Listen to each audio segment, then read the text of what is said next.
Hello and good evening, everybody. Welcome back. Stage 2 of the CWC. We're gonna have tonight YCBS going against ChillBro. Well, let's see what they're gonna pull off. I do think they do need to actually select the 7Cs. Is this the correct map or something? Because it looks like we're waiting for selection for a long time, and they do just need to ban Pangea Classic Ridges. Maybe they actually are running down the clock over here. 21 seconds to go. There was Trinda that has an error over here. I think his Windows updated and his PC restarted or something. Anyway, hopefully he's gonna get back and we're gonna get this draft going. Okay, there we go. They finally selected Pangea Classic Regis. Twilight Puffin, good evening, sir, and welcome. I see also Muzrath. Hello there, sir. Welcome, welcome. Also, good evening, YouTube. Okay, well, let's see what do we have here. YCBS left side, ChillBro right side, and they do need to actually start off on the 5 bands each over here at the bottom of the screen, and then they're gonna need to pick something up. 7Cs, we might actually see quite a few coastal battles. We did see yesterday a big naval battle over there with Spain being taken out of the game over there by Age of Empire. So let's see, maybe today we're gonna see the same thing. We do have Cetia being banned first, and I would imagine ChillBro is gonna want to go also for some of these damage dealers, and pretty sure not all bans should be dedicated to damage dealers, but anyway, we're gonna need to be seeing what kind of draft they're gonna pull out. I do have to say I was surprised yesterday by the choice of the civilizations, but it worked out very well. You saw it worked out very well. And we got Athena here that seems like she's yeah, jealous. I think that's the word, jealous. Why am I talking to a microphone or something? Kick W. Anyway, Indonesia gonna be banned on ChillBro. Well, that's one of the Seymours over here, one of the good naval powers, but I would imagine definitely the England's, not to mention Elizabeth, could pick up the slack here with no problems. And we haven't seen actually Portugal in quite some time with that extra gold generation that well, it's advertised, right? It's kind of advertised. Not sure if it generates it anymore because we haven't seen it anymore. Okay, slowly going through the ban phase.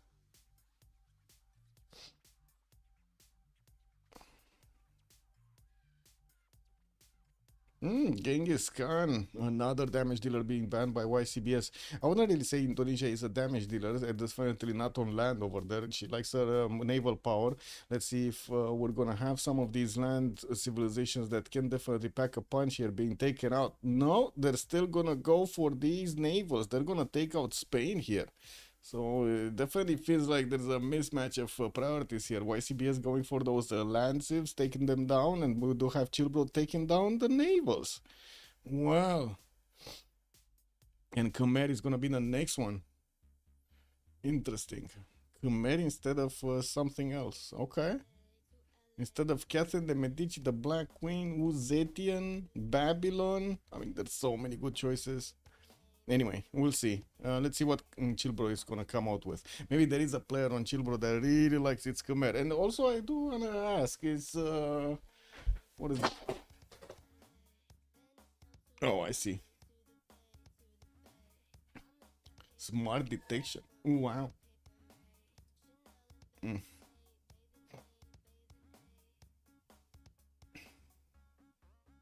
I received an automatic notification here in chat. It is what it is. Okay, next up. Oh, what did fall here? Oh, my phone.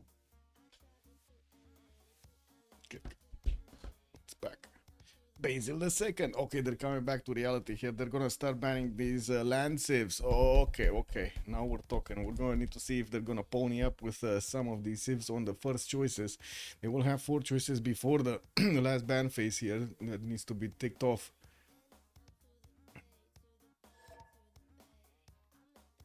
Seems like they're getting in the lobby. We do need to be careful to have... it should be everybody, actually.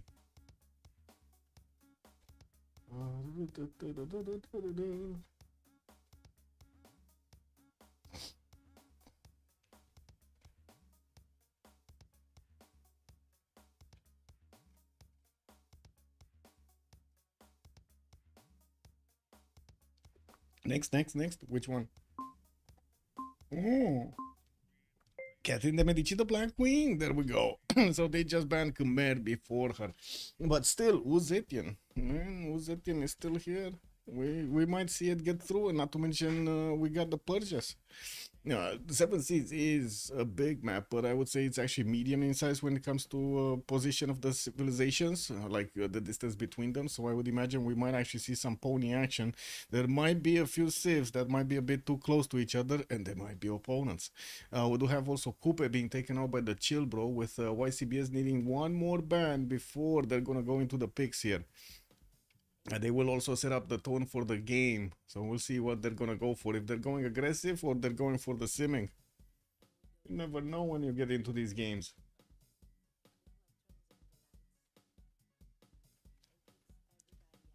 Poland is gonna be taken out. Okay, that's nice.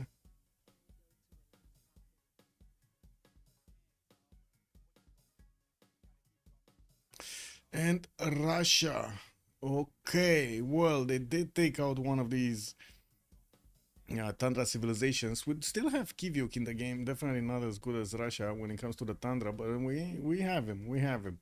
And thank God they didn't actually ban Ramses. What would have happened if we didn't have Ramses as an option in the game? I do have YCBS needing to go for the next picks here with choice, and then ChillBro is gonna go for two choices, and then the fourth one is gonna be still YCBS. Chandra Gupta is gonna be the first choice, definitely aggressive. I gotta say, if they pick Chandra Gupta, they're definitely thinking aggression. Not really that sure they're gonna go for the Varus, but definitely late game Chandra Gupta has quite a bit of potential.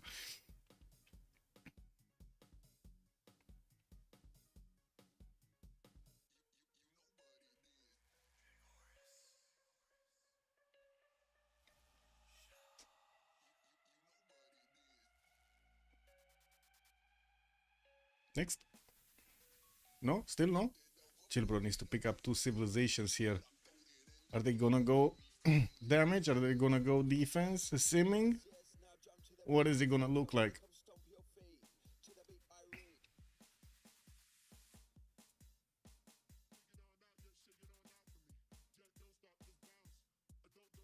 And it's gonna be Kivyuk. They're actually gonna go for a Tundra Civ. And we do have also Theodora being picked up second here. Ooh, we're actually gonna see Theodora in the game after months and months of not actually even getting a whiff over here of Byzantium. Okay. Well, YCBS still need to pick up their second after they did get Chandra Gupta. Now they do know the options of their opponents with Kivyuk and Theodora showing up there on the board. So let's see what they're gonna go for. Is this gonna be them still going for aggression, or are they gonna go for a little bit more gold generation? Because definitely Chandragupta is not well known for its gold generation there.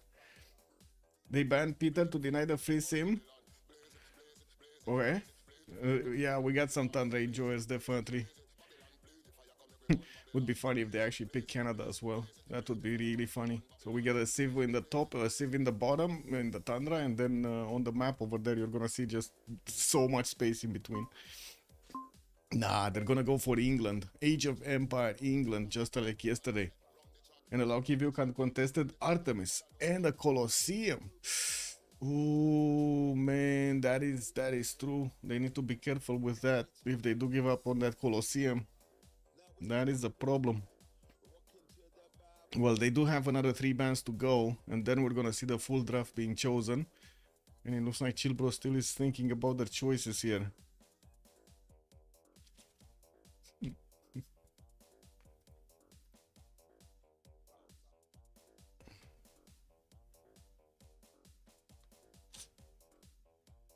Beep boop.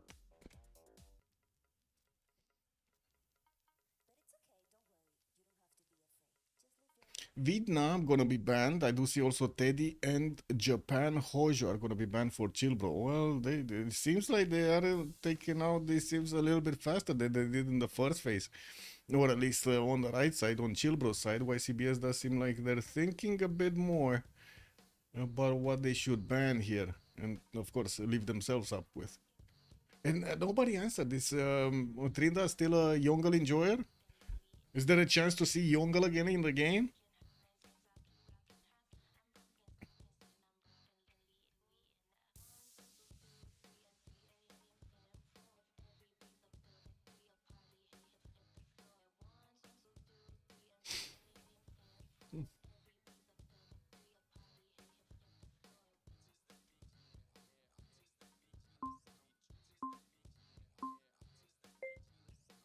Hey, what did they ban? Because it timed out.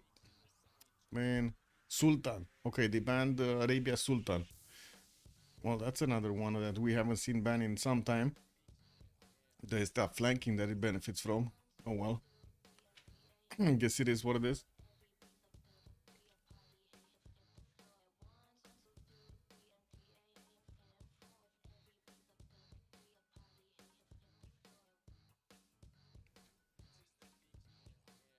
Another coastal civilization being taken out by the ChillBro, and that's gonna be Norway here. We do need to see what YCBS are gonna pull out with the last ban. What? Wait, didn't Valenchik play yesterday? I mean, spectate yesterday? Where does he have? Oh, there we go. It just was a little bit of lag. Okay, that's fine. We're just missing one from the actual lobby. And we should be seeing that last choice appearing on the board here for YCBS soon, so we can actually see what kind of rosters they're gonna have. ChillBro is gonna need to pick up their third, and then YCBS is gonna show us their full roster. Ta-da! Ta-da-da-da!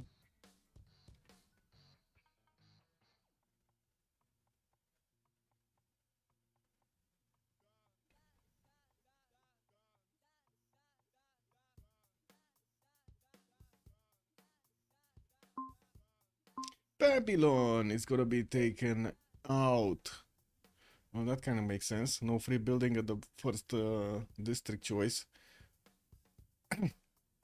Let's see what the next ones are gonna look like. Come on, ChillBro. Show us the way. Picking up their third soon. They already have Kivuk and Theodora. And the next one is gonna be Suleiman. Kanuni Suleiman. Wait a second. I mean, definitely has a lot of goal potential over there, but is there a chance we might see some Janissary action? Oh man, that I would love that. We haven't seen Janis in the game in such a long time.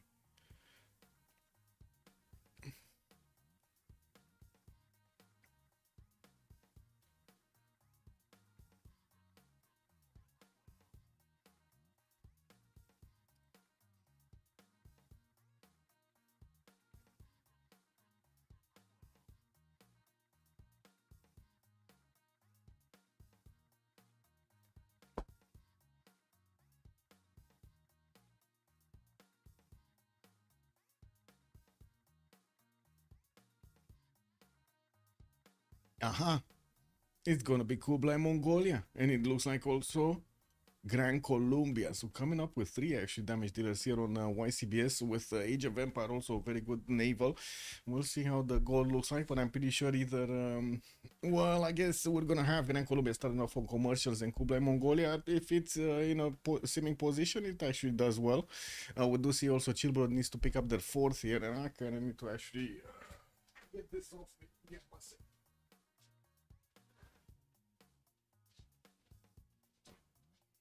There we go.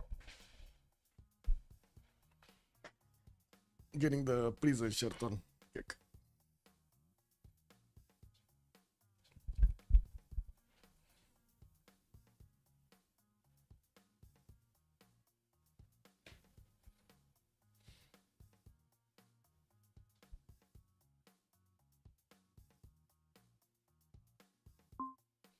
Grease Gorgo is gonna be the last one. Wow, we're actually getting to see some more greases being picked up. So okay, we got the YCBS on the left side, Chandragupta, Age of Empire, looks like Mongolia, Kublai Mongolia, I mean, Gran Colombia. And then ChillBro is gonna come out with Kivyuk, Theodora, we got Kanuni over there, and Gorgo. I'm a bit worried about the gold generation on ChillBro, especially with Theodora showing up there, and not well known for Gorgo to actually make a lot of gold. No, definitely a bit worried. On the other side, I guess we do have quite a bit more gold generation started off, especially since they are prone to start off with commercials at the beginning, not holy sites or that other stuff. Yes, we do need to see what Gorgo is gonna choose to go for first. Okay, we do have them joining the lobby. I think we're just missing one. Let me actually take a look if we do have them showing up here. So you can't be serious. It's gonna come out with Adam, Czop, SND, and You Died for Science. And then we do have ChillBro with 5 in the lobby. I'm not sure exactly who's gonna be playing. Trindra, Trodred, Solo, Kabachok, and Devris. One of them actually needs to get out, and one of them needs to get in. As in, get out of the voice channel, get in here, get into the lobby. Hello, Takeshi Dev. Good evening, sir, and welcome.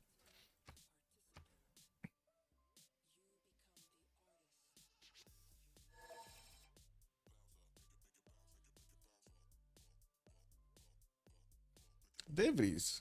Okay. And what was the last one? I think somebody disconnected. Was that Trinda? Oh, Trinda. Okay. And he reconnected. It's fine. Okay, so we got everybody in the lobby. They just need to actually get into the correct slots and select their civilizations here. I think Valenchik also needs to actually swap slots with Czop. Yeah, there we go. So he gets the spectator slot. Solo is gonna go last slot with Theodora. Okay. Interesting. What are they gonna prioritize on Great People and Wonders? That's my question right here. And I do have to say, we do need to see how many religions they're gonna manage to actually make in the game, because usually you do want to feed Theodora with all of your, you know, magic bonuses over there. The tax is straight. Let's see. So, I mean, they only have probably Kivyuk that is gonna go for religion here. Kind of weird. I wouldn't really say Gorgo or Suleiman Kanuni are gonna fare well if they do go for holy sites. Well, I guess we'll see. We'll see. Maybe they did actually train this strategy up with other teams, and we might actually see a good one.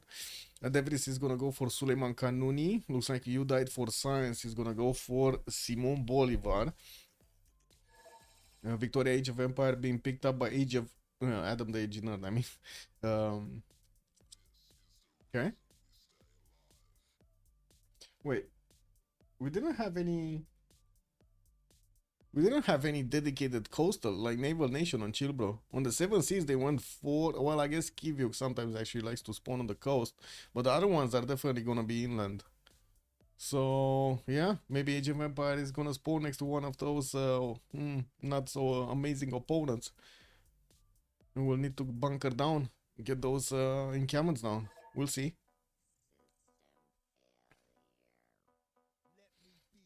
Yeah, You Died is gonna go for Simon. He's definitely gonna try to make some people die over there for his science. He needs to make them, right? Get the science, man. That's basically I would say Macedon right there. What's the last pick on YCBS? Was Gran Colombia, yeah. Yeah, Gran Colombia and Kublai. Let me actually make this smaller, like this. Sometimes it resizes weirdly. I'm sorry. Like if I, you see, if I make it like this, the buttons start to be a bit too small for the window. But anyway, this is what it is. I was actually fooling around with Visual Studio Code over there, trying to see what works quickly and what doesn't work actually on the coders. Well, just a few more months or a year, and bam, we're gonna have our own, I'll say, software engineers at the ready for free. Well, I guess for the energy and for the hardware you pay for it. So many things I could have done with this 15 years ago.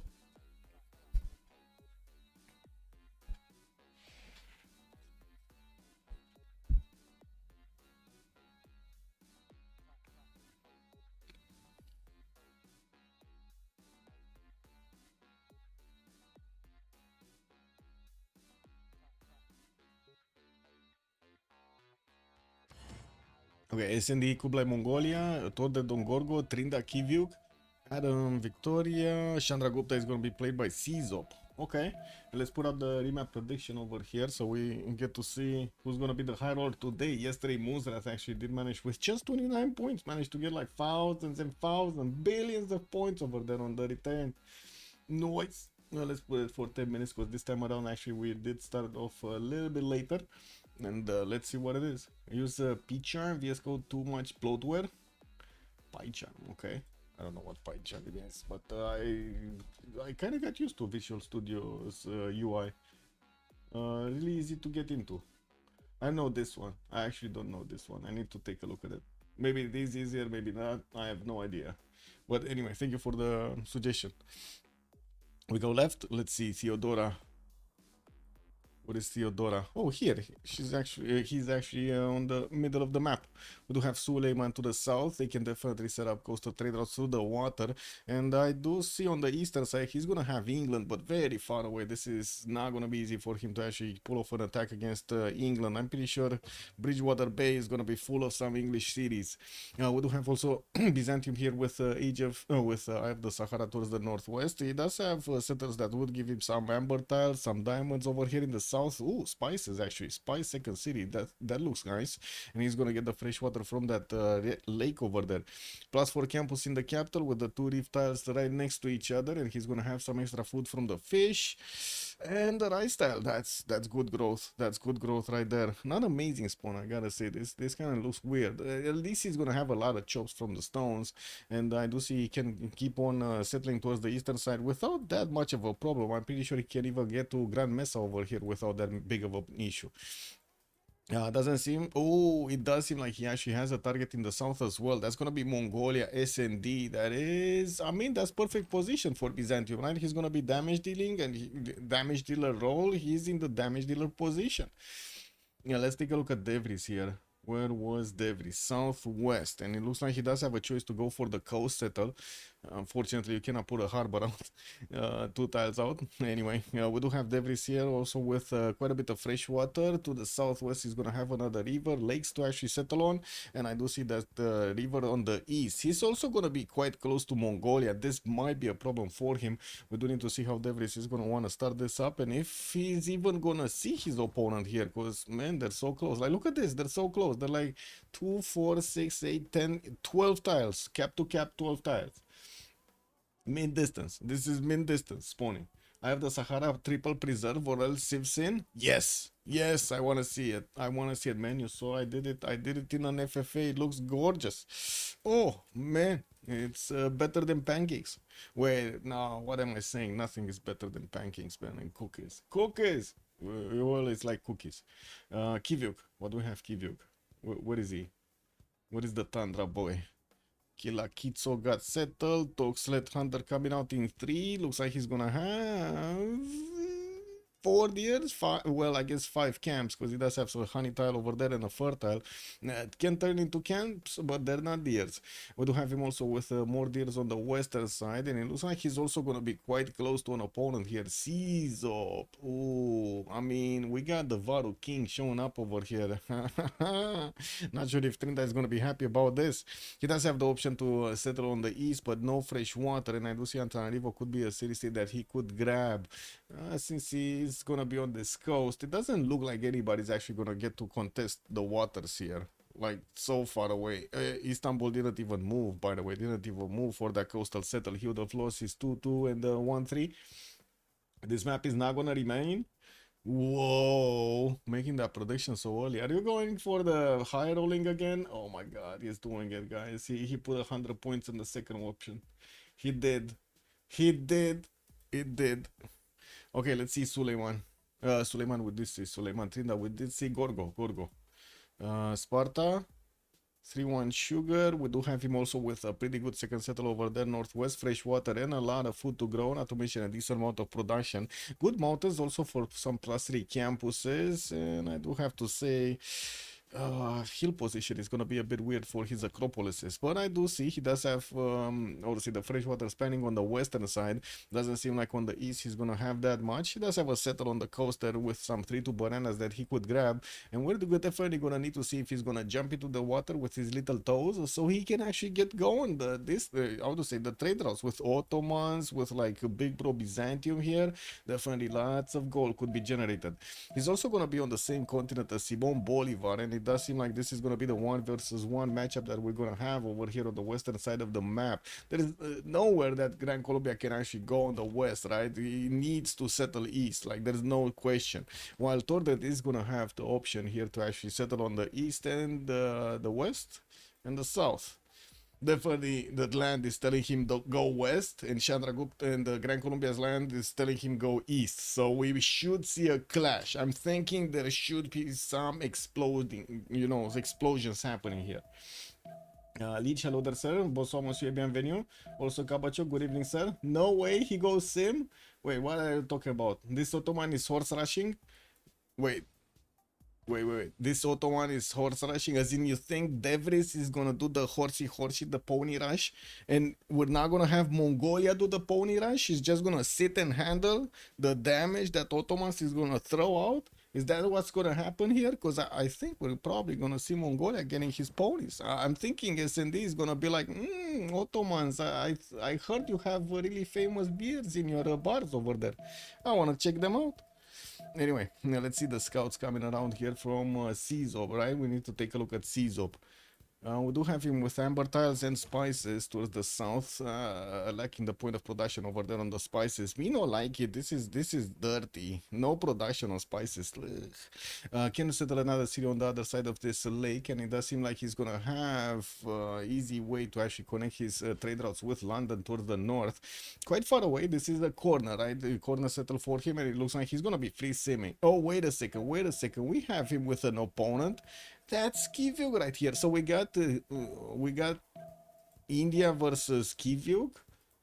We got Mongolia versus Istanbul. We got Byzantium versus England. No? That's the matchup right here. And then Gorgo versus Gran Colombia.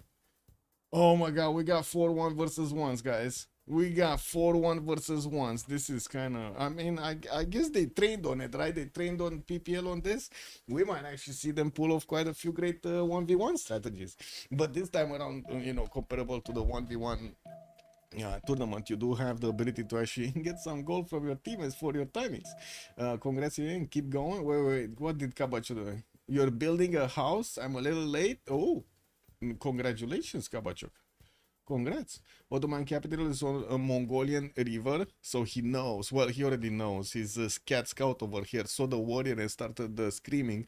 We do need to see if Devriz's cat is actually going to get back without, too much trouble over there. Settlers are coming out from both of them. I do see Mongolia is a little bit faster. He does have one extra turn over his opponent here. And we're barely 10-7, by the way. Gran Colombia did get 3 scouts out, and his warrior started exploring everything. He does have some crocodiles in the capital, a +3 campus over there using the geothermal reef fish. Okay, there we go. And we do see him with decent freshwater spawns, even one on the coast over here. I don't think he can actually trade. Oh, he's gonna get to trade with England. Okay, that's fine. Actually, they're gonna get to trade with England above Muscat there. Yeah, we do have you died for science also with the rice for a settle and a settle on the crocodile over there to get closer to the Greek lands. It does seem like in one turn they should see each other. I mean, I'm pretty sure these scouts actually should get to this river. Like, this is the meeting place. They're gonna get pomegranadas. Actually, one of them is gonna get stones over here. Greece is gonna throw stones at Gran Colombia, and you died for science is gonna throw pomegranadas at Greece. That sounds really splashy. That's a very splashy strategy right here. Ottoman Mongol is super choky. Yeah. But if he does manage to actually get his foot in the door here with a settle on the rice tile, that's gonna be a bit problematic for Ottomans. Definitely need to see if Ottomans is gonna go for his unique unit. I want to see those Janissaries, you know what I mean? I want to see them. Hello there, Echo Supreme. Good evening, sir. What's Pomegranatas River's name? Wait a second, what was that? Oh, they saw each other.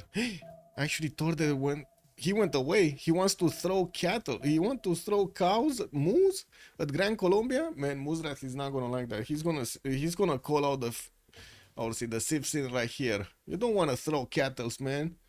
Like, the boy is just throwing pomegranatas. You can just get stones there. It's fine.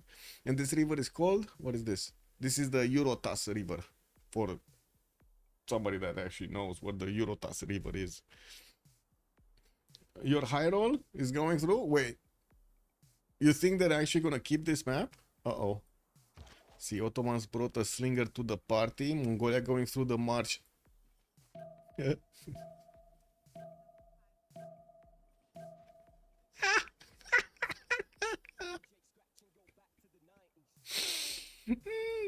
Man, he's starting off on holy sites. We got Mongolia starting off on holy sites on front line.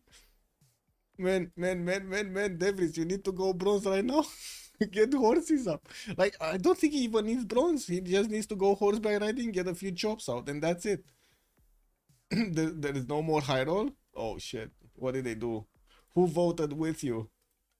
Oh, somebody just dumped over there some 1,000 points. I see. I see. Well, he did it, man. I would say actually he trusted your judgment. No, that's what happened right here. He trusted your judgment. I see. I see the rim. Absolutely. Yes. Man, starting off on holy side. This is gonna be funny. This I like. Oh, wait a second. He's going. Oh man, he's going commercials over. He's gonna be slowly. Like look at Kanuni actually discovering his writing first. Ah, we got a remap. Okay, okay, we got a remap, guys. They don't want to go for one versus ones. Did they see? Yeah, Thul did see India. We did see Gran Colombia. So Greece. Persia's holy side opener versus Vietnam wasn't listening. No, no. I would say no. Maybe they didn't catch the game. They didn't see the game. It certainly seems so. Man, holy Mongolia, bro. I totally get it that he wants to give that bonus, right? But man, I mean, wait a second. He doesn't. I guess, yeah. He's gonna give the bonus to India, right? We got it on both sides. Civilizations that can take bonuses from religions. Let's see, Gorgo. What did Gorgo go for? Oh yeah, he's going writing. Sailing on solo, Devries. So wait a second. They're not gonna beef up Theodora here with Taxi Strait. Or is that actually what? Because I'm pretty sure Mongolia wants to give the religion to Caesar. That's what's gonna happen here. He's just gonna try to spread his religion all around there like sauce, like the magic sauce in pizza. I swear Victoria Imperial always spawns on a close sea. Yeah, tough challenge, yeah. Wouldn't really say always, but yeah, a lot of the times it does spawn.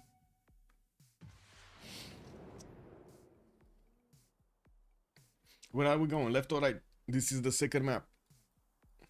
Ah, you know what? I forgot to look at who actually wanted the remap. Who were what team? What team wanted the remap? And where are we going? Isn't Vicky AOE supposed to spawn next to English channel? Well, yeah. Well, I guess she's gonna name the English channel after she spawns, basically. But yeah. Where are we going? Left, right? 1, 2, 3, 4.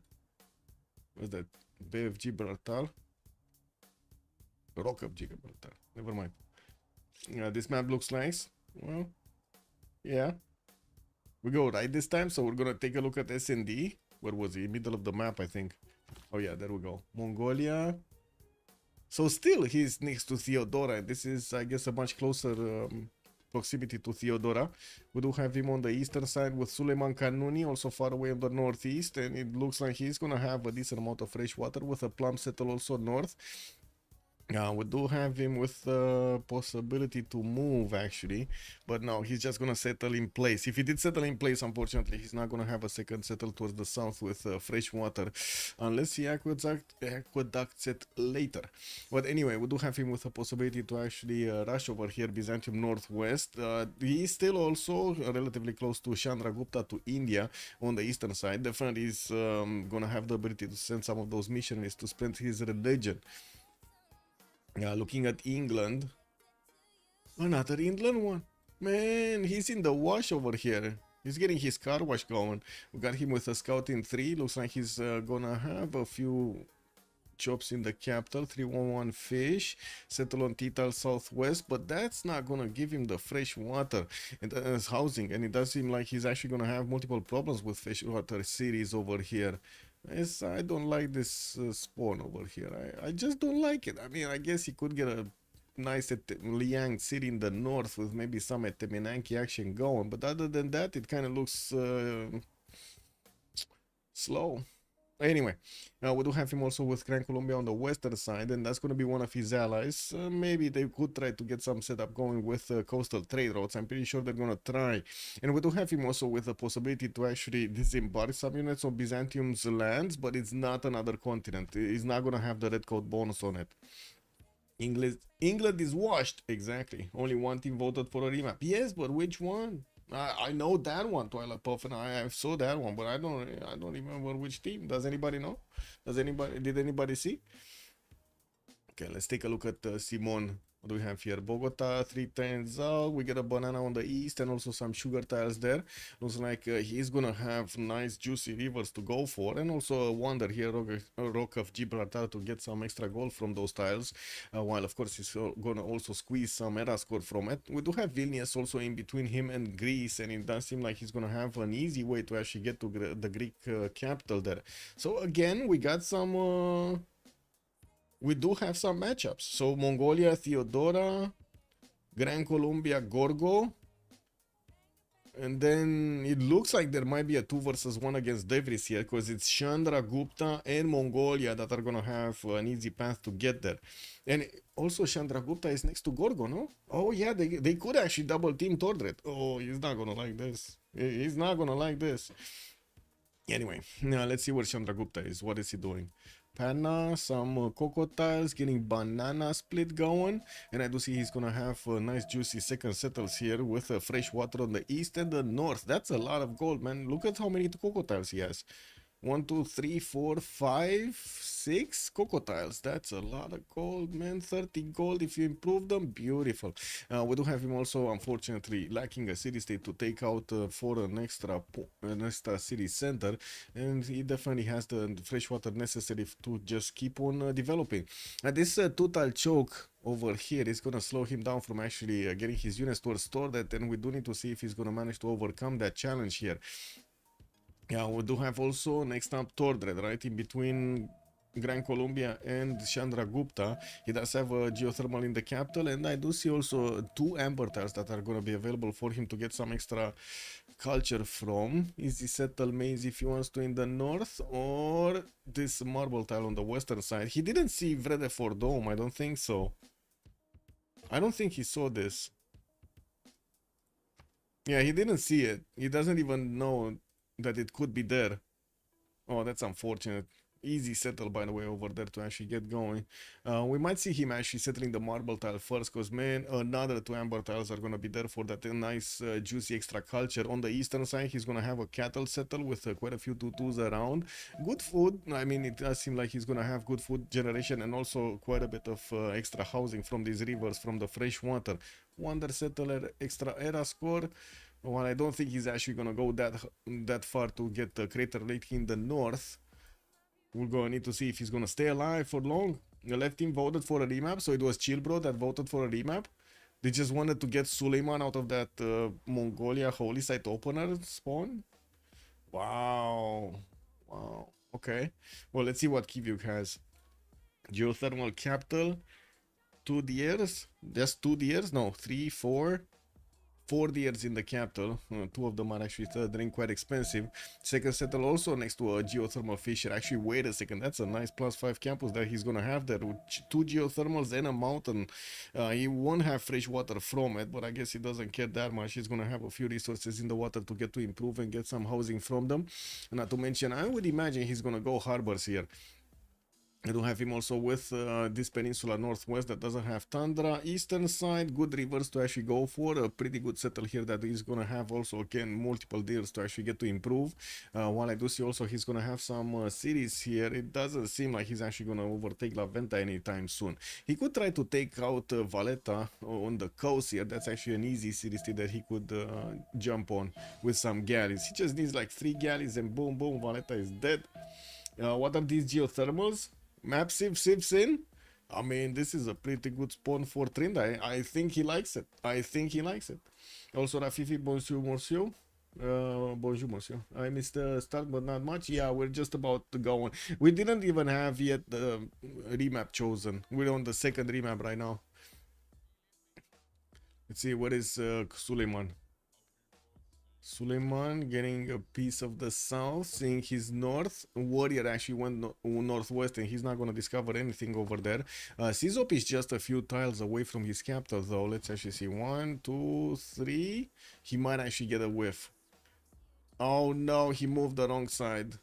He's not gonna get a whiff, guys. Or maybe. I mean, if he goes maize, yes. If he goes northeast, he's not gonna get a whiff of Ottomans here. Devris's smell is not gonna be smelled. Anyway, Mongolia is also sending his warriors to... Oh my god, they won't see each other. They won't actually get to see each other. Okay. They're gonna be making the decision in the dark. I don't have Gran Colombia getting also close to England here. Well, I guess they already see each other. He did manage to grab a builder from Vilnius. That's a 3 charge that he's gonna need to get home. Man, that builder had a mission in his life. He needed to actually get the freaking farm going, and he went the other way. Got captured. Amber Tiles also got acquired by Sparta, getting those juicy extra culture points. You see his 4 points per turn, double the amount that others have right now. Sizop is also coming through, but I think he's going to take the long way around. And I honestly do not think Greece met Vredefordon. He did not. He doesn't know.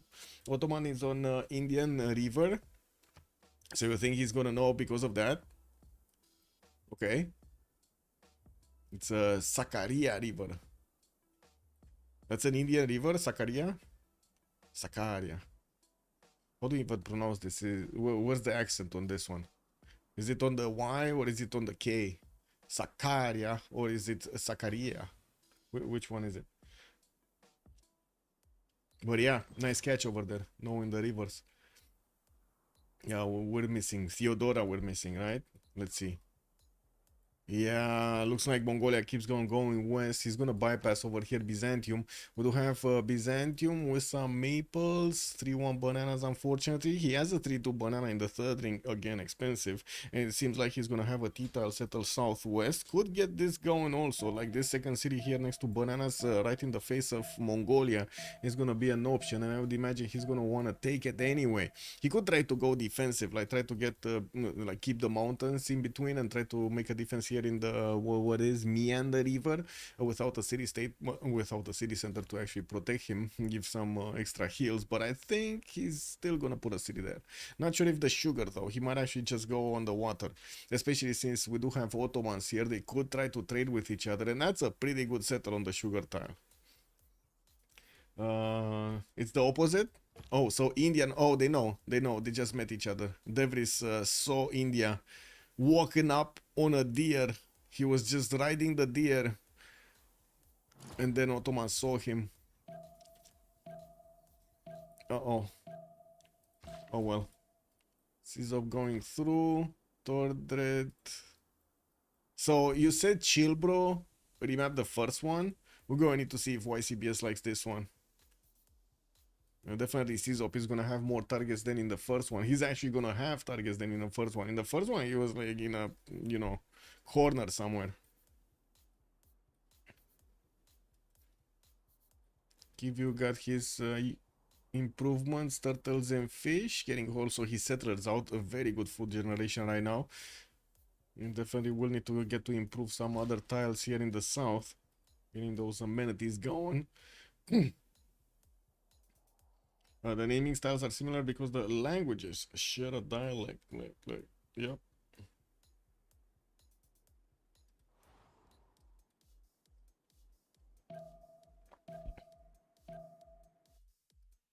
Beep, boop. And they're gonna go for another one. What is going on? Man, Muzrath is getting this. He got it again.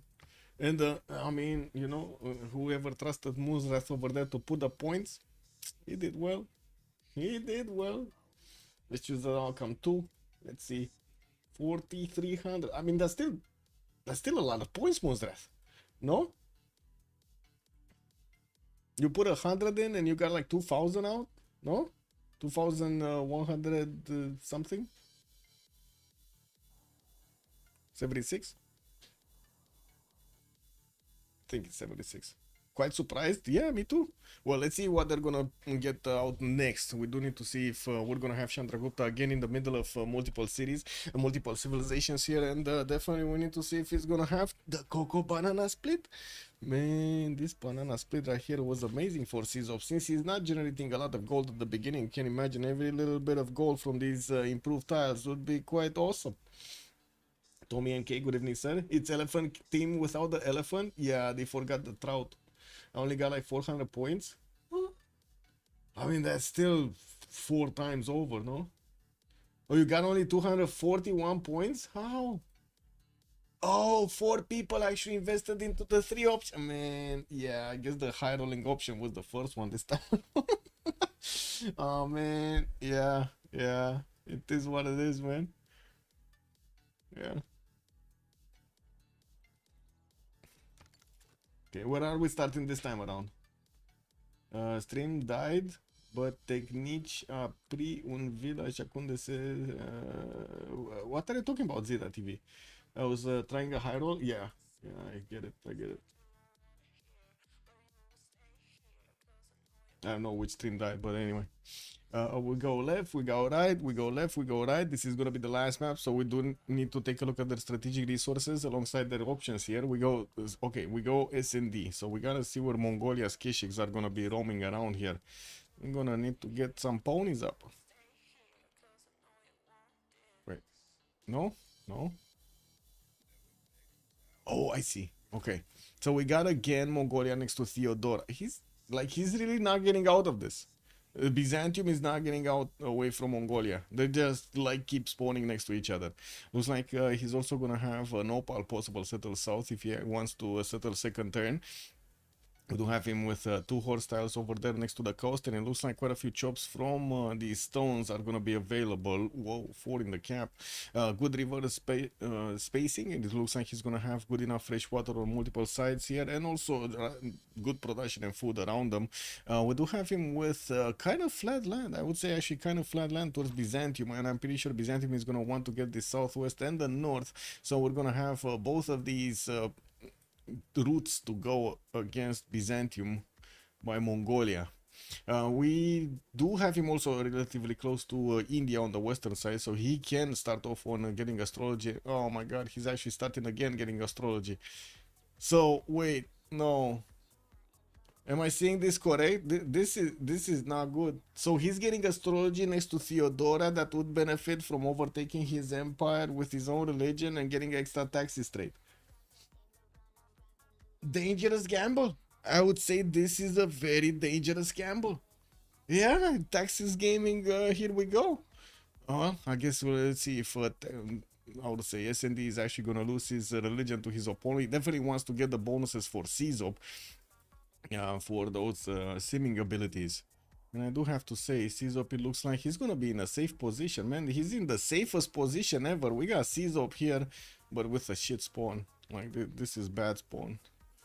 1, 2, 3, 4, 5, 6 cities, and they're not that amazing.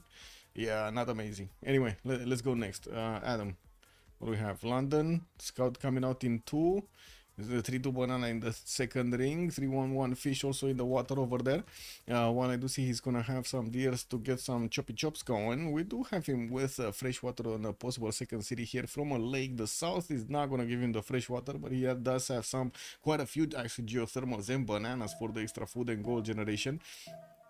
Around that there still can be a plus. No, there's no +3 here. Like this should be actually a +4, but yeah, we'll see if he actually gets that going. We do have him also with horses in the second ring. His iron tile is going to be second and third ring. He has 2 of them, while he can easily settle also in between the mountains towards this Engazargamu. That might be a city state that he will take out. That would actually give him the ability to trade with Grand Columbia through a few coastal tiles over here, making it much easier and I guess juicier. Yeah, also East versus West 7C. The Flying Toilet, good evening, sir. I yearn for this spawn for a naval save. 5 city sources next to Xanadu. Yeah, and he didn't even settle coastal, man. He's, I mean, yeah. Yeah. Imagine God of the Sea Liang opener for Xanadu. They have at least 2. What? They seem to like, yeah, I didn't check it out yet. Anyway, let's see what Simon Bolivar is pulling out. Bogota gonna be again next to Tordret. We got Galapagos Islands in between them. Looks like he's gonna have an easy settle on the marble tile on the coast with a 3-2 banana in the capital. Iron tile also in the first ring. Horses second ring to the north. +5 campuses also in between the mountains here and towards the south. Oh, easy settle also next to a tobacco tile, but that kind of is the only tile that he can work there. Well, could get a Liang at Temenanki there, but again, very expensive. I guess he could go this route, right? Settle marble, settle this tobacco, and just get closer to Tordred. Of course, hoplites from Tordred are definitely going to stop a pony attack, so I wouldn't really call Udite for Science here with a good opener. I do have him with, again, decent fresh water. Horses, we did take a look at that. Anyway, Chandragupta. What's next? Panna getting scouts out, +4 campus on that dry style that he's gonna need to definitely chop, get everything going so he beefs up his population there. Czop is gonna start discovering his south, and it looks like he will have the opportunity to actually take a builder from a CAD. That's only gonna be a 2 charger, but it looks like that's gonna be again free 2 charges. That's pretty good. They have at least okay. He does have Yerevan in the north as a possible faith city state. That's about it actually. I don't think they're gonna meet that early, the other city states here. There are 2 in the Tundra in the south. We're gonna need to see if they're gonna meet these guys. Now maybe Adam is gonna send one of his scouts there. Yeah, he's sending it towards the south. Okay. Definitely a lot of a lot of faith generation that could be acquired by Chandragupta just from the city states. Also strategics, iron tile second ring, horse tile second ring, and he just got a builder. He popped a builder from a hut. Beautiful. This was this hut. This hut right here gave him a free builder. Easy 3 charges with a possible 2 charges from a cat. That's amazing. Is he gonna go for it? Oh, the builder just got out of his visibility. He doesn't know there is a 2 charge. I mean, I guess he could infer that he does have a 2 charge builder there, because you know wheat tile is gonna be improved. So somebody must have improved that wheat tile, right? Let's see Gorgo. Sparta 3-1 spices this time around. Looks like he's gonna have quite a few mountains to actually hide behind, with a possible settle also next to Galapagos Islands. We'll have a fish tile and one of these crabs to get some extra science from. We do have him with easy back settles and a lot of territory to actually get to expand into, with Suleiman to the southwest to get some trade routes on the same water. This is also gonna be super valuable.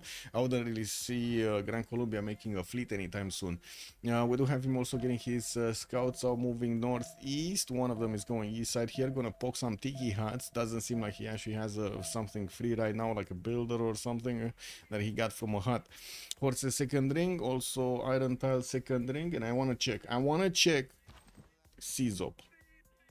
Man, he didn't infer the wheat tile got built by something, and he's just moving around the CAD over here, not knowing there is a builder over here. Man, a cat did a very good job hiding the builder. I gotta say, he predicted Czop's scouting path over here. Man, they must have had a dog file on him, man. They dropped a dog file over here. The great Czopian strategy, scouting strategy is out there. A cat knows. Loreno, good evening, sir. Yeah, we got, wait, we don't have that many reds. We got like 4, I think. 3. 1, 2, 3. They're next to each other though. Granada, Cat, and then Garzargamo. The other ones, like we got like what, 2 of these culture ones. 1, 2, 3, 4 faith ones. And some gold ones. Anyway, let's see. Coming back to Gorgo here. Where was Gorgo? Strategics, we take a look. Kivyuk. Let's see Kivyuk. What is the big guy? In the Tundra, north of Solo. Okay, so that's gonna be an easy taxi straight for Solo.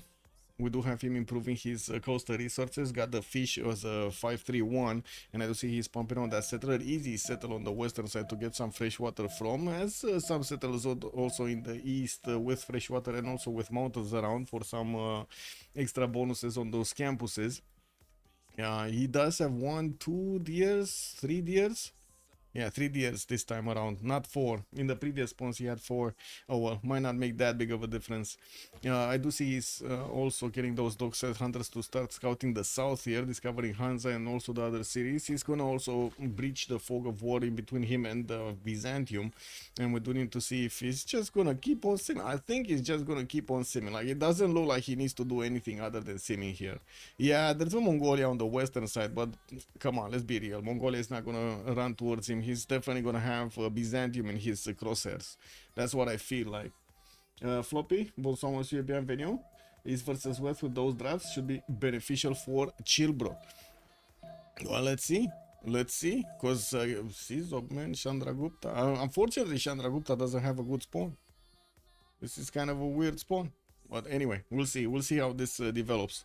Definitely, there's potential on both sides. Potential also making mistakes on both sides. You don't know who's, I would say, if maybe SND falls down to Solo. Maybe Solo gets extra taxes straight, like +4 coming with +6 against India. India is not gonna know what hit him. You know what I mean? That's gonna be a kind of bad boom boom happening here.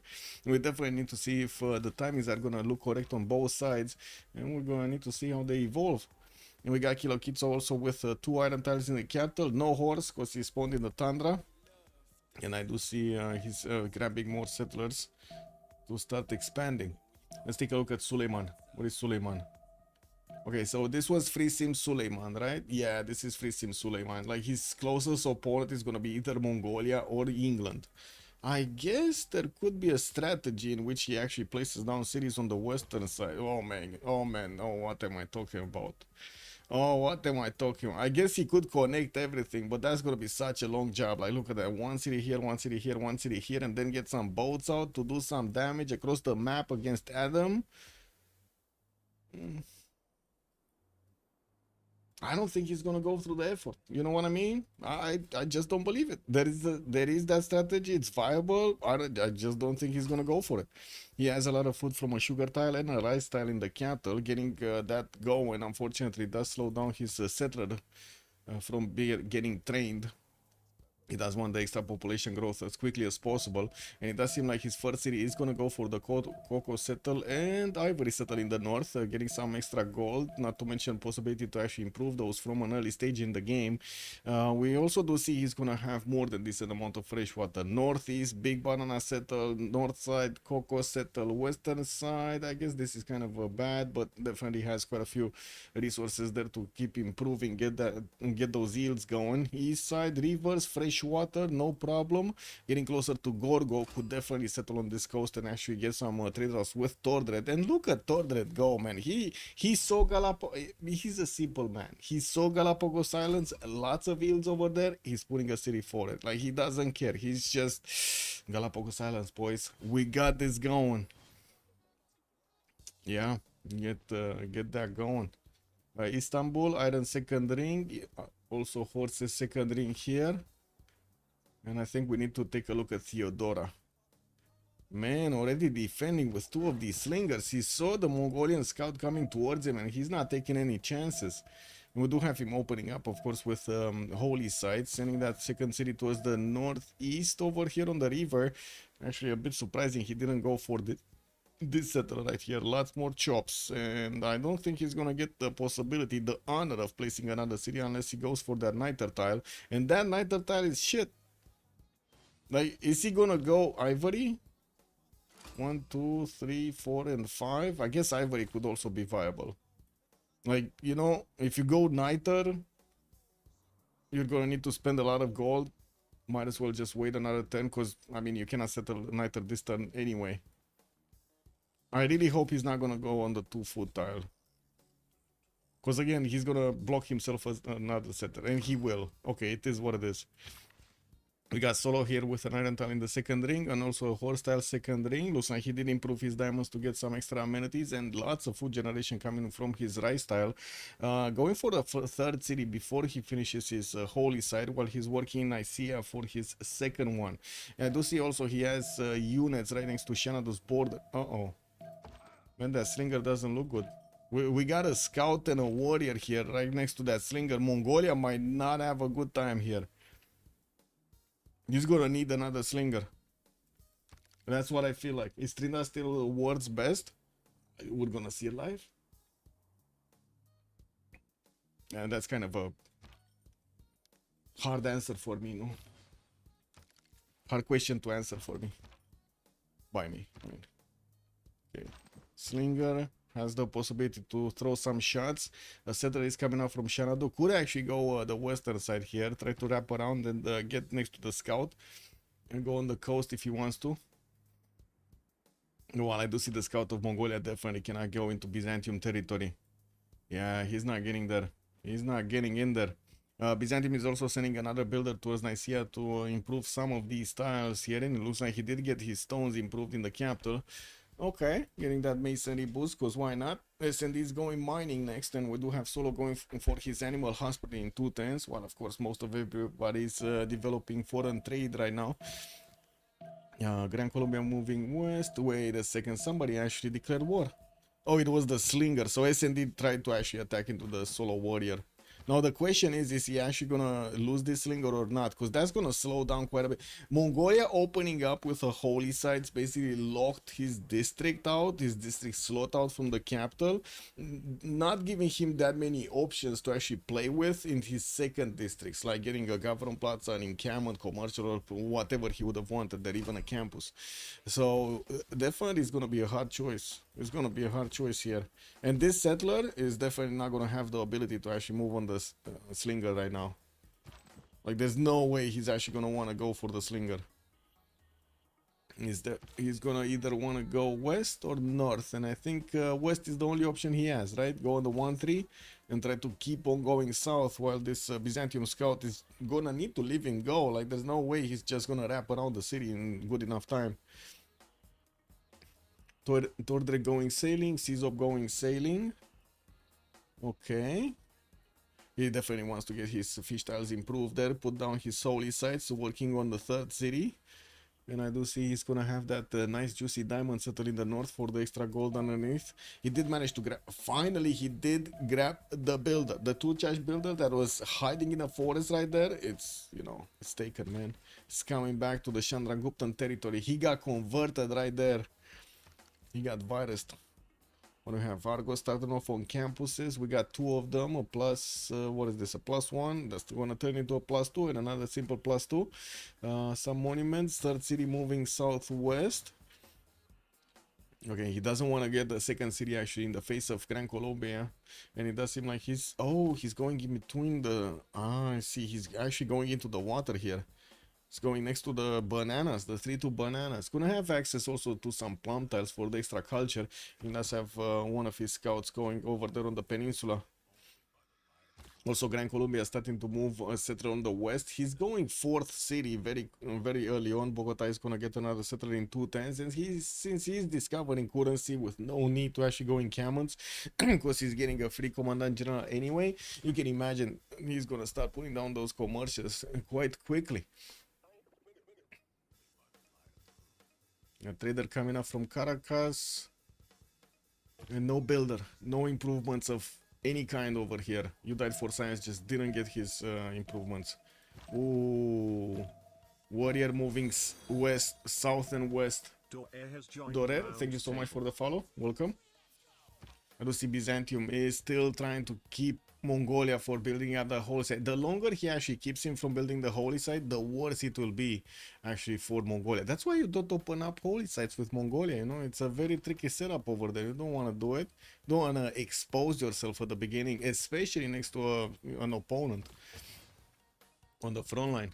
Okay, next Slinger coming out. This Byzantium warrior is not going to get shot down by the scout, and I guess it is a good question.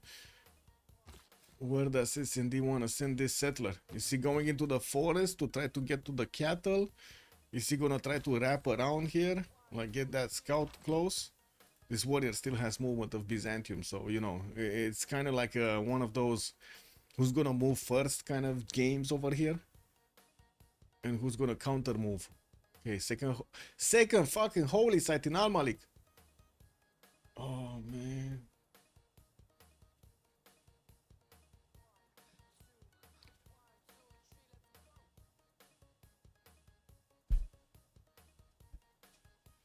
Chat, you gotta help me out here. You gotta help me out here. Do you think Mongolia, what Mongolia is doing right here, is he's doing well? Ooh, wait a second. Actually, Solo is going somewhere else. Oh man, go for the other one. He might go for the other holy site. Is this a CCC challenge? I mean, Floppy, is this? I mean, I don't know what they're doing, man. Eh, I don't know what they, I mean, I kind of know what they're doing, but like S&D on the front line, putting down holy sites, that just feels wrong, man. That just feels wrong, you know? It's like, what would be a really bad thing?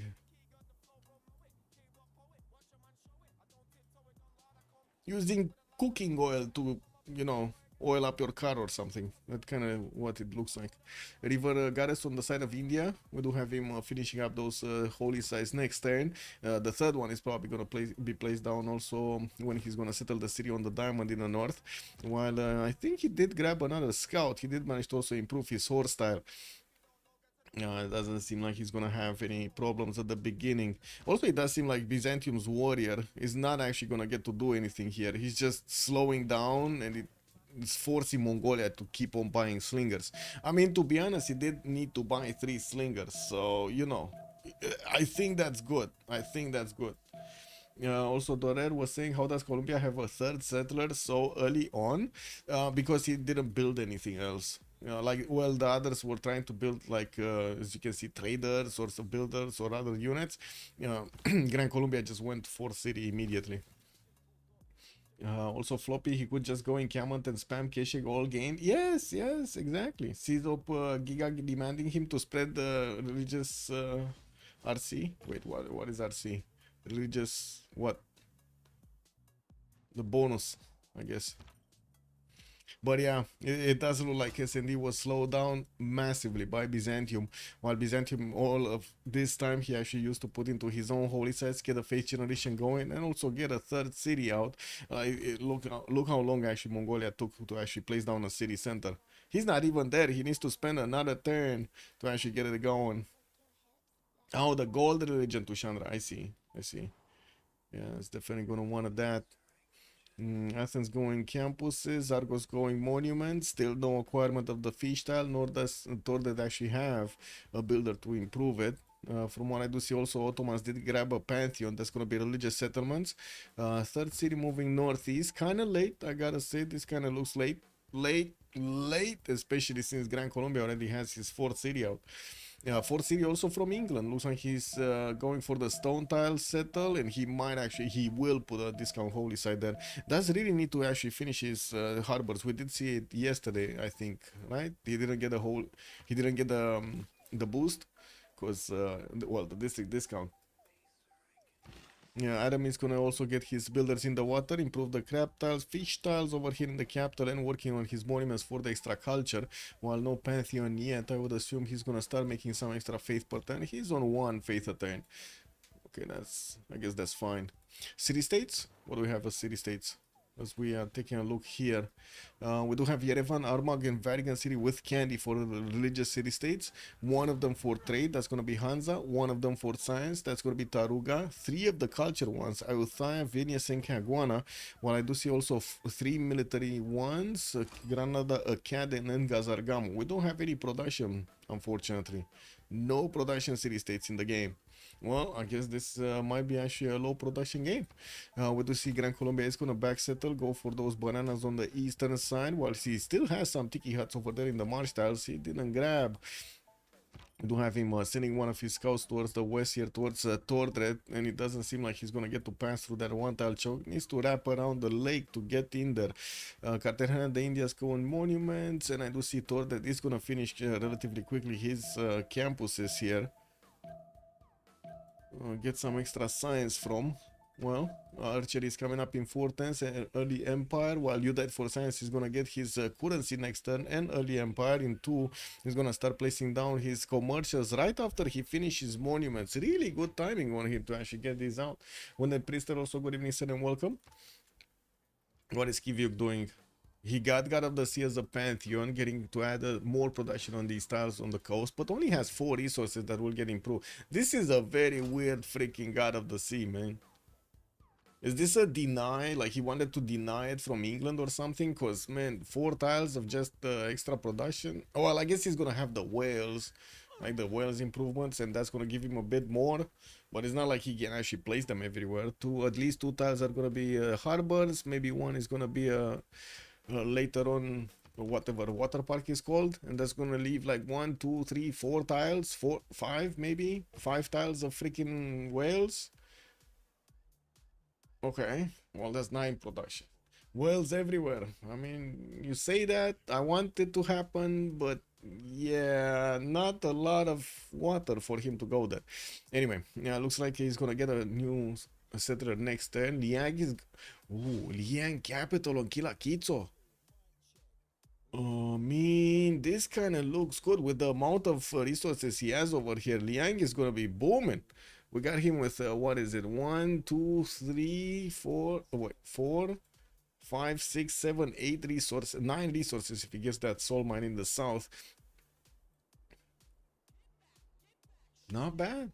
That's a lot of freaking food everywhere and production at the same time. And the late game connection see from Kivyuk will be very important. Black Poppy, good evening, sir. Yeah, but to whom? To whom? You're talking over here? Like he should go as far as the eastern side on Vatican City to get a connection to. What is he? Can he actually do a connection to Tordred? Tordred, right? Because it looks like he's gonna have this connection right here. Yeah, and it doesn't seem like unless Chandragupta is gonna go on this coast, nobody's gonna contest that. Oh, the ice will disappear. Yeah, I guess at some point. We'll see. We'll see where he settles his cities and if he's gonna actually have the ability to grab those tiles. Anyway, looks like neither civilization here actually did manage to get a religion. We do have Byzantium with 4 great prophet points. India is just 2. Yeah, no religion here. River Goddess going monuments, trader coming out. The stone circles as a pantheon for Mongolia. So all of these possible chops are not gonna be chops. They're gonna be production points, and he actually needs to improve them. I mean, don't get me wrong, he does have 4 of them in the city of Ulaanbaatar and another like 3 of them in Xanadu. So definitely lots of points of production can be generated there. I guess my question is, why is he going for long-term production instead of going for short-term production, instant production into like, you know, ponies or something? Anyway, let's see what Solo is gonna pull out. Getting holy sites, trader, still working on his monuments. Ottomans, placing down his commercials. Still no 4th city. I don't see a 4th settler anywhere, even though it's kind of hard to see his settlers in any case, because he has weird colors, man. These are weird colors. Zorlot, Liang, good evening, sir. Liang working on wells is a bit of an abuse. Yes, I think that's exactly what he's going for. A little bit of an abuse or more, you know. It's Trinda. He wants to abuse the tiles. Oh, he already placed a freaking well. My god, man, this guy is not fooling around. He already started multiplying the whales. Wait, guys, I want to ask, where are the baby whales coming from? Like he definitely doesn't have the option of grabbing a whale from somewhere in this sea and multiplying it on a single tile. Where did he get the baby whale to put it on that tile? Where did he? Well, where is the baby whale coming from? Is it like being brought by a stork? That must be a really heavy lifting stork. You know what I mean? Like that's like some next level heavy lifting stork. Liang practices another capital, yeah. Cloning whale, exactly. It looks like it's cloning whales, man. Wait, why is, man, for some reason talking about whales is misogyny, according to Twitch chat. I don't know, man. Yeah, I don't know, Sinadre. I have no idea how whales are getting in there, but they're getting in there. They just got improved. We do have Ibrahim also going in there next to Liang. Wow. Okay, getting Ibrahim in there also.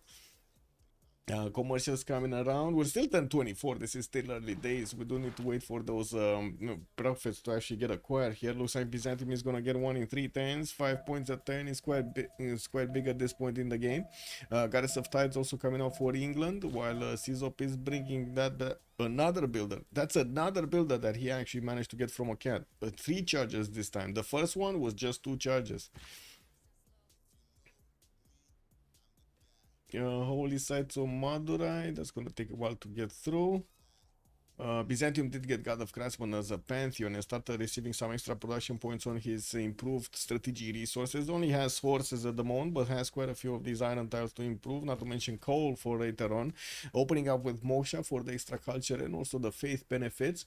While I do see Adam is ahead with the science and the culture. Oh, wait a second, Tordred is ahead with the science. He's on 12. What is he? Where is Tordred? What is he doing? Tordred, 4th city coming out. Moshe going in there. Also, he's getting a galley. Is he worried he's not going to get the Golden Age? I mean, he does have only a +1 campus, +2 campus out coming out from Athens, unfortunately. Couldn't get the +3 going. Oh well, I guess it is what it is.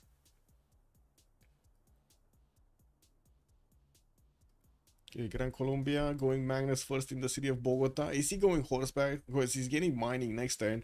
And I do see he did settle actually Cartagena de Indias on that tile. Could have definitely settled Panama Canal, Panama City on the marble, but he just didn't want to expose his city to Greece. Yeah, is he just gonna try to stay away from the coast entirely here? He might, even though Engazargamo still looks like a very juicy city for Adam or for Gran Colombia. We're going to need to see who's going to actually grab this one. Stoke-upon-Trent has not been settled on the coast. He does have his harbor finished and he could get some boats out through that. Also, I didn't actually mention Great Barrier Reef is also available for Adam to get next to. But unfortunately, the big campus style is not going to be available. What is this, a holy site? 3 holy site opener on SND?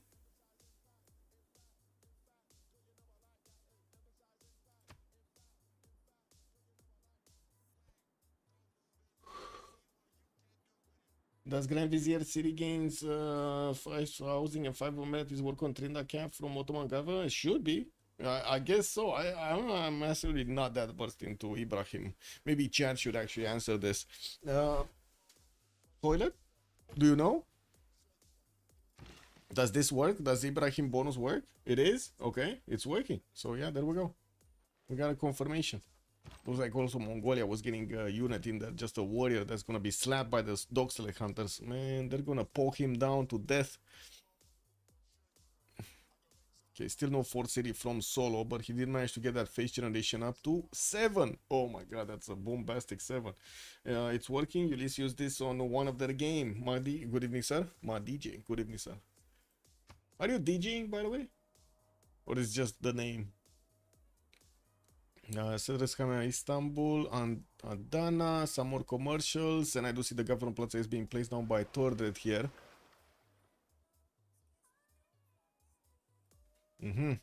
Sending the first galley out and getting a second one. Oh, he must be thinking that there is something to get out, but there is nothing to get out. Tordred doesn't have the visibility over the cities of Gran Colombia, and I guess now that's a good choice that you died for science made, not going for the marble settle. Just the name, got it. Good evening. I mean the +1 science and +1 culture, of course. And do you actually take the last promo? I mean, that's a lot of investment.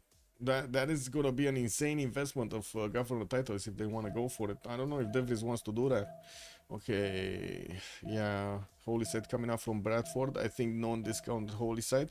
We do have him going for his lighthouses, and I do see he did actually finish his Royal Navy Dockyards. Oh, that might have been a discount. Oh well, or not. Anyway, some extra culture definitely coming out from his improved coastal resources. And I do see India still didn't pick up his prophet. What is he on the prophet side? It's just 3 great prophet points a turn, missing 5 turns. I think he really needs a project here. Or not the holy side finishing so he can get it faster. Or a shrine actually getting built from Chennai. He did choose to go for the 4th and the 5th settler much earlier. And I do see he still is getting some builders to improve his styles here. You invest all the promos on the Grand Vizier early, but that means you will not be able to use the Magnus or other governors like Moksha, Internals, like you said, you know, Pingala, Liang. Like there's so many others that have so many good bonuses. That's a massive investment. I'm not sure it's wise to put so much on just the Kivyuk here. Especially when you got like a frontliner. Ooh, Solo actually did get his religion. Eastern Orthodoxy. And it's gonna be choral music with ding ding ding ding ding. You know it. Crusade. He's actually gonna try to get Crusade over his opponent. And wait a second, didn't Mongolia actually make some points here? Yeah, he's 2 prophet points at 10. Oh my god, this bro is actually gonna need something. He's even getting more shrines out. He's 7 freaking science and 6 culture. I'm gonna put a remap prediction because I feel like a disturbance in the force is about to happen, and it's not me farting. You know what I mean? Okay, who is going to find the most salt? We got ChillBro on one side, and on the other side we got the salt generators over here, YCBS. Let's put it for 30 minutes. There is a world Mongolia doesn't even use his prophet. Yes, true. If fathers actually get the religion and so on, and he doesn't want to put it down, not give an extra tax system. But that's a massive investment. Yeah, he went 3 holy sites, man. I was just thinking, why would you invest in 3 freaking holy sites when you don't even have slots for your encampments, not to mention Gavron Plaza? It's definitely gonna want to go Monumentality here. This kind of looks like it's his choice. Like I said, he's gonna want to go Monumentality in the first era. That kind of slows down massively his ability to get to mercenaries. Ottoman's going 4th and 5th settler. Still working on getting his commercials down. Didn't go for the markets from what I can see. He's just getting some passive points here for the merchants, just like Gran Colombia is. Greece did start off on those campuses and started rolling in some of the scientist points. Going harbors next. Ooh, 20 science, 16 culture. That's a very strong start for Grogo. 20 science, 16 culture. But I think he's going a bit too fast on this. He won't get the discounts. Anyway, markets coming around here from Gran Colombia, getting built quite quickly. And I do see he's gonna get a few more of these monuments out. Did manage to finally get a builder to start improving stuff. That cleared up the tile that he's gonna want to use for his Gavron Plaza, which he's gonna discover. Ding, ding, ding, ding, ding, ding. I mean, he already has it. He didn't place it down. He didn't place it down. That's what happening. You see his own political philosophy. He definitely has state workforce. He's still the best player in ChillBro. Maybe they are gambling on him to smash the game. It might be. That might be the strategy here. Oh, what the fuck is this city? Pitufik in the north in the snow. Well, at least he's getting some copper tiles over there with some extra food from the hunter house. We do need to see what he's gonna pull out here. Definitely has the ability to put some wells in the water. Get those harbors down. In Trinda we trust. That's what Echo is saying. Okay. Holy site also coming around here from the southern city. So that's gonna be Byzantium's +2 taxes trade. We do need to see if Ottomans is also gonna get a discount here. I don't even see him with that 4th city coming out, so you know, takes time. Gran Colombia, animal hospital getting out next turn, so it will take him quite a bit of time to get to horseback riding. Against I guess he's gonna get all of the boost and also production in the meantime from those trade routes connecting. Solo is going for horseback riding in 5, and I do see SND is getting his archery next turn. I'm pretty sure he's gonna want to follow up with horseback riding afterwards. Still no Gavron Plaza, still no encampment being placed down. Oh, he did try to place an encampment and a freaking Thulian warrior. Big muscles and everything, big teeth, just showed up over there on the encampment, man. Man, he got the Doberman in there. Al Malik is not gonna move. He's gonna need to actually throw some rocks at him.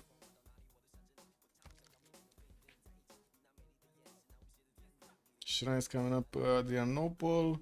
Gavron Plaza in between those holy sites to get the extra Jesus from. And Solo is on 25 faith at 10. He's gonna go into this era with good enough faith per 10 to have a monumentality golden age. Government Plaza placed down by London. Adam still working on his lighthouses. And I do see he did actually get the boat so he can take out Engazargamu. Easy early kill here for him to get the 5th city. Very nice. That's actually quite cheap. He just got a few galleys that he's gonna get to use anyway against Gorgo. This Gorgo is actually in trouble. He's in massive trouble actually here. Tordred is on the coast, Argos and Athens, and he is gonna get pushed by Gran Colombia on the land. I'm pretty sure this is gonna happen. So we might actually see some caravels coming out from Adam, some sea dogs. We've seen yesterday how good sea dogs are. We could just see them start roaming around everywhere. Okay. This campus in Nicaea doesn't really smell like anything. It's just a +1 campus, unfortunately. No Hypatia in the scientist, strong track for general, nobody making general points. England is just making some annual points. Marcus Licinius Crassus on the merchant screen, and we don't really have anybody jumping up there with the projects at the moment. We're still 10:30, one more turn to go until they're gonna get the switch of the era, get the bonuses from the classical one, and we do need to see what kind of bonuses those are gonna look like. I'm pretty sure we're gonna have at least 3 monumentalities in the game, if not at least 2 of them. But I think Chandragupta, Theodora, and then SND need to go. They just need to go for monumentality. What is SND gonna get out? No, if he's going with just 13 faith a turn, is he gonna get to wait to 450 freaking faith to buy a to buy one of those generals? Because he cannot. Oh my god, he's even getting pillaged. The freaking Byzantium scout came back for another round in the city of Al-Malik. He's gonna get to pillage the shrine and get to pillage the holy site right there. He's gonna leave over here Mongolia with his pants down.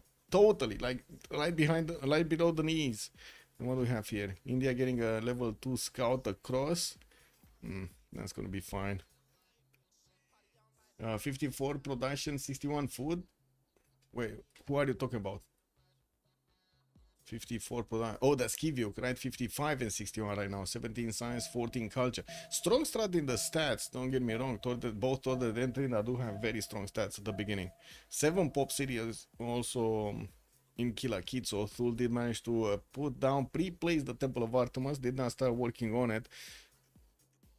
And we're just jumping into the new era. And Gazargam also, 5th city, easy 5th city for England to benefit from. Unfortunately, will not have a city on that river over there. It's blocking it out.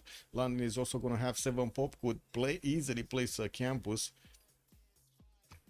if he wants to. Actually, this Government Plaza is in such a position, multiple campuses are going to get massive bonuses. I think this one from Bradford is going to be this, like the +5 over there, unless he wants to let CZOP have it. Also, what is CZOP doing coming into the lands of England? Unfortunate, right? He has nowhere else to go other than the south. Alright, Bronze Orkin did get finished by Solo, and we're going to need to see if he's going to start placing down encampments. He's getting his 4th city out from Constantinople, while I do see also Mongolia is getting his 4th in 2 turns. We'll need to start pillaging. There is a slinger for Mongolia that is going to be a bit aggressive there. Okay, there we go. Place down the encampment. Horseback riding next turn. Political philosophy also. 10 science, 15 culture, 39 faith a turn. Actually very good at this point in the game. We still don't have a second religion established by Mongolia or by Chandragupta for that matter. He still didn't get his bonuses. He's still freaking working on his settlers. He got the prophets though. Okay, now he's set. Okay, lol G. Lol J. Shrines, the gold. He got the gold religion and pilgrimage. Okay. Anyway, Devries, 8 science, 15 culture, Pembrasian voice golden age on Ottoman, still 3 cities, 4th and 5th settlers out, getting a scout to defend his cities against his opponent. And we do see he's also gonna only be on 31 points of production. He's the lowest one in the lobby, even lower than SND that started off on freaking holy sites. This is unbelievable. Wait, he got his commercials, but he didn't follow up with the trade routes, or like with the markets and the trade routes, and that just slows him down. He's trying to get those extra cities going, and of course, just being just 3 cities also quite low in production. But man, Mongolia has 3 cities as well. And good thing Stone Circle is activated here and he's getting all of those bonuses. Anyway, Trinda, 19 Science, 30 Culture. Pembrose and Voice Golden Age. New lighthouses coming around. I don't see him getting new settlers, but I'm pretty sure he needs to. And we do see him just putting the production on Governor Liang. Oh my god, 64 points of production. Just as big as Adam, man. So wait, they got all of the bonuses to like pump into Trinda over there, and Adam is just getting them passively. 64 of points of production without Ibrahim, without Liang, without the whales in the water, without God of the Sea, without many trade. What the fuck is that, man? I'm not sure that Ibrahim is worth. Yeah, like look at this. Rather just get yourself going and spam the traders, man. Spam the traders. Yeah, look at this, man. He's just the same production number as Adam the Engineer. Definitely better stats, don't get me wrong. 20 science, 33 versus 13, 28, and we do have a lot more gold by Trinda and one less city. Tordred, 23 science, 30 culture, Pembrose and Voice Golden Age, Gorgo, 4 city strong. Audience chamber is gonna be his choice here. Not well strong. While I do notice his neighbor is quite peaceful actually. We do have him also getting harbors next. Actually, Athens does need its 4th population. Will need quite a bit of time to get there. While I do notice he doesn't really have a strong military. Just an archer and 2 scouts that are protecting his borders. 39 points of production also doesn't really ring a big bell. Czop, 8 science and 18 culture. Monumentality Golden Age. He's on 29 faith at 10 only and 38 points of production. He did get quite a bit of gold generation from his shrines and now working on his Gavron Plaza. Moksha Opener. Multiple shrines still need to be built and another holy site from Hyderabad. Extremely slow. 14 10s for a holy site. That's some next level emotional damage over here on Czop. You died for science, 12 science and 23 culture, 49 points of production with a Pembrosian voice. A little bit bigger than Tordred when it comes to the production points, and getting his new traders up is definitely going to help him get some more. He did just get his commercials finished. Trader from Panama that needs to connect, trader from Cartagena de India's next turn that he needs to connect, and he just got also one of these merchants. Next one is going to be big. It's going to be Fadlan, and it looks like Devris. He might actually grab this. He's 3.4 points a turn, while Ottomans is just 9.6 points out. Yeah, commercial hub investments coming out. Look at that, man. You died for science. Really wants that extra trade route. Gonna also chop a +5 discounted campus. So not only that's a +5 campus, it freaking got discounted. Very good actually from You Died for Science to get those bonuses going. He's catching up. He's catching up to Tordred with more production in the meantime. Adam the Engineer, 20 Science, 33 Culture. 5 city strongs and his units out and about towards Tordred here. While I do see also Goddess of Ties Pantheon, Shrine is still getting built in Bradford. He is gonna give his religion to India and we're gonna need to see what kind of bonuses is he gonna have there. While I do notice, wait, was that London or Leeds? Oh, that was from Leeds. London did a place a 3rd district, no? I don't think he did. I think he needs something like irrigation or some shit. Oh, he's getting his bronze next turn. Okay, no, I don't. In the north. Does he actually? I don't think he has irrigation. That's why he's not placing it on the rice tile. And of course, it's super valuable to actually get the wood over there. There's possibly 2 extra pop that you get from the marsh and the rice tile. Super valuable. Guys, help me out. Does Ottoman governor give science to Ottoman or to Trinda? I thought it would be Ottoman, but Ottoman is 11 science only. It's giving it to Trinda. Yeah, faithless routing. Good evening, sir, and welcome. Adam is also on 76 points of production. Started getting more production points than even Kivyuk at this point in the game. Nice. That's pretty good, and he's keeping up with the science and the culture and the gold generation. SND, 9 science, 17 culture. Monumentality freaking Kublai Khan Mongolia, man. This is so dirty. Like, really dirty. Oh well.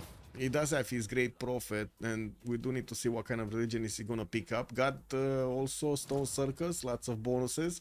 His Northern Holy Site actually got unfortunately dismantled by the Scout of Byzantium. But now he does have archer upgrades, and Mongolia is gonna have an eye on these scouts. And yeah, there we go. He established his religion. What kind of religion is he gonna be? Magnus going north. He went from Protestantism. Work ethic with Defender of the Faith. Okay, so we got the gold one and we got the production one. And we're gonna need to see if Solo is going. Oh, Warlord's Throne. Okay, he's definitely aggressive. Like, I think Solo's mission is gonna be aggression, aggression, aggression. You know, 3 directives in one. Aggression, basically. Yeah, that one is very safeless governor. I would never place that. Yes, exactly. Like, I don't know what they're doing over here, but this is a massive, massive investment into Trinda. Temple of Artemis coming out next turn here, by the looks of it, and he's started getting some horses out. Might actually want to take Vatican City down. It's not like he's actually going to get a lot of benefits, and you know, there's a danger Chandragupta is going to grab it at some point as a Suz. Don't want to just give free faith at time if you can deny it. Tatluturit is also working on a +3 campus with the bonus from the governor Plaza, and multiple builders are roaming around to keep improving stuff. More wells in the city of Pitufik. Oh man, these tiles are so juicy right here. Getting that cream going. Adam working on more settlers. With a Magnus cap, I think he would have safely gotten a builder out before that settler, and even with the chop on the deer tile, he would have had the settler at the same time. But anyway, it is what it is. Adam is also gonna send one of his. Oh, he wants to unlock. So he didn't give that tile. He didn't give the +5 from Bradford to Srinagar, and I do see he's gonna grab another one of these. Valanchik desynced. No. Well, I guess it will slow us down a little bit. Okay, more commercials coming up. Wait. Devry still didn't get his trade routes. He's working on campuses now. Still no markets in his commercials. And I do see Devries is only 39 points of production. He's not, man, he's like by far the lowest in the lobby when it comes to production. Even settled those 2 extra cities and it didn't work out well for him. Anyway, I guess we do have a builder coming up from Istanbul, and we do need to see what is he gonna choose to improve first. He has another 3 charger here, probably going for the amenities, for the sugar tile and the spice. He will need to get to improve also his ivory tile here. Bananas, yeah, there are quite a few plum tiles, there are quite a few amenities here. Mercury tile in the south that he didn't get to improve. Also, a really big question if he's gonna try to farm this up, like put farms over here, because that's kind of how it looks like, right? He's just gonna get farms in between Adana and Istanbul.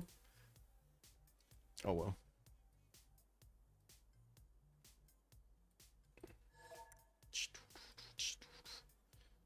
Five tenths for the Warlord's Throne. And Valanchi got kicked. Kick W. Unfortunate. Manucci also good evening, sir. Heavy support without traders. Yes. Yes, he's playing very heavy support. Let me actually get into a channel too, so I can cast to the big bro over there. Oh, Valanchik. Let me send him the link. There's a copy link. Give me a sec.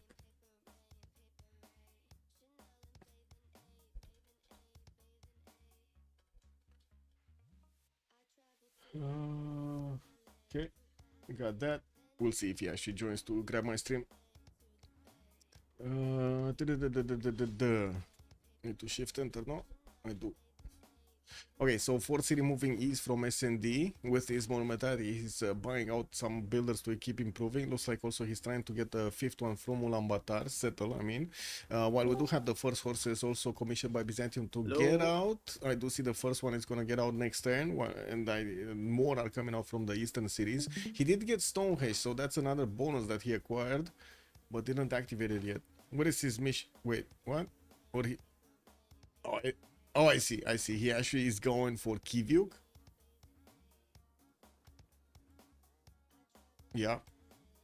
He wants to go for Kivyuk. I mean, he wants that holy side. He wants that extra +2 taxes rate.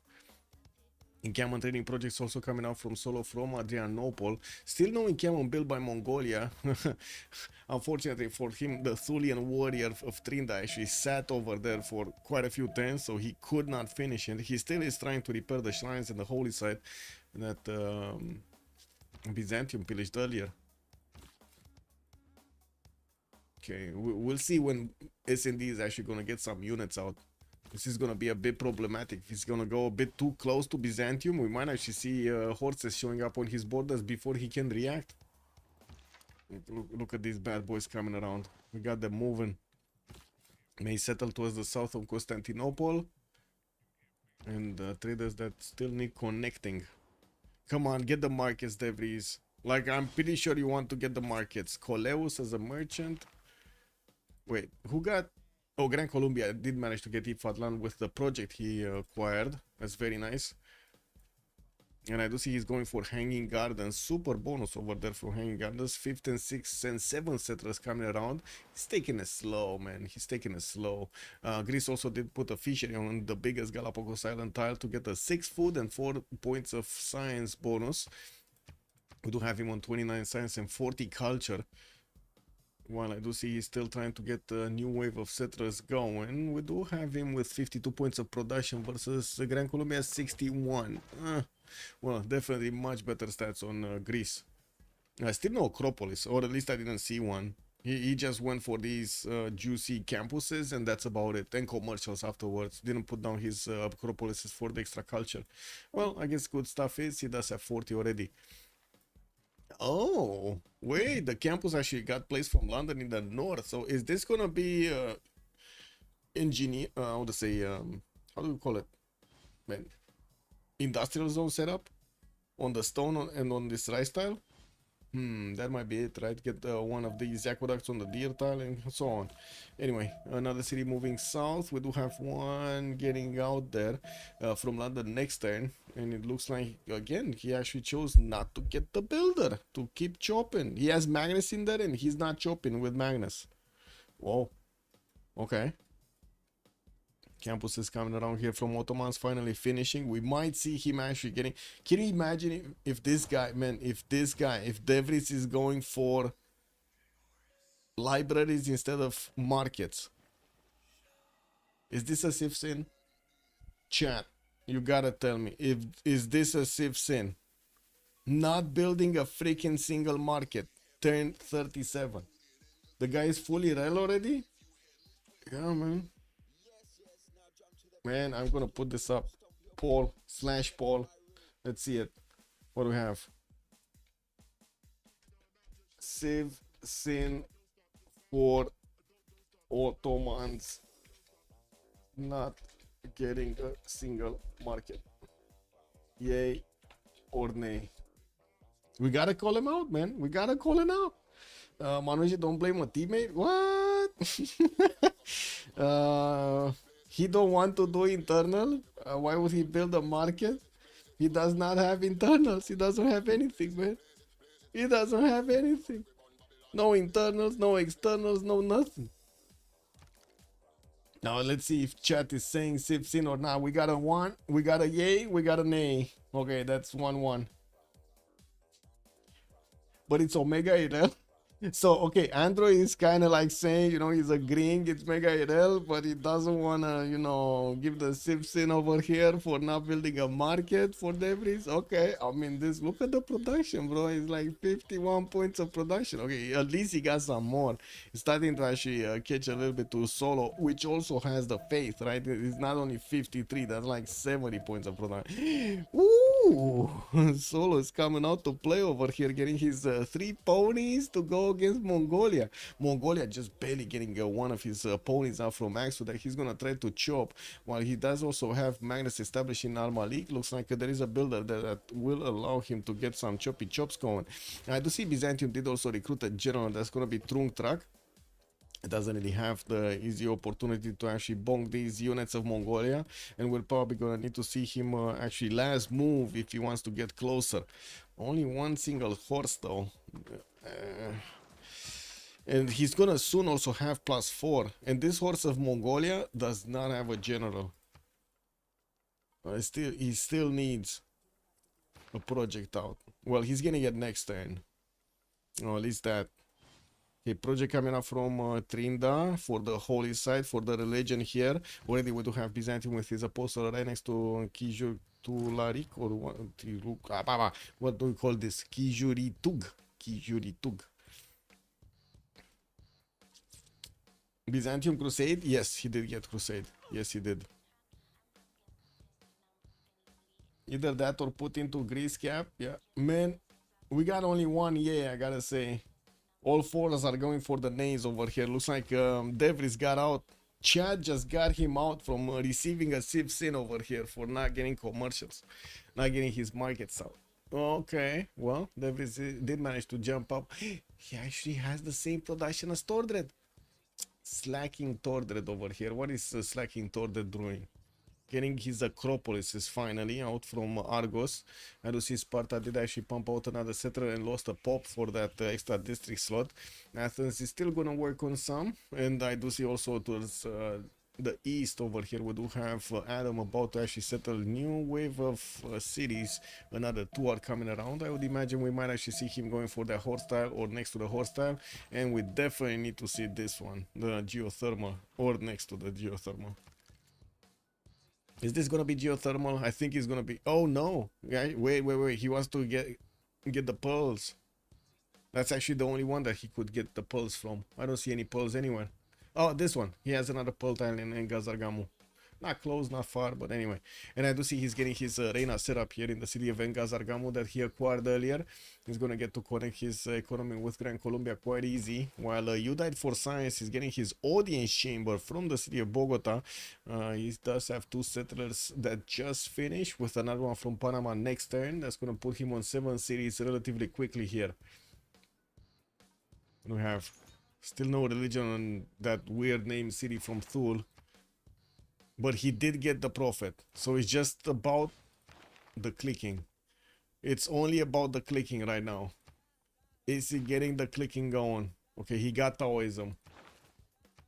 Stewardship and Zen meditation, it doesn't matter anymore. He bought the missionary. That city is getting converted by the apostle of Byzantium, while we do have Byzantium getting into the borders of Mongolia. Mongolia struggling to get his horses out from Ulaanbaatar and Xanadu. We do need to see if he's gonna slow down the Byzantine units with that. He did manage to get a general, and he will need to actually teleport it in the city of Axu to make it work with these units. And getting Victor. Oh, this is getting extremely expensive. Why do I have the impression that S&D might actually not get ever to cuirassiers?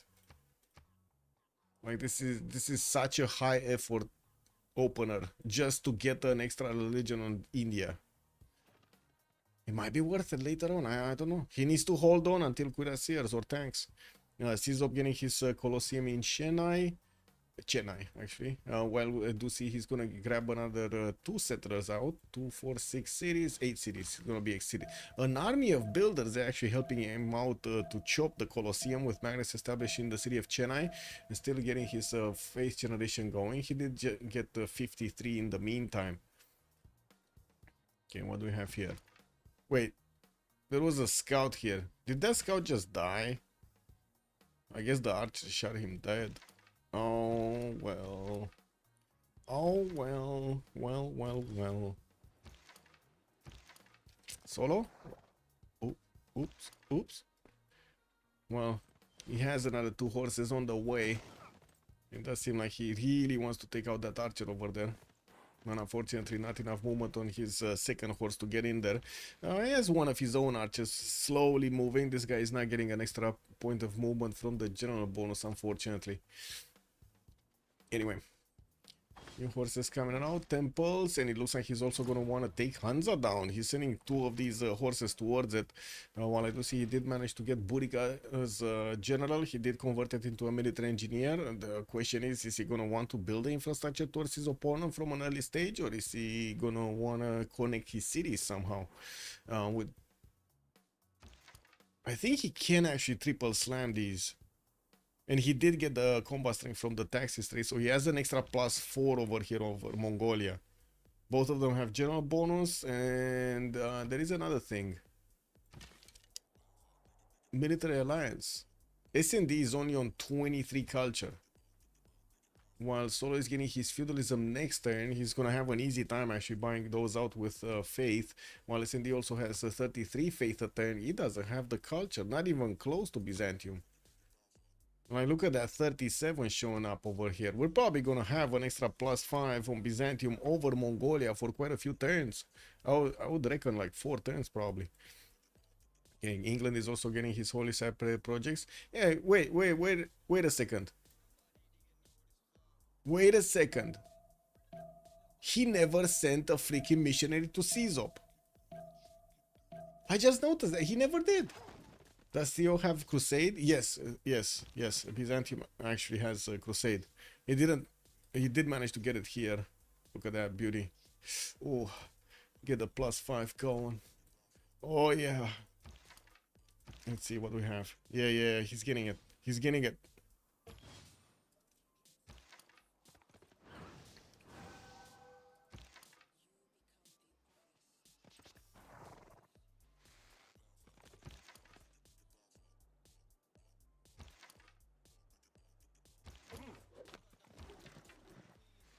Okay, new horses coming out. And it looks like also Mongolia did reconvert the city of Aksu. But again, he never sent his bonus to India. I thought this is all in the chip, no? This was the whole strategy. Get Mongolia to make a religion, send religion to India, Caesop gets the bonus.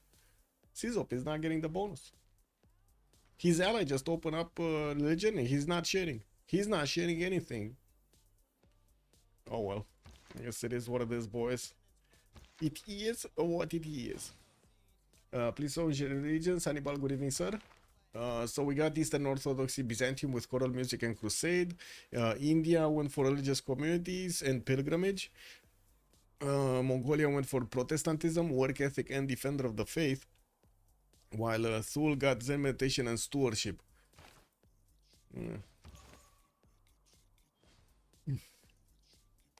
Still more lighthouses coming around from Thule, getting his settlers out. We do need to see also what's happening here. Still no military units from Gran Colombia against Greece. Neither of them are actually making military. We do see You Died for Science just keeps wanting to get some more cities going. And we do have actually quite a few atom boats in the water that Tordret is going to get to see soon. We do have also harbor shipping projects coming out from Tordred. He's thinking of taking one of these Renaissance admirals so he can have a bonus of the caravel timing. While he definitely has a lot of jobs in the capital, his Magnus is in Argos here. He did start placing and finishing his Acropolises with a +5 in the capital. That's going to be a pretty good one. But I gotta say, lots of potential on You Died for Science also later on in the game. He's lacking science though. 21 science, 36 culture, and that's with the +5 campus that he had over here. Panama did get his fourth population and placed down another +3 campus. It just will take a while to get there. Also good setup for 3 industrial zones if he places instead of the stone an aqueduct there. Ooh, that's gonna be easy to get the industrial zones. Ottomans getting some more commercials.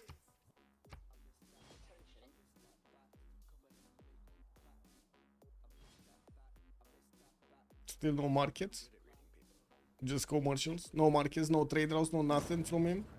He's just getting those production points, trying to acquire the production points. He's on 62 points of production, only 18 science and 30 culture. It's only S&D that's lower than that, and of course S&D did go for freaking holy side Mongolia. Well, I do have to say he did manage to pump out a lot of forces in quick enough time, and we do need to see if Byzantium is going to manage to actually take out some of these. Doesn't seem like it's going to be an easy job. He definitely needs a few more archers to lower the amount of health on these Mongolian units.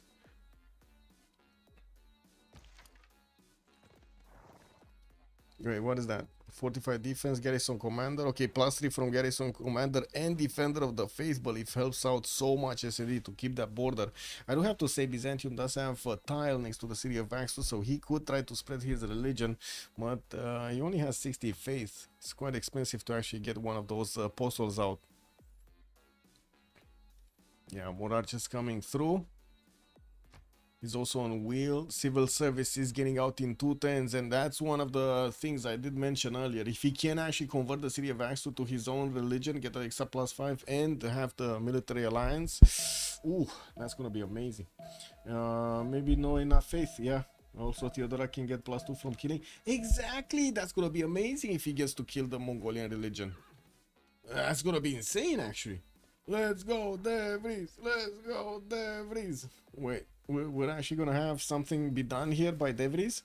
Man, his full backline. I don't know what you're saying. He's just gonna keep on simming. Needs to get those bazaars going at some point.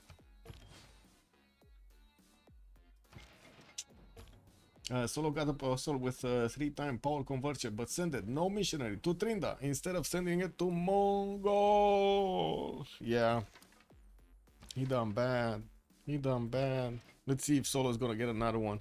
Yeah, he was banking up of faith. I do see he's on 215 faith in the back, so he kind of slowed down on getting his builders. He already did manage to improve the majority of his territory anyway, and it doesn't look like he's gonna have many more chops. Economy, how is it looking? Okay-ish, you know. Tordred getting buttress, Adam getting buttress. So wait, Tordred is going buttress next to Gran Colombia. Okay. Well, I guess Gran Colombia is getting bullied because he doesn't have that much science, only 25 and 39. He's getting the production capabilities higher, 92 points of production versus Tordred 75. And I do see he definitely has more potential over here for science. He's just getting his feudalism builders out to keep on choppy. Got the hanging gardens for extra growth, almost hitting 10 pop in the city of Bogota. And also got God of War and Plunder as a Pantheon. That gives him so many more points here. He's on 8 great merchant points a turn on the screen. Euclid next scientist. Looks like Gorgo really wants Hypatia. He passed on this. And he has 100 freaking points, man. 100 freaking points. Just 1 point on the writer, though. I think he did finish, actually, his second Acropolis. It's just he finished it this turn and we don't see the point. And now his apostle is running back. Wait, he's actually bringing it back? Yeah, he's bringing it back. It's only 4 movement. But the good thing is this military engineer will build out the pathways there. And it looks like also Mongolia did manage to push out one of the horses of Byzantium. That one, 2 of them actually. While we do need to see Solo choosing a target, he might need to stay away from Axu. With Governor Victor and Defender of the Faith, he's much better off fighting in the forest than over there. No? Yeah, look at that. He actually has same strength as these in the forest.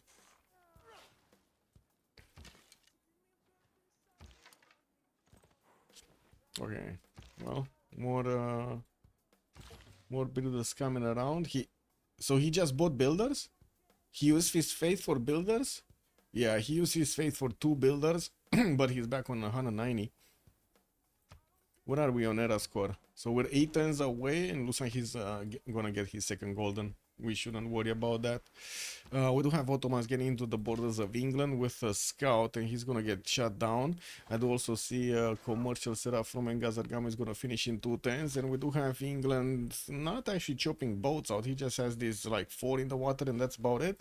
While he did manage to get Gaius Dulius, Hanno the Navigator, and Themistocles, neither one of these are gonna give him bonuses to Renaissance boats. While Greece was getting that project out for Himerios, I do see England does have 12 points a turn. Greece is gonna need to get another project if he wants to get an admiral. Yep, that's expensive, man. Hunza also got defeated. That's an extra city finally for Byzantium. 3 horses that should have been on the front line did take a city from the back line. And we do see another archer finally is coming out from Solo. 2 more archers are coming out from Solo. Is he far away? Yeah, he's not that close to getting his crossbows out. I do see he's on 40 science and 63 culture. And if you compare those stats to S&D stats, 18 and 26, now you understand why I was asking earlier, or I was thinking earlier, S&D is not going to get to cuirassiers. That's freaking 18 points of science. I like when the Civ spawn in near their teammates. It always feels mean when somebody ends up surrounded by enemies. Yeah, well, you know, that usually was me in the games actually. most of the time. I always had the luck or bad luck, depending how you want to view it, of getting in between opponents. It was like irrelevant game just because of that. It is what it is, man. It is what it is. Hey, a cat is stopping Caesar from taking it over. Just got the walls right on time over here. He's going to need to spend quite a bit of extra strength. And he was bringing a settler that could be taken over by an Acadian archer. Uh-oh. Well, that's kind of a weird position over there, getting that going. Okay, any military alliance enjoyers? Because I'm pretty sure he did get his civil service. And SND is gonna get in 3 turns.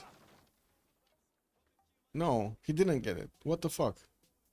Nobody has a oh my god, this Belly Dev is gonna get his civil engineer. No, Tordet has it. Do they not? I mean, they should make a military alliance that like this, no?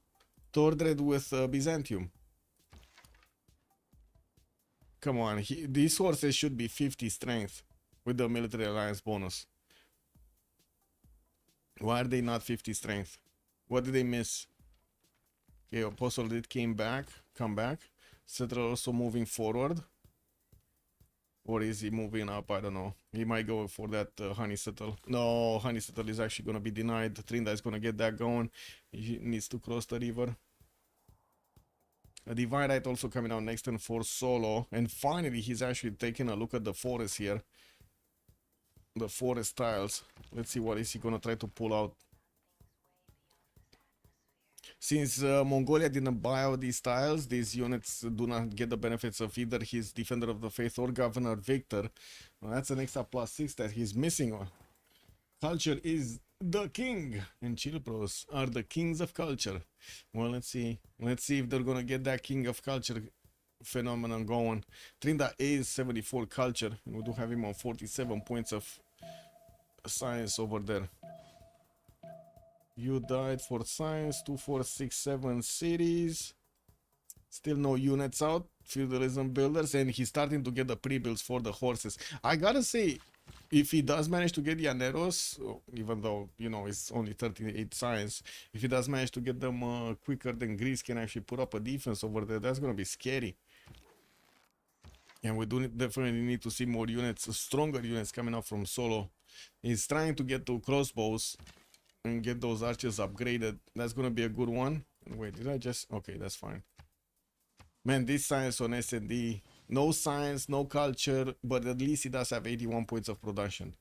You know, at least that. He's getting Pingala in Ulaanbaatar. I do see he's grabbing a few more builders from the southern cities with his monumentality. At least he does have 34 faith a turn to work with.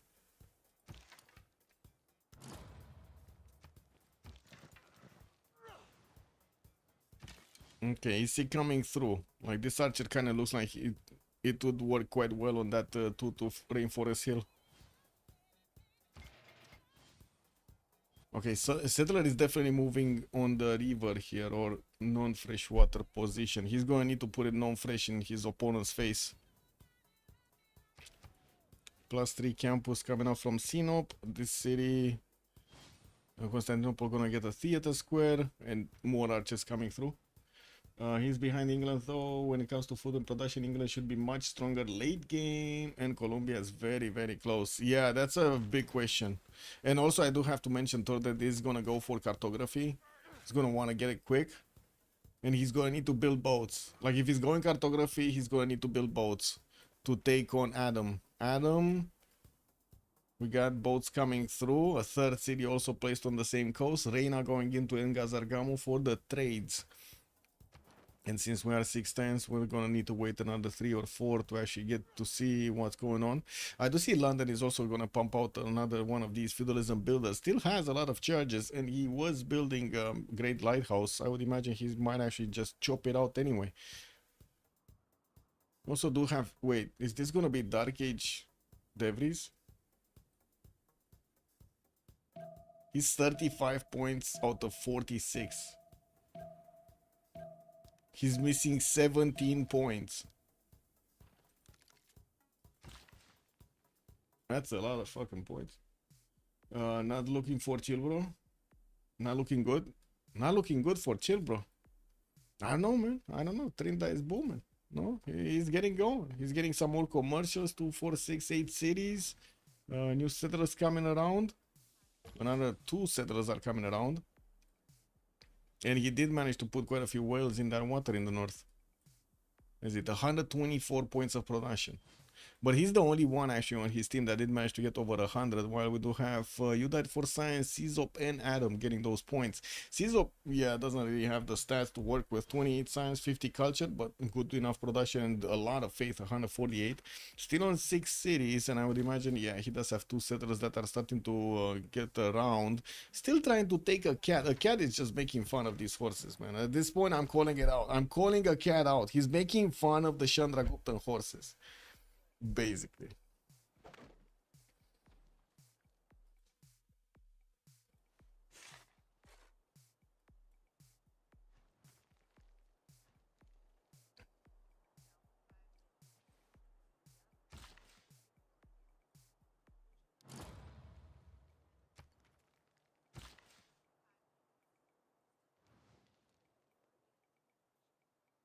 Okay, market's coming up from CZOP. 410's Great Lighthouse, and it looks like Adam does definitely want to chop it, move his builder on that, on that deer tile, where I think it will be an aqueduct by the looks of the positioning there. Wave of bows coming out from Adam. Taking out 2 cities from Greece is going to be terrible. Argos and Athens. That's going to be so much science taken out from Argos, and of course Athens is also going to be a bad one. That was Governor Reina's city that he was trying to actually get going. I mean, De Vries didn't come onto the coast. He never joined the coast. I do have him getting his builders out, De Vries, I mean, and I do see he did manage to build the Oracle earlier. Istanbul does have Magnus, and he probably chopped it out. Still trying to inch forward with his era score points. He's on 40 out of 46. 14 points missing. That's still a lot of freaking points. Cizo already secured his. You Died for Science only missing 1. Adam secured his. SND is missing 7 points. This is going to be important how actually Solo is going to want to play this out. And I don't see him actually moving forward to start shooty bang bang on the horses. I think he should actually acquire a bit more from shooting down these units. Like getting these archers to a level 2, making them much better crossbows later on is quite valuable. Ooh, wait a second. Mongolia is trying to actually use another attack. Just 1 horse to go against 1 city of Trinda. Oh well. Guess they do what they can. Okay, we got some heavy chariots coming around. Oh, I do see SND is trying to get his apprenticeship also, while Solo is going to get his machinery next turn. He's also going to have mercenaries with it. A cat finally got defeated by the horses of India. And I do see he did manage to grab a 3-charge builder. And we'll put a city in between his and that one. While Liang is establishing Hyderabad. I did not see actually city parts coming through. So I don't think that's going to be a city part Liang. But you never know, man. Kind of late though.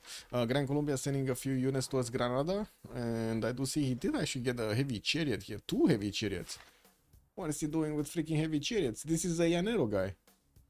As in, you know, like light calf guy. Anyway, he's buying more traders. Getting them connected.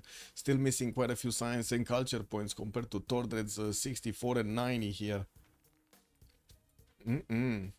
But definitely has more production. It doesn't look like it's helping him out that much.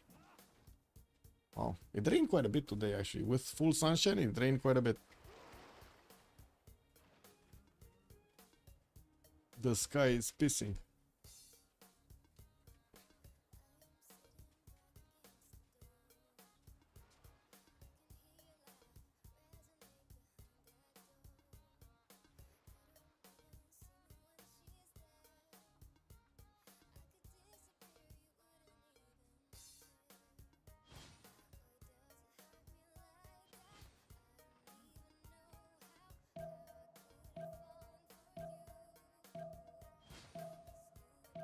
Ah, finally, the Mongolian religion is about to hit the cities of India, starting to get those extra followers in there.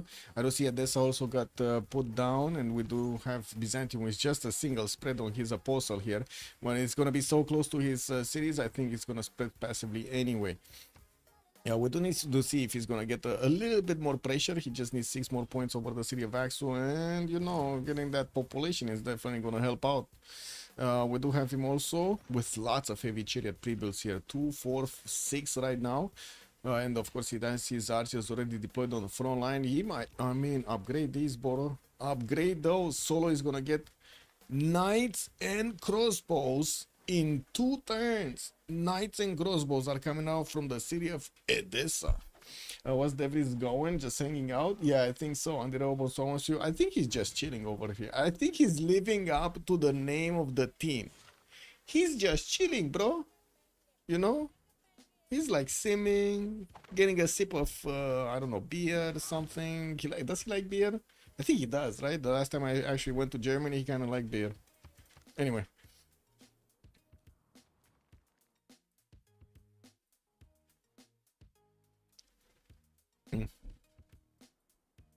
Hey, are you guys ready to not actually get good prices on your plane tickets anymore? After what's happening in the strait over there? Did you see what happened today in the strait? Oh my god, that was so freaking funny. Funny and sad at the same time. You know, we need to look at the good part of what happened over there, the fun part. All of those tankers moving over there, like tens of tankers moving into the middle of the strait, and they were like, oh, can we go now? Can we go now? And then, no. Every one of those tankers moved back. It was like everybody scattered, no. Like dropping something loud on cats or something, and they get scared. Oh, okay, there we go. Crossbows did get upgraded.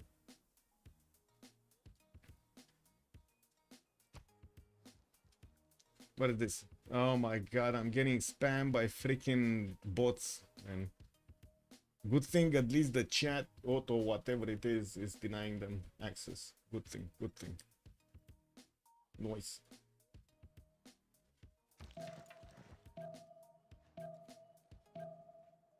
Wait. I do want to ask, chat, I want to ask. Wasn't it better for Devries to get a holy site and a religion to give it to Byzantium rather than do all of this setup, which is not really helping out that much? To give an extra +2 taxes straight on Byzantium? Wouldn't that have been a little bit better for what's happening right now? Because I'm pretty sure he could have had a religion by this point, right? There's no more religion yet, but you know what I mean. He could have had a religion. He could have taken the religion away from England. The religious option. Anyway, cartography in 2 turns from Adam, and since he did finish his great lighthouse here in the city of London, he's gonna have the ability to move very quickly. 1 extra movement point on his units right there. Era score, let's see, we're 2 turns out. Solo made it. Devries 7 points off. What is this? Theater square, it's only a +2. That's not a good one. Trying to get commercial hub investments. I don't know what the fuck he chopped. Getting horses from Konya and placing down a campus. That's gonna be a +3, but I don't think he's gonna get it in good enough time. Oh, this was a +3 already, so yeah, you already had one. That's weird. He might not get it. He might not get it. Trinda also secured his golden age. Tordred is 3 points off. Shouldn't be a problem. He was getting a hoplite. Oh, he already got one. Getting a horse. Okay, that's another point. And he's trying to get the commercial out from Athens. That's a bit too late. 5 turns is going to take a bit too long. We do have Cizop also securing his golden age. You Died for Science secured his. Adam secured his. And SND. Even SND secured his golden age. Also, England giving feed the wall to India. Together with Prod from Mongolia. Yes, exactly. I think it would have been really important for Devries over here to deny that religion. Oh my, look at what's going on over here. Level 1 crossbows coming up to shooty bang bang the Mongolian units. He's gonna start spreading that religion everywhere, getting the crusade on. Oh my god, this fucking... Do you hear the noises coming out from the drops of rain? It's getting very loud. Might actually get an alert soon on my phone because it's very loud. I think I should actually close the fucking window.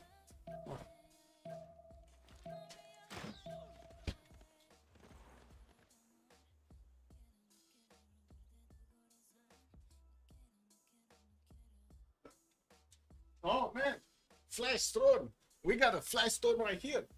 Are we?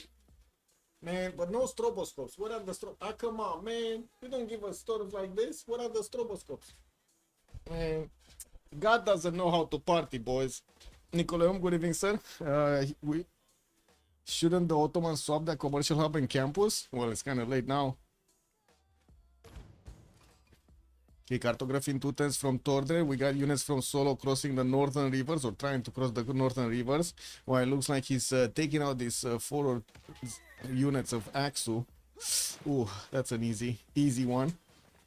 Easy shot. His heavy chariots also need to be upgraded into knights, but he does need the gold from his teammates, and it doesn't look like they're actually benefiting from that much gold. Valanci, good evening, sir. Yes. He was making galleys. Not a lot of them, actually. Looks like there's gonna be a relobby. Hey, there's gonna be a relobby, Valanchik. You might actually get through. Get back in.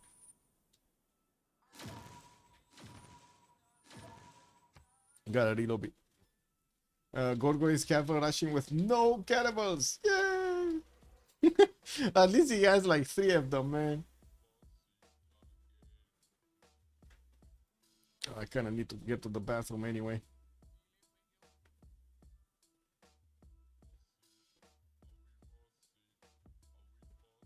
See? Medicine, good evening, sir. Hella horseman. Knowing the night is coming, yet no spearman again. Shake head. Shake head. Yep. Do you like the accent, Medicine?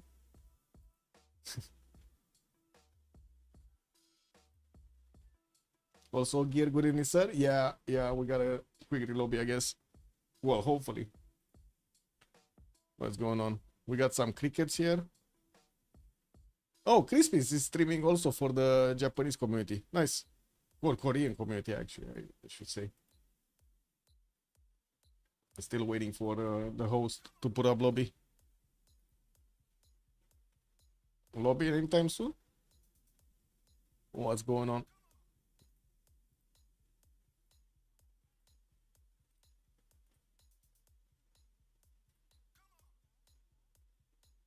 Maybe they restarted or something. Well, some of them are definitely restarting the game. Ah, there we go. Who's winning? Yeah, it's Z.TV is always winning. What is one of the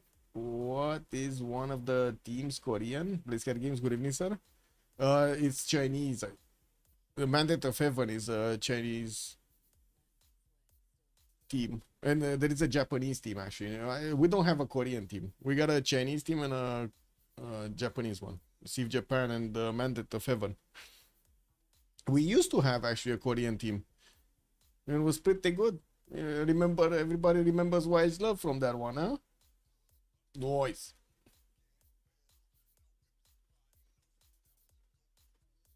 Okay, let me go to the toilet. Be right back.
But again, no stroboscopes, man.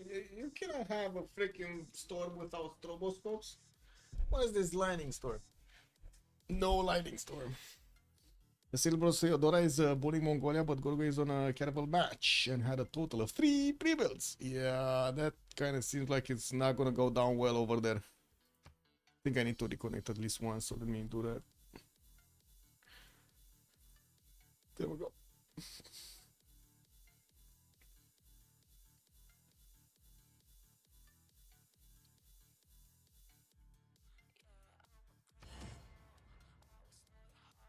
I need to actually slow down my PC as well.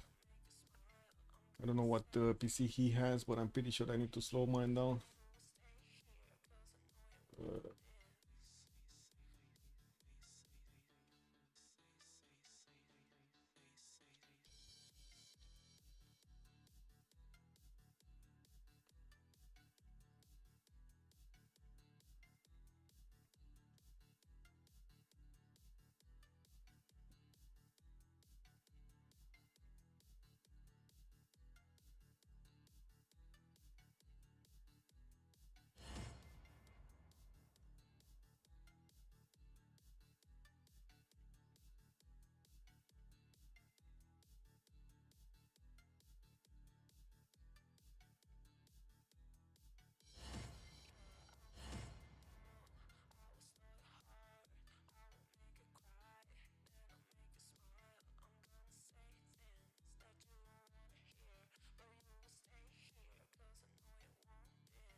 Okay, just need the Torre to ready up and we're good to go.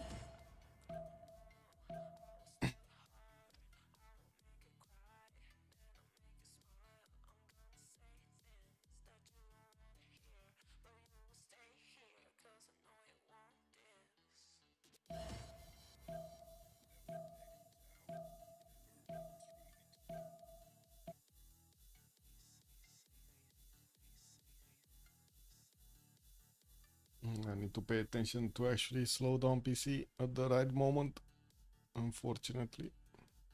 I gotta say, this is like the weirdest strategy ever to make the game work, but whatever works, works, man. I guess so.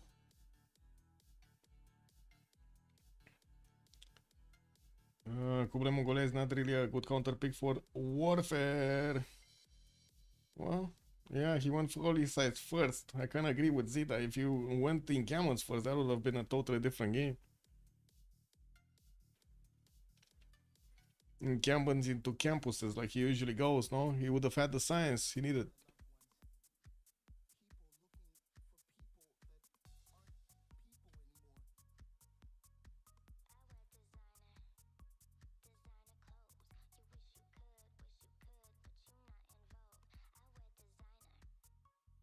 Okay, just waiting for everybody so I can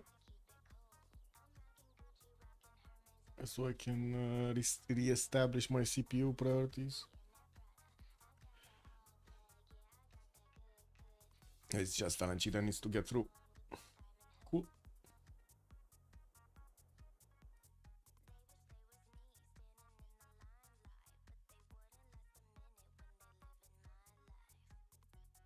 Alex, good evening, sir. What are some files? What files? Is there a dog drop again? One of those made up, smoked up dog drops from Herson? He's trying it again? Oh my god, man. He's trying to spread lies again. Kerrigan, bonjour, monsieur. Also, even with Inkaman open, Kublai Mongolia cannot fight that well. Okay. Yeah, definitely. I mean, just look at this. SND is just not gonna be in a good time. Not gonna have anything here. Thought about the holy site in the fourth Mongol. Wait, he actually got. Yeah, I think that city is not gonna grow that well. Holy site. I guess he does have work ethic, so you know, from that standpoint, maybe he does want to actually get a little bit of production from that holy site. At least that. Not that he actually has a lot of production anyway. Anyway, what is this? Oh my god, look at how many crossbows he has. 1, 2, 3, 4, 5, 6, 7. And I do see he's also gonna have like 7 of these heavy chariots more coming out, and he's just gonna need the gold. He just needs the gold to upgrade.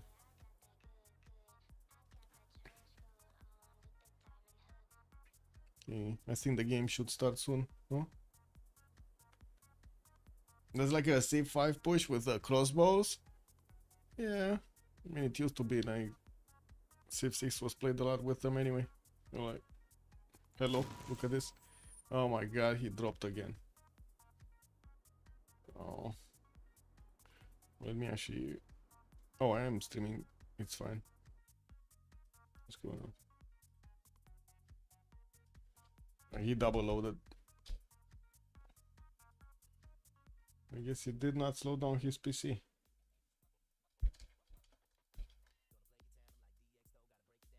Unfortunate.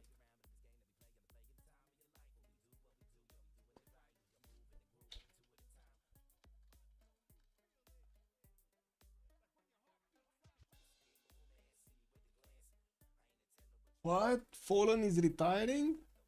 So who are they gonna get to? Oh my god, they're gonna get simple, aren't they?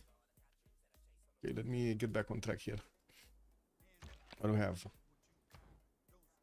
It looks like Byzantium is trying to push forward. Only is a single general from what I can see. He's also trying to go towards the north, slow down any kind of attack against Thule. And I think this was the last turn, right before the switch of the era. So we're going to get to see if Devris is going to get his golden age or not. He's still 1 point off, 53 points out of 54. Can he get it though? Like, I don't know. Can he get it? That's, I mean, maybe a city-state levy, maybe a city-state. Does he have anything? Oh, he has Vilnius. What does Vilnius cost? Oh, he already levied it? Uh-oh. Well, it doesn't seem like he's going to have another option here. 53 points out of 54. That's going to be a sad day if he doesn't actually get this.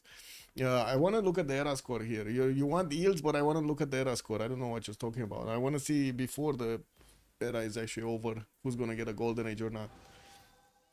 A swordsman, maybe? Wait, he didn't get a swordsman? He did get a swordsman. Oh, that's on Gorgo. Oh, he's trying to get one. Does he have chops? Builder, no movement. He does have one. Wait, he does have a swordsman already. One to the south of Istanbul.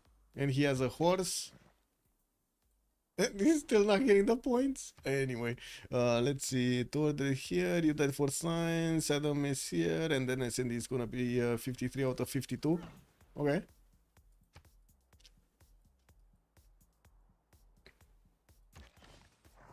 Okay, so it looks like Byzantium still is needing to upgrade more of these knights. He did manage to get 2 of them, and he just doesn't have a lot of gold from his teammates at the moment to get to invest in the next ones. And I do see we do have S&D trying to lash out with his own archers. We're going to need to see if Solo is also going to get another general for the northern military. Looking at this, he's just 2 points a turn, and he's not making projects, while Mongolia is on 4. Zankian is going to be the next merchant, and Grand Colombia is probably going to grab this one also. He's 12 points at 10, no problem for him to get that golden age. Oh my god, Devris is still not gonna get a golden age. So not only he was the lowest one in the lobby with production, he still is the lowest one. He's even lower than S&D's production, man. Can you imagine? How can you be free sim and be lower than the frontliner that started with a fucking holy site opener, man? Repair a tile? I mean, does he have a tile to repair that got flooded or something? He doesn't have one. He doesn't have one. Man, that just feels bad, bro. He got bow, he got everything he could. 53, 54. That just feels bad, man. Yeah, and his best governor is Trinda City. This is just fully real gameplay here in Devriz's city. He railed himself so Trinda can do something in the game. Well, let's see if Trinda is actually gonna get to carry this game. Yeah, we do have Torred in trouble. I'm pretty sure England is gonna start upgrading his boat soon.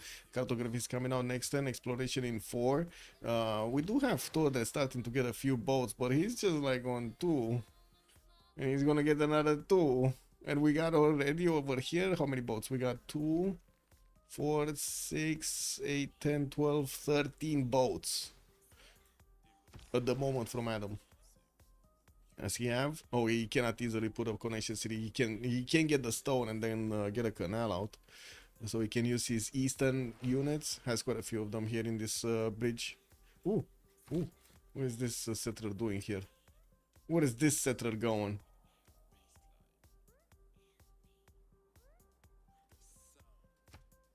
Ah, come on. He's really not getting it. That was it, guys. That was it. Devri's going normal age. And what the freaking yes. Wow. Yeah, it happened, man. Free sim normal ager. You love to see it. Like, it's just, I don't know what to say other than that. You love to see it. It is what it is. Yeah, Ottoman normal gameplay. He's down to 37 science and 31. How the fuck does he have less yields than SND on 5 cities with a monumentality? Man, I'm going crazy. I'm going crazy. Did they get somebody else to play instead of Devries or something? Or did he actually wait. I think he went Ibrahim with all bonuses here on Kilakitso. Like everything on Ibrahim. Because he only has 2 governors. Look at that. He has Moksha and freaking Magnus. He doesn't even have Pingala anymore. How is this possible? Where is Reina on Vicky? Here in Ngazargamu. Man, that's just... that's effed up in so many levels, man. Anyway, maybe they will pull this off. I don't know, because at the moment Chandragupta is getting bigger, but not as big as to lash out anywhere. You died for science. He's getting more science and culture, but it looks like he's gonna allow his opponent to actually get the first attack on him, on Gorgo. Allow his allies to get the first attack on his opponent. More commercial hub investments coming out, campuses, and I do see he did pick up Zankian as a great merchant, extra trader capacity. Okay, he's getting it going. He's getting it going. We're gonna need to take a look after the Congress at their bonuses in this era. We do have CZOP over here. What is this? 60 science, 100 culture, 164 points of production, and 170. Man, they're not even in the same ballpark. Like Trinda with all of those bonuses, it's just not there. CZOP is gonna overwhelm him, but of course they have the secret weapon, and that is Solo. Solo secret weapon over here is gonna be a problem. He's gonna get these knights to start bonking, and they're gonna be bonking hard. He might actually get an extra taxi straight from destroying Mongolia's, or I should say converting Mongolia's cities. Oh, that's gonna be nasty. SND is gonna get his stirrups next turn and has a few of his heavy chariot pre-builds here. Still working on getting archers out. Trinda is a big simmer, so I think that could be and is justified. Totally different words there and meanings. Anyway, we're gonna have a pause for 2 minutes, and we're gonna be taking a look later. Sacrificing Devils seems like bad. Maybe just to me, man, but it seems like bad. What the fuck is that?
Jumped me.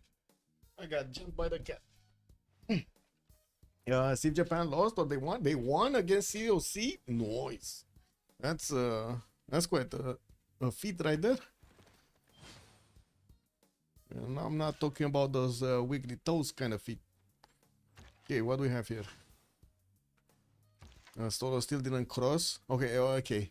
Pembrush and Voice Goldenish, printing coming up in 4, 61 science, 114 culture, 122 points of production, and 71 faith, getting his GMC up in 2 tenths, and did upgrade most of these knights. Looks like he's looking forward. Ooh, actually 69 defense strength horses look kind of nasty. Can they actually use these crossbows to tone it down? I don't know, we'll see. We shall see this turn. We got Devries, man. There was a prediction of who's gonna farm the most tiers. I changed the title of it, but it looks like most voted on 68%. ChillBro. They voted ChillBro. How do I close this? Okay, there we go. 120 points of production on Devries. Finally working on markets. He's working on markets. Yay! He's getting them going. Okay, Trinda, 83 science, 108 culture. Did he go for Finquery? No, Pembrush and Voice Goldenish, getting some dams going for the production capabilities, and also did manage to get a knight out from the western city. Might even want to use it against Mongolia, which is starting to get some Kesheks out. This is starting to be a bit dangerous. Solo is bringing the firepower in the forest and will start shedding these horses. Anyway, I do see also Trinda does have 160 points of production, quite up there with everybody else from his opponent, but not his teammates. Todd at 84 science and 104 culture. He's starting to get a fleet out, a decently sized fleet. We got like 6 boats right here. Next to the city of Argos, but we're gonna have a lot of freaking caravels with bonuses coming from this side, from Adam the engineer. Then we're also gonna have some sea dogs in the water. The big wolves are gonna start splashing down. I do see also Tordred is trying to get more trade routes, building up the acropolises for the extra culture, getting a few quadrim pre-builds for upcoming frigates, but I gotta say his galley count is kind of low. It's kind of low. At least he did manage to get Leif Erikson as an admiral. And I do want to see Himerios here got picked up or not. So Leif Erikson, Rajendra Kola by Kiviuk. England got Zheng He. And that's it. Where is freaking Himerios? Nobody picked Himerios? Did even make him pro? Oh, there we go. Now that's the Strobosus coming through. Man, God likes to party. And I do see also Hypatia got picked up by Gorgo. Okay, he got like 3 of those. Okay. Well, this is what it is. Gran Colombia is also gonna get Marco Polo, another one of these free ones. Where's Oligarchic Legacy? Where though? Where? Who are you asking? Oh, wait, on the boats? I don't know who actually went Oligarchy. Let's see. Tordred. Autocratic Legacy. So, no, not that. And Adam. Oligarchic Legacy. He has it. He has it, Valanchik. It's on England. Also, Ma'am Nico, good evening, sir, and welcome. Granada has been defeated. That's an extra city for Gran Colombia. Okay. We do have Sizop also with 62 science, 116 culture. Pembrush and Voice second golden age. No more faith buying for him. He's getting his setup going for these industrial zones to be closer and tighter. While I do see he's also getting his GMC up in 3 turns. There is a serious danger. He might actually get a +6 Byzantium on his border soon, so he needs to actually get some units out. I do see Solo is starting to actually drill through the line of defense of Mongolia quite quickly, and these Kesheks are very squishy. He's taking out the archers extremely easily, and of course I do see he's building up the road pathways in the forest, so the resupply line is going to be a lot faster. Starting to cross the river also in the north, but unfortunately doesn't have one of his generals over there. He might need another one. Oh, he's making a project. He have a training project coming up in 2 turns. Okay. What do we have here on SND? 50 science, 35 culture, drums of war, golden age, 104 points of production. Still working on Kesheks. Yeah, I guess he did manage to take one of the knights down. He's gonna lose it though. What's up, Athena? What is going on, Athena? Oh, you came for some cuchi nut right now, man. She came for petting. Come on. Get your butt out of my mouse. from over my mouse. My mouse doesn't want to get bothered by cats. What is this? Ormar, good evening, sir. Toothpies was the second observer in COC. Yeah. Toothpies might actually get the save. Okay, so strong attack from Byzantium against Mongolia. Looks like he's gonna take out that knight. Easy peasy takeover. He's spreading also his religion in the city of Axu, and that converted the city's center entirely. That gives him the ability to get an extra +5 from his crusade. Easy. Oh my god. Oh my god. So much bonus. So much bonus strength. He does have walls to actually get through, and I do see his crossbows are gonna take quite a bit of time to attack into them. He just bought one of his catapults with faith. He just finished GMC up. You died for science, 87 science, 93 culture, Pembrasian voice golden age, did get Zankian putting down more campuses, and I do see the cat does want to play with battle caps. Hey, cartography finished on Torred also, and we do have the units of Adam actually splitting up forces. Okay, they're gonna go from the south, they're gonna want to go from the south and not from the coastline of Gran Colombia. Interesting. Well, lots more science capabilities on Gran Colombia while he's finishing up these campuses.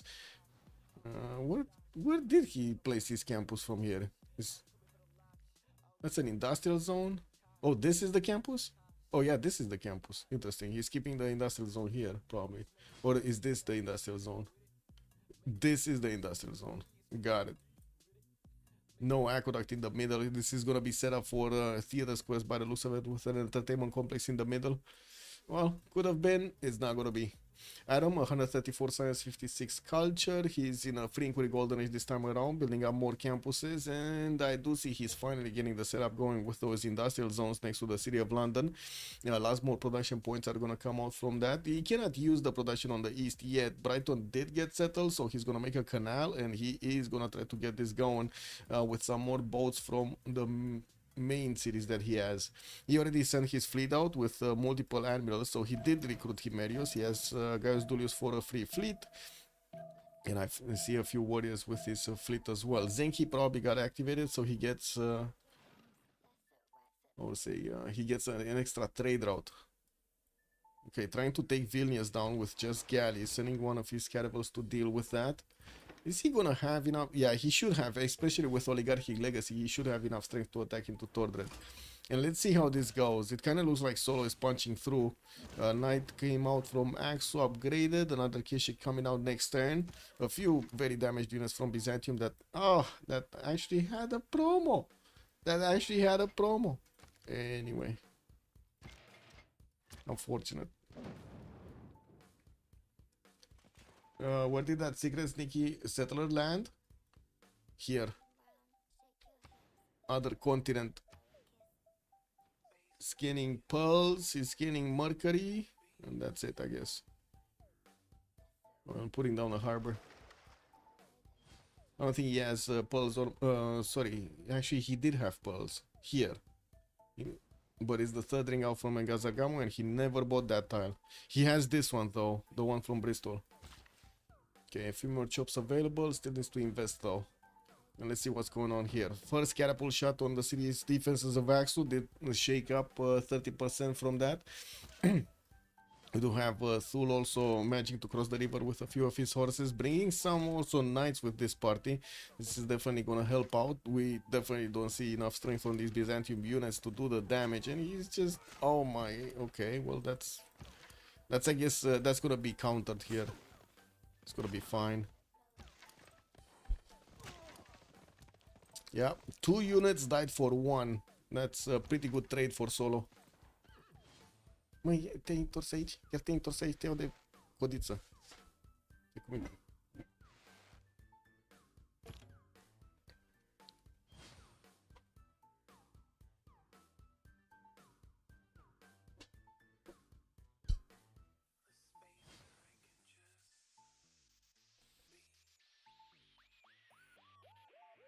Okay, are boats fighting? Not yet. They're just about to start fighting. We're going to need to see him actually. Yeah, there we go. He did place down his Oligarchic Legacy. Definitely his boats are stronger, and he does have a few level 1s. I don't see Gaius Dulius activated at the moment, and I just see like 2 of these got level 1s. Does he have promos? No. I don't see him actually managing to get these out with how to say the guy with this guy with Victor.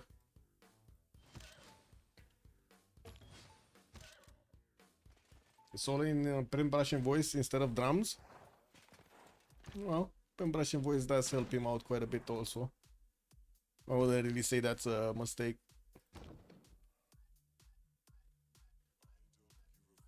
Devry starting to catch up in science, man. He's 58 science and 54 culture. You would have thought that he would get like a lot of gold per turn, but he's barely like 84 gold a turn in that sense anyway. Okay, more of these catapult shots on Axu. Another wave of damage has been done. Byzantium is cleaning up the units of Mongolia to the east of Al-Malik. Another wave is coming out to fight them, but that also takes away from the ones that are available to fight in the city of Axu.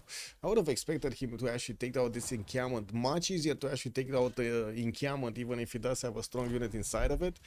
Just because of the well, damage setup. How good how make money, man? Yeah, Devry just need to make money. Yeah, but he's not making even money.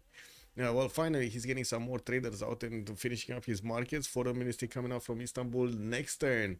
And while we're about to see the smashing of boats here, Adam the engineer is getting ready his moves. Athens is also getting walls up. There is a quadrim inside there that could turn into a frigate soon. Tordet is getting his printing in 2 turns. Looks like Solo did finish printing, so he does have an extra +3 from Intel against his opponent. Yes, he does. Still no spy out. He did go for GMC instead of going for his intelligence. And I do see finally he actually recruited another general. That's going to be nice on the western side. Needs to send the first one towards the north because this LC is not going to give bonuses to these horses. Please, there is a beautiful road circle between Byzantium and Mongolia. Oh, this one? Yes. Yes, this is a beauty. With a crossbow inside, this is the merry-go-around. Yes, they got a merry-go-around here. Can you imagine Voichens on this road?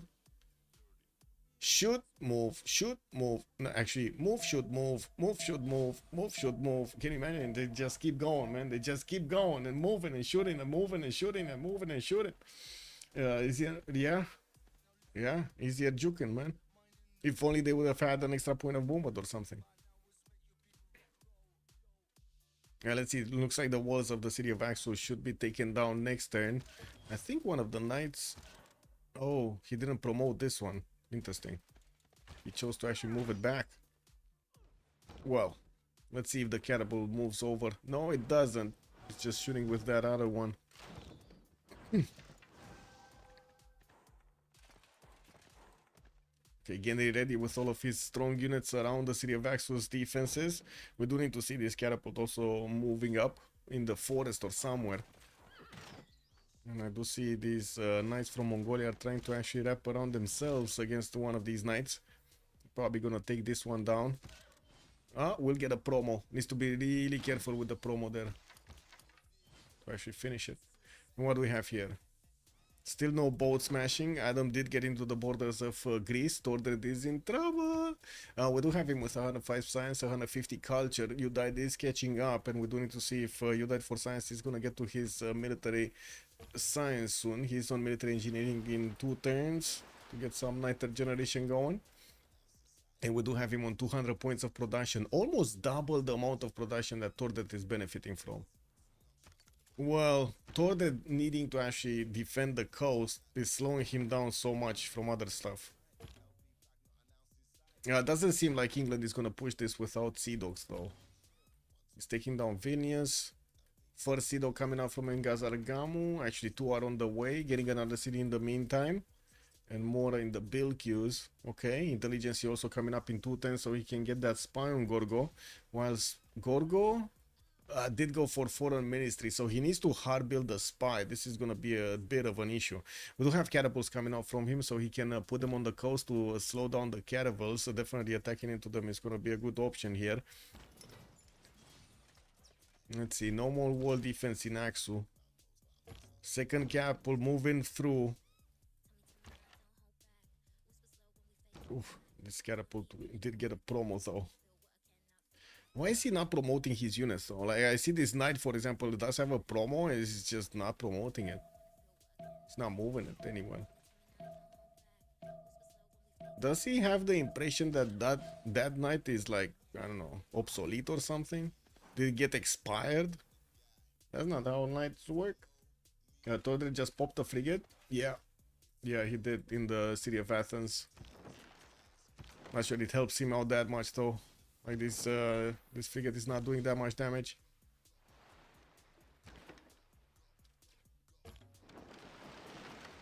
Well, that's a dead unit right there. Okay, this one looks like it's gonna get a promo if it's not gonna get taken down. And it doesn't seem like there will be an easy option to take it down. Anyway, let's see if Axel is gonna go down also. Catapult? No? Shooty, bang, bang, shooty, bang, bang. This one got a promo, this one shot, but barely took out a sliver of health. Yeah, looks like also Czop did manage to get over 100 science, got his spy out, and working on Hagia Sophia, getting a few more campuses in the meantime with universities and all of the big booms in them, and the libraries and everything. Black Company, you done the job, but no promo. Yeah, it's just getting the... Ooh, wait a second. He got converted. Xanadu got converted. Wasn't that the captain? Oh my god, he has +6. Oh no, he has +12. He has +12 on freaking Mongolia, man. +6 intel and +6 taxes straight. And +5. Oh my god, this bro has +17. +17 over his opponent. It's a nightmare. Yes, it's a nightmare. He's moving through. Oh, that's gonna be painful. Like I gotta say right now, this is gonna be Czop in quite a bit of pain. Printing in 2 turns. SND is gonna get finally his printing, so at least a +3 is gonna be toned down. But it's kind of late. Like look how much 80 fucking strength knights, man.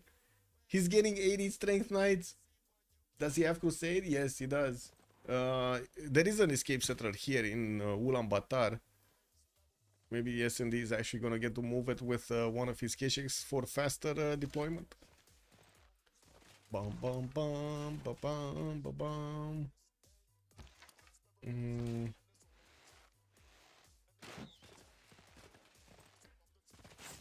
That was well, that was a night.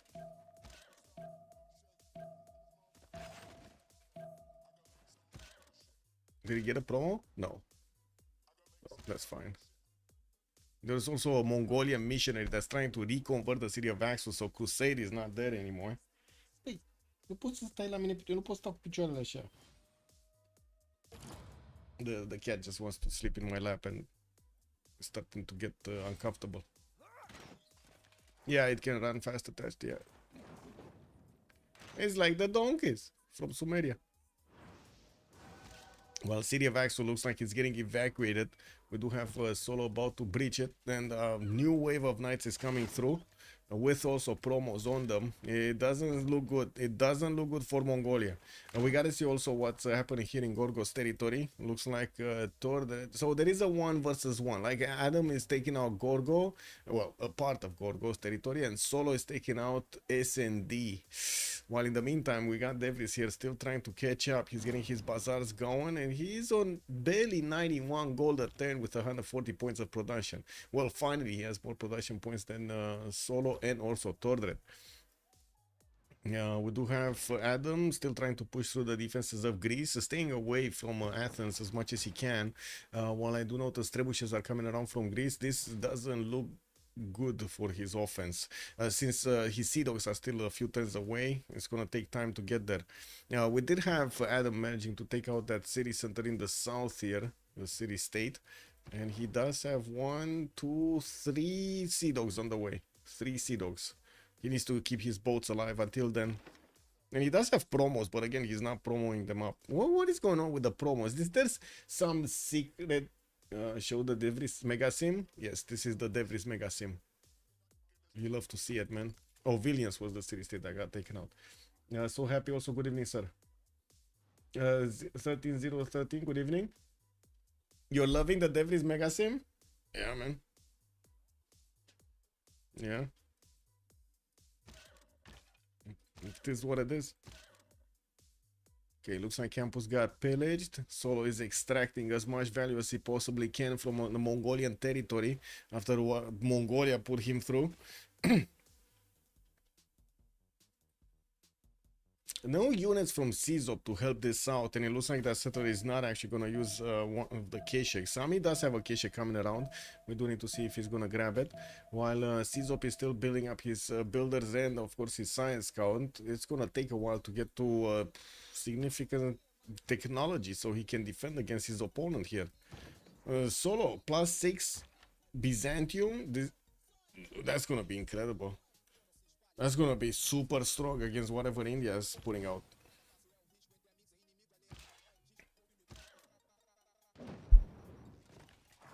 Okay. Getting the pillages going. Spreading more religion. It does seem like he did manage to get the tiles next to the city of Xanadu, which was trying to get the interagency off. I don't see a spy yet in any of the cities over here. Yeah, he's not getting the spy. Doesn't have a spy.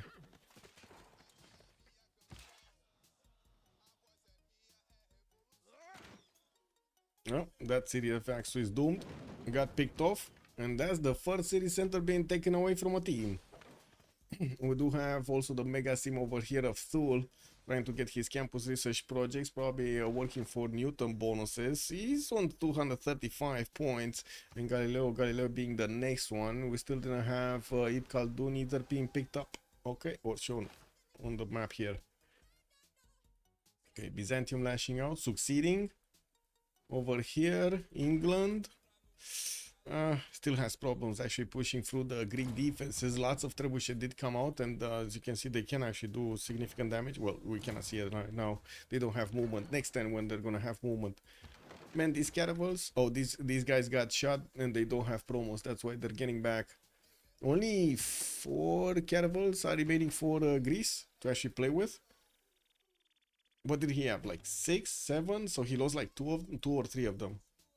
And I do have to say, You Died for Science is getting a few of his knights ready to go against the hoplites of Greece here. I was expecting him to go for his Llaneros. We do have him getting machinery, so now going back on the bottom 3. Did get castles in the meantime, and his production capability is getting higher with his industrial zones getting finished here. We do have him on 250 points of production. He actually is double the amount of production that Gorgo has. Missing a few points only from double. Mongolia fed taxes. Yes, Mongolia basically fed taxes straight with its city, the capital city Xanadu converted. Now it gave an extra +2 taxes straight to Byzantium. Man, let's see if we didn't see this from the beginning.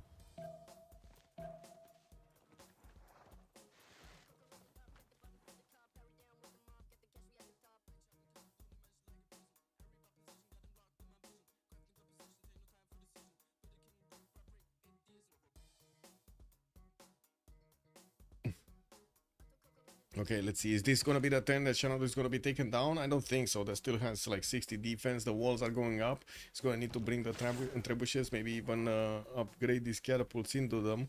So it doesn't need to buy new ones. Could easily take this encampment down, though.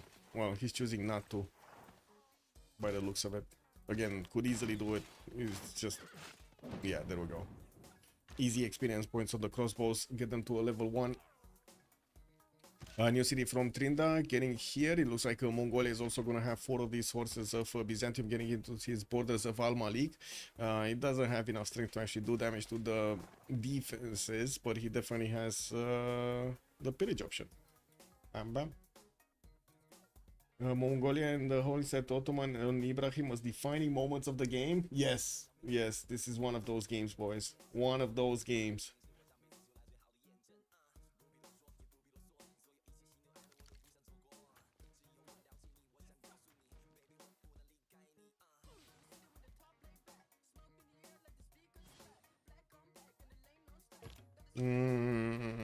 I do see Adam is retreating actually from the borders of Greece. A few more frigates did get pumped out, and until his Sea Dogs actually come to play, that's not gonna be an easy push. It's gonna get traded there quite easily. More Sea Dogs coming through and getting built here in the territory of Adam. I do see also a Forbidden City is gonna get built in the city of London, with Pingala establishing in Leeds. Lots more signs from Adam. He's already on 208 and 83. A little bit bigger than Trinda's 167 and 135, and a little bit more production. Actually, on that count, I do have to say, look at the production on YCBS. 300 points on YCZOP versus the big simmer here, Trinda, on 241. And he has 300 Faith Etern as well. You Died for Science, 288 points of production. Next simmer up would be Devries, that only has 157. And definitely not the same science and culture. And then we got Adam on 260 versus Todred 126. Except S&D, which is dying. Like there's no way to save this guy. Everybody else is pretty good. It's in pretty good shape, no? They're in pretty good shape. YCBS is very big. Yeah. Production and gold are looking crazy. No, we do need to see if they're gonna stop Byzantium. Like, this is the secret weapon, I guess. This is their secret weapon of ChillBro. It's solo. Is he gonna get to totally overwhelm Chandragupta when he's gonna get there? Because it looks like right now S&D just wants to buy time, basically. Get his safety settled back and buy time, as much time as possible as he needs, as CZOP needs, to actually get his stronger units out. Siege Tactics coming out next, Civil Engineering in 2. But he needs at least Cuirassiers, if not even get to tanks as quickly as possible. Get those encampments down. I don't see him actually placing them down, but he's about to actually reach 10 pop in multiple cities, or I should say the next population level in multiple cities. So we might see a few encampments being placed down here. Camp positions project still coming through. They were trying to fight for Newton, but it looks like they're just passing around Galileo Galilei like, yeah. Like something. Like candy. No, you don't really pass candy around. Good evening, sir. It's time for the Hindu to pillage his road to Mongolia. Yeah, delete the road, man. Okay, looks like S&D is quite unhappy and started to kill off some tiles with his wonders. This is what we call, I'll say, how did we call this? Kick. Totally forgot. Anyway. Burn, scorched earth, scorched earth. That's how we call it. How about the naval warfare now? I don't think they're moving. Yeah, Sea Dog got a fleet, so Gaius Julius got activated. His Sea Dogs are still needing a few more movement points. Wait. Oh, he got the boats to the north of Argos and he did get the fleets out. Okay. Well, this Sea Dog fleet actually can slap the walls really quickly in the city of Athens. Just getting the visibility with his caravel here. He's gonna see all of these trebuchets, and I do have to say that not that hard to take out. They can be too sharp by these Sea Dogs. So yeah, let's see how he's gonna try to get this going. Last moving Sea Dogs are something you don't really want to fight against, to be honest. Very annoying. Okay. Oh, maybe do shatter. Wait, they picked up the scientists. Kivu Thul got Ibn Khaldun, and we do have Gran Colombia getting Newton. Nice. Nice. And Gran Colombia here, working on coursers. Okay, I think he's getting ready, guys. We do have him 3 turns for siege tactics, gonna get boosted there. I think he's getting ready for the Anero attack against Tordred. Tordred is getting gunpowder, so he's gonna be relatively close to getting his metal casting for piking shots. And we do need to see how many units You Died for Science he's gonna have. He's also gonna have nationalism relatively soon here. Okay. What's this? Oh, did it attack last turn, by the way? Yeah, it did. It did. Look at that. Sea Dog came out, walls going down. And he just moved the Sea Dog out of danger's way, and he's fine. He's just gonna take that city with this like super toxic strategy. Lasă cablu, că te sparg. My cat wants to eat the mouse cable because I'm touching the mouse a bit too much. I have an extremely jealous cat. Did I mention that? I don't know what happened, man. Man, freaking cat. Solo needs to do some type of insane carrying. Yes. Era score? Why? Also text in the league. I spelled Trinda wrong. What? Anyway. I'm sorry, my accuracy on the mouse is in trouble because my cat is keeping my hand. So yeah, problem. Let's see, text. What do we have? We got 23 text here. Devriz is 23, Trinda is 30, Tordred is 28. On the other side, Czop is 27, You Died for Science 26, Adam is 30, and SND is 22. Looks like Ulaanbaatar is going to be taken down quickly. And I do have to say, India with 300 faith atten should actually make an army really quickly, but he's not going to have general, he's not going to have bonuses. Like, we're bonuses, right? We're bonuses. Did we have a spy coming out from... Oh yeah, there is a spy actually in the cities of Xanadu, doing the listening post, getting that extra +3.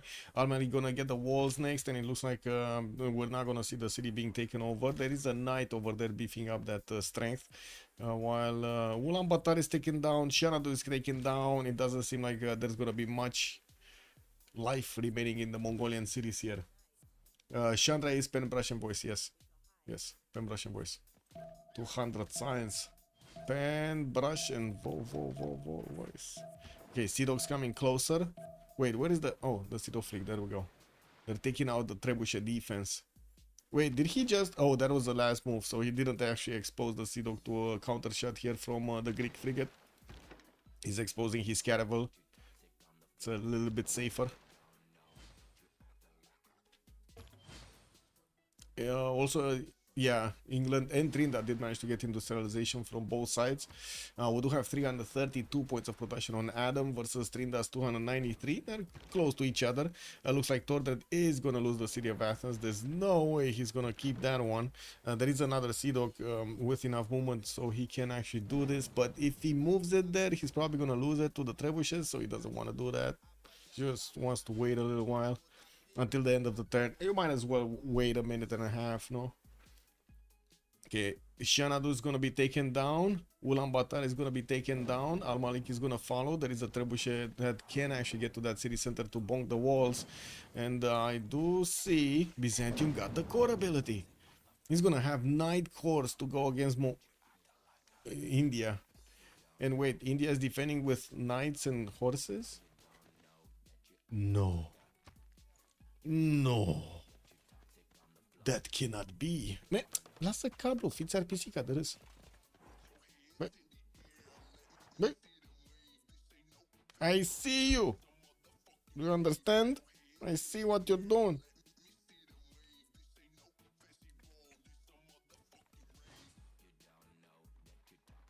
Okay, more Grand Bazaars coming out from Ottomans. Looks like they did get their traders connected here. And more traders are coming around. Devriz is starting to catch up in the goal per turn. And he finally got 90 fucking signs. It took a long time, man. It took like 60 turns, but he got 90 freaking signs. Akira, good evening, sir. Escaping to Czop won't do any good if Czop cannot defend. Yes, that is gonna be a problem here. We do have Czop getting a few more of these courses. I think he's buying them with faith as fast as he can. 342 faith atten is definitely working nice for him. Getting Madurai to build an encampment. And I was expecting another wave of encampments, but he's getting a freaking campus from Srinagar. Okay, so I guess he just wants one general. He doesn't want to use the encampment's ability of, you know, building up units, getting them armied up immediately. It's gonna take quite a bit of time to actually get the general here. Lots of projects. And it's not like he actually has a lot of chops in Madurai, but at least he does have like 3 of them, 4, 5, oh, 5, 6, 7 if he actually spends some gold. Okay, units going to Hami, units going for Al-Malik, but of course attacking into Al-Malik's defenses will require a trebuchet. He needs to get that siege unit up there. And first city takeover, Athens is down. We do have Adam managing to punch through the defenses of Tordred, while Tordred is using his trebuchet. Now he's retreating them behind the coast. We do have a few units also from Gran Colombia that are trying to wrap around here and trying to go around that northern tunnel. We're going to need to see if they get anywhere. It doesn't look like Greece does have hoplites right where he needs to.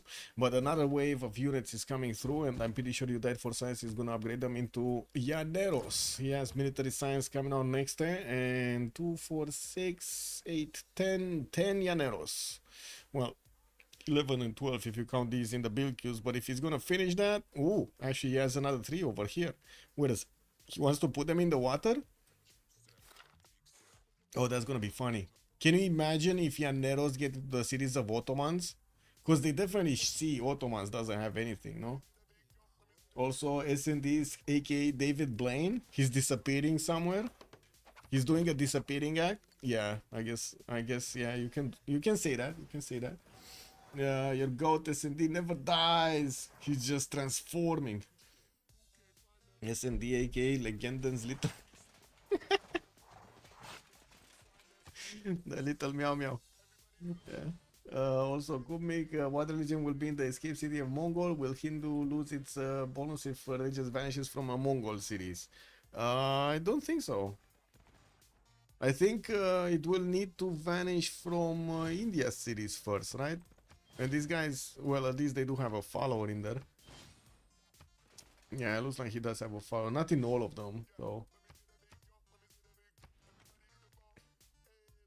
Anyway, quite a few of these courses are showing up. I'm pretty sure he's going to upgrade them into calves as soon as he gets that upgrade button. The night cores still are 79 attack strength. Plus 6 attack strength is not something you want to, you know, pass around. And I'm pretty sure when Byzantium is going to get his ballistics, upgrading them into cuirassiers should make them way stronger than whatever Czop will have on the defense.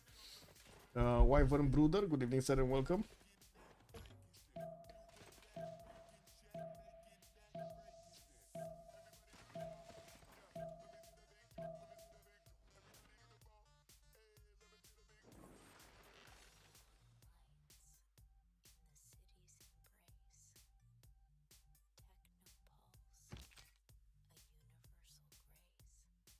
Okay, England Sea Dogs are arriving next to the city of Argos. That's gonna be a painful attack on Tordred.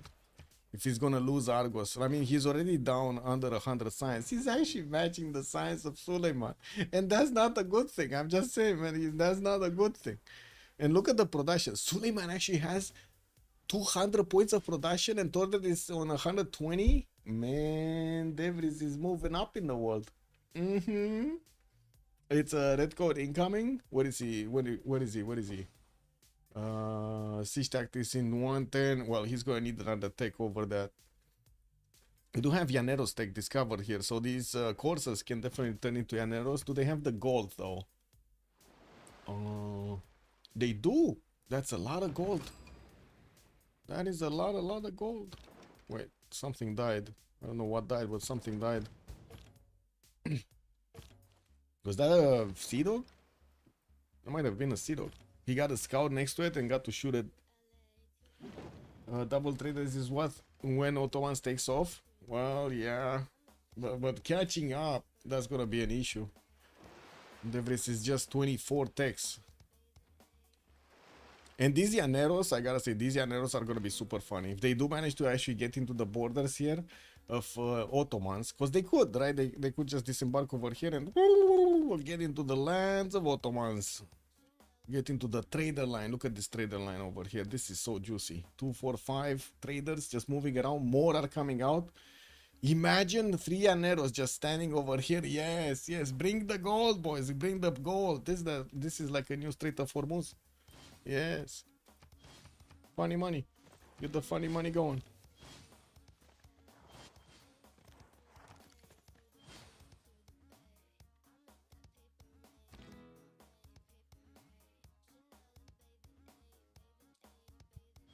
Yeah, there they are. We got Gran Colombia coming through with the upgrades. I do want to see what's going on. So Hami got taken down. Looks like Byzantium is also repairing these tiles, getting James of St. George, finally sending those trebuchet to take down Al Malik's defenses. Lost a few of those units there, unfortunately. And I do see Trina is also going to get his industrialization next turn, beefing up that production per turn. Way lower production on ChillBro. Way lower. Actually, way less stats across the board there. I really don't think Ibrahim sacrifice, like Devris's sacrifice to give Ibrahim to Trinda was worth it. I mean, it might have looked good at the beginning, but I just don't see it. I just don't see him, you know, up there. He's not even close to Cizo. Not even close. We're not even in the same ballpark. Okay, Corsairs. Okay, Cav ability for Cizo to get upgraded. Lots of units and 303 Faith a turn is giving him so much. Still didn't finish the encampment in the city of Madurai, so he doesn't have the ability to actually get some knights out. And I do want to see. I want to see the damage. Knight cores are stronger than India's Cavs. And you can imagine this guy is just like 3 turns out from getting his own. Oh wait, he got it already. He just needs the gold. Gold is not something that ChillBro actually benefits a lot of. Yeah, that's a bit of a problem here, and especially since Devris didn't actually rise up in the gold per turn that much. And let's see, are these guys jumping into the water yet? Oh, he needs cartography, right? That's gonna be quite something until he gets there. Looks like he's not going there. Military engineers. Wait, Llaneros, do they have enough punch? Yes, they can actually punch through the hoplite line. They can punch through Tordred's hoplite core line. Actually, I think they can one-shot this one. Almost one-shot this one next to Gnosos.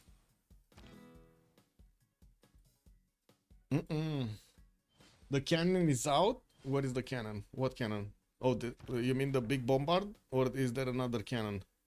Okay, there we go. Cuirassier core. Look! He's two-shotting freaking Cavs of India!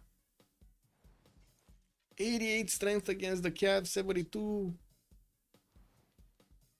Wars of Religion activated. India does not have Wars of Religion. Păi, ce ne facem noi aici și de ce vii să-mi dai cu pătra nas?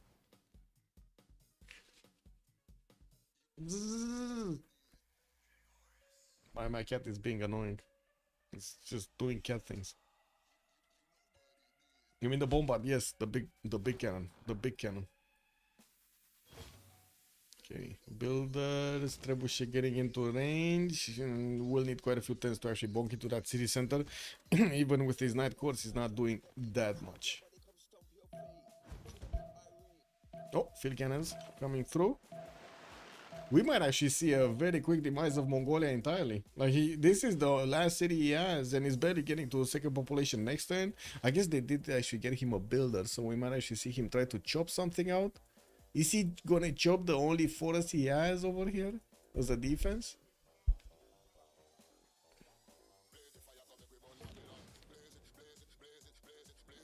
Also, what's going on here?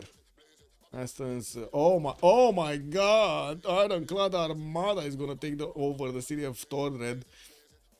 And it looks like we do have also those Llaneros that are gonna hit him on land. Not easy to get out of this. I mean, there's no way he's gonna kill off that Ironclad Armada before the city is gonna be taken down. Sea Dog fleets are gonna wait to actually bomb these frigates. It looks like he's taken over the city of Athens again. Isn't he getting, every time he takes over the city of Athens, isn't he getting a free musket, like a free unit? He's getting it, no? That was hella fast. They have to buy a settler. Yeah, they really need to do something here. And field cannons moving through. You know what they're lucky about? They just don't have enough gold. Like Byzantium just doesn't have enough gold. And you died for science, pillage squad. Oh, he does have cartography. He's moving through. Oh man, spy coming out from Bogota. More of these campuses getting out, and another spy actually from Panama. Okay, he's moving. India's Cav won't help much. Yeah, I guess the question is how quickly can Cizo actually get to tanks here, and how quickly can Solo get to his own tanks. He does have 132 science and 160 culture, but tanks with +6 taxes straight. Send a shiver down my spine over here. I mean, I guess, you know, Solo made some mistakes here and there at the beginning, but did manage to overwhelm his opponent, Mongolia. And wait, let's see the Cav core damage. This might actually hold the line a little bit better. It's still the Byzantine unit stronger. Not by much, though. A bombard is a type of early cannon. Specifically, it is a large caliber muzzle loading siege weapon used in the late Middle Ages to launch stone balls at fortifications. Man, I really love the stone balls throwing, man. Yeah, they really loved it. What can I say? Why Mongolia spreading Orthodox religion? Wait, was? I mean, he's Eastern Orthodoxy, so he's spreading his own religion here. Oh, look at that. Trivandrum actually got in here. Wow. Wow. It actually got in there. And Mongolia is going to have another settler. Okay, he got another settler. Yeah, he's spreading it everywhere. Wait, he's spreading Protestantism? Wait, what the? Where? Where? Where did you see that? Oh, this one. It's his. Oh, wait. No. I see what you mean now. I see. He's spreading the religion of his opponent. KW, man. Yeah. Yeah, I guess. Can you imagine if S&D does this? Hey, wait a second. India has his Eastern Orthodox. Oh, what the fuck? He's actually trying to spread it everywhere? Oh, he's trying to get choral music. I see. Okay, I guess. Yeah, this stream kind of fired. Not gonna lie, I'll slide back with some friends when you're live again. Have a good one, Lemon Spot. Good evening, sir. One fire for Chandra bonus, majority religion for a crusade. Yeah, well, I guess we're gonna need to see. Oh, there we go. Double sharing these Indian calf cords, even with them cord up. Wait, last time. Yeah, yeah, yeah, yeah. Fino ancora. No, no, nu ăla. No.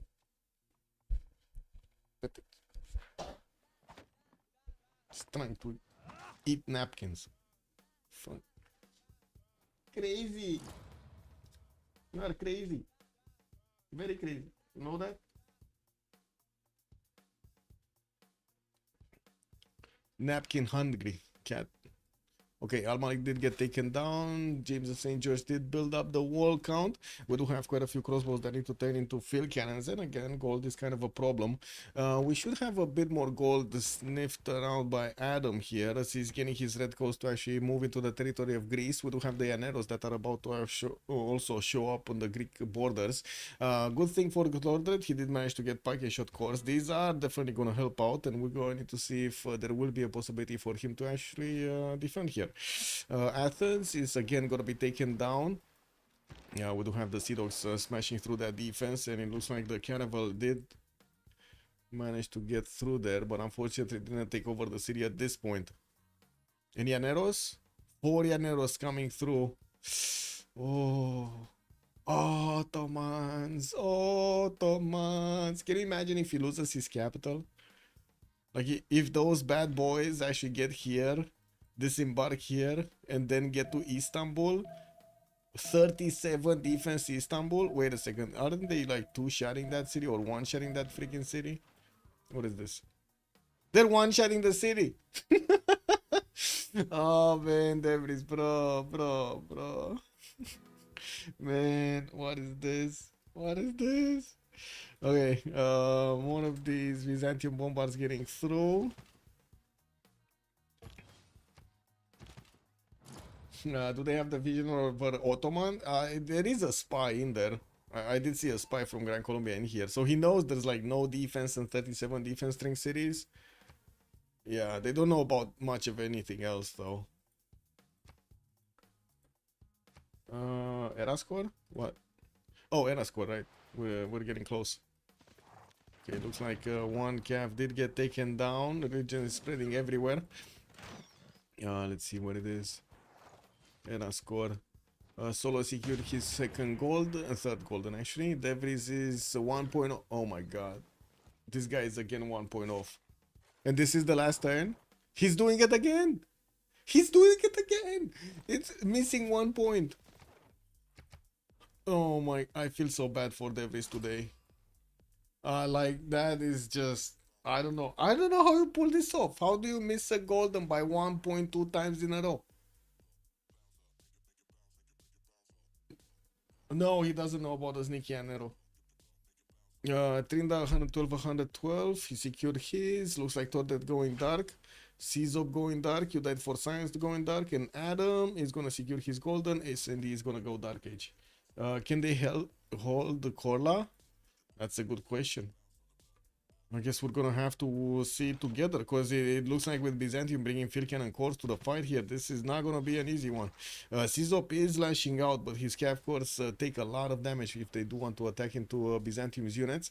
I do see also Czop did make a few frigates, and he's probably gonna want to take down Al Malik over here as a caravel. That could be an easy, how to say, flip back, getting 100 Diplo favor from the Liberation. Because India can probably wipe out his army in time. Okay. Casa de Constatación also finishing on Adam's territory. Taj Mahal getting built in Leeds. Kind of late to actually get the bonuses from them right now. Anyway, as in for the Golden Age. And where are these guys going? This is the big question. Where are these guys going? Are they gonna try to get Bursa? That would be an easy city-state takeover. But if they take that, Ottomans is gonna get the heads up. Looks like Llaneros are punching through the defenses here. Tordet is moving back his package shot core line. And we do need to see if we're gonna have enough damage from these Llaneros to get through. There is also a military engineer that's building out the resupply pathway, and it does seem like he's actually going towards Knossos in the north, not directly moving towards Sparta at the moment. Still more of these universities coming through for Gran Colombia. He will need to build up his encampment count if he does want to actually get some tanks later on in the game. Getting them hard built into tank armies is going to be painful. Okay, what do we have here? Is he getting through this?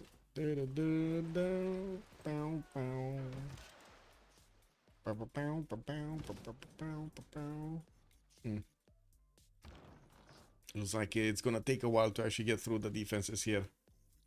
Hard push. India's Cav Corps is slowing this attack down significantly. Gives time actually to the Llaneros to do their job here on the other side. Trying to take out Tordred. Kola is very hard. Very hard to take.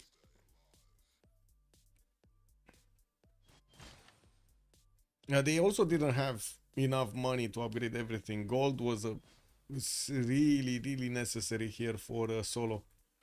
Oh well. They did manage to get Trinda to get 342 at 10. Devries is on 233. Also, Trinda did jump up to 470 points of production. Still not up there with Czop, which does have 495. And we do need to see Llanero. When they're gonna get into the borders of Devries, this is gonna be a big signal over here. This is the money maker, man. He just doubled his gold generation, 344 points.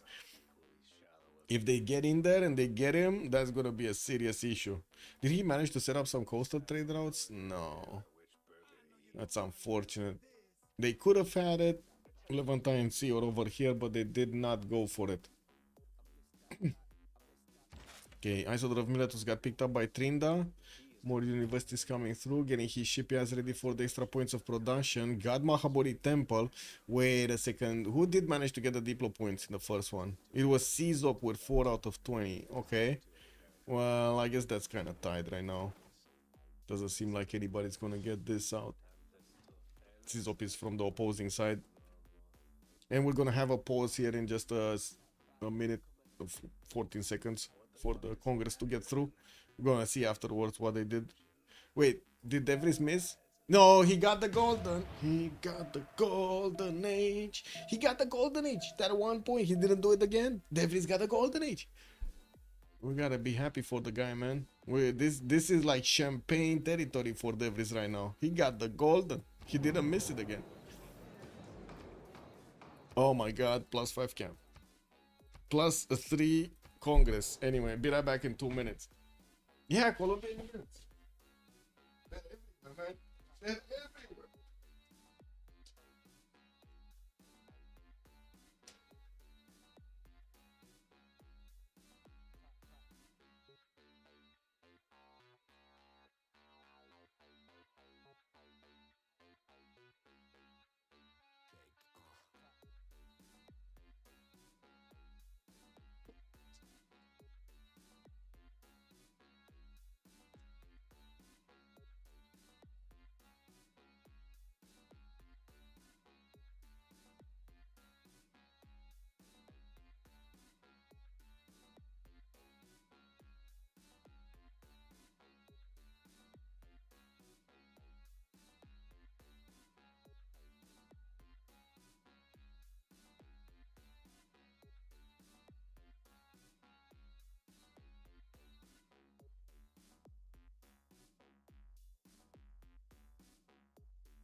Okay, let's see it. Wait, you said Colombian units? Oh, I didn't see. Oh my god, I thought you were talking about somewhere else. We do have Gran Colombia actually with a few knights here. Oh, those were the ones that actually moved in the water early on.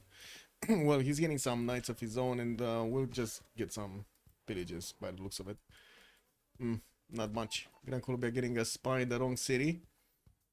He moved his spy out from Istanbul, getting it to Pergamon by the looks of it. And these units keep on going. They keep on going towards the cities of Ottomans. England got the red coat cores for free, basically. Definitely enough damage to take on the piking shots. And we gotta see what's going on here. Level 2 field cannon core definitely lashing out. Almost one sharing a calf here. 97 attack strength with that +6 taxi straight and Wars of Religion. Which I do have to say, it did get plugged in also by CZOP. Oh my god, wait. -3 on the calves? That's bad. -3 cav. Light cav. Victoria also +4 gold. And Kyiv did gain the 2 Diplo points. Well, they're gonna try to pull off a Diplo here on Kyiv by the looks of it. 7 out of 20 on Trinda right now. And we do have also Sizop with the ability to start shooty bang bang on Al Malik. That does have 150 strength fortification walls. Not gonna be easy to get in there. Păi, iar ai venit să mănânci șervețele? Dă-te de aici. Dă-te de aici. Dă-te de aici. Mă. She's fighting me for... Okay, we gotta break 10 minutes. She's fighting me for napkins.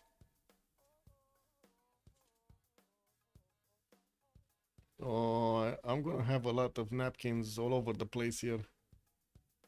She's destroying the napkin kind. Not all of them. I need the napkins, man. Man, get your paws out of that. Get your paws out of that. She's... Man.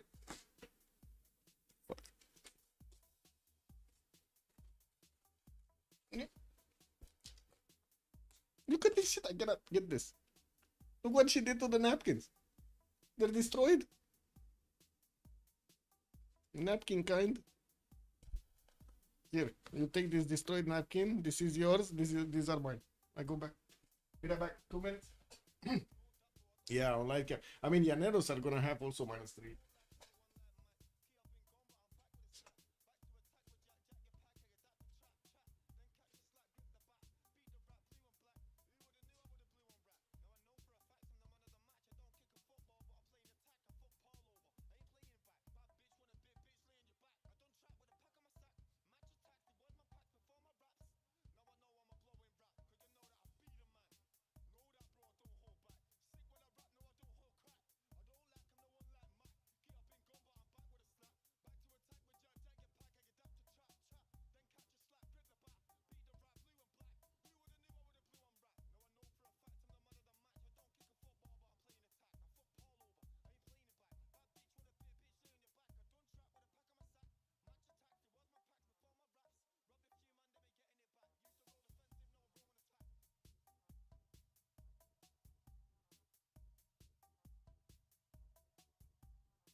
ZD Art has joined the round table.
DJ scratch and go back to the 90s.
On time, I hope. Zita TV also, thank you so much for the follow.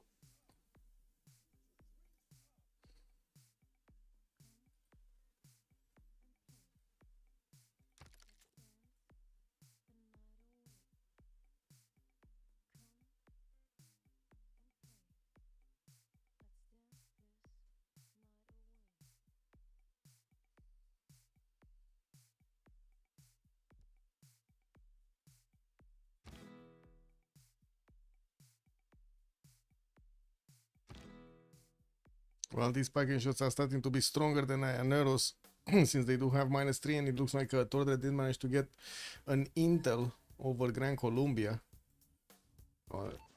Okay, well, that spy is getting through and he's gonna get an assignment soon. And we got a team pluses coming up. Okay, should be fine. We should be unposing now. There we go. There are field cannon cores defending the Tordred capital. It's going to take time to actually get through. And we do need to see if Adam is going to bring a bit more military equipment here. We do have just a few free red codes that he got. We do have also Gran Colombia sending his Llaneros in the south of Ottoman. Now this is going to be bad. If he does manage to get into the borders, and it looks like he is actually going to disembark here, get into the borders of Ottomans, this is going to be terrible actually for Ottomans. Now this capital city, taking away his capital city with his ancestral hall and with his foreign ministry is going to be significantly painful. Okay. Also will make it easier for Solo to actually get through the -3, I mean, to get through the Indian defenses, even though right now I do see him still struggling to get all of his units upgraded. Will need a little bit more gold from his teammates if he wants to actually get through this.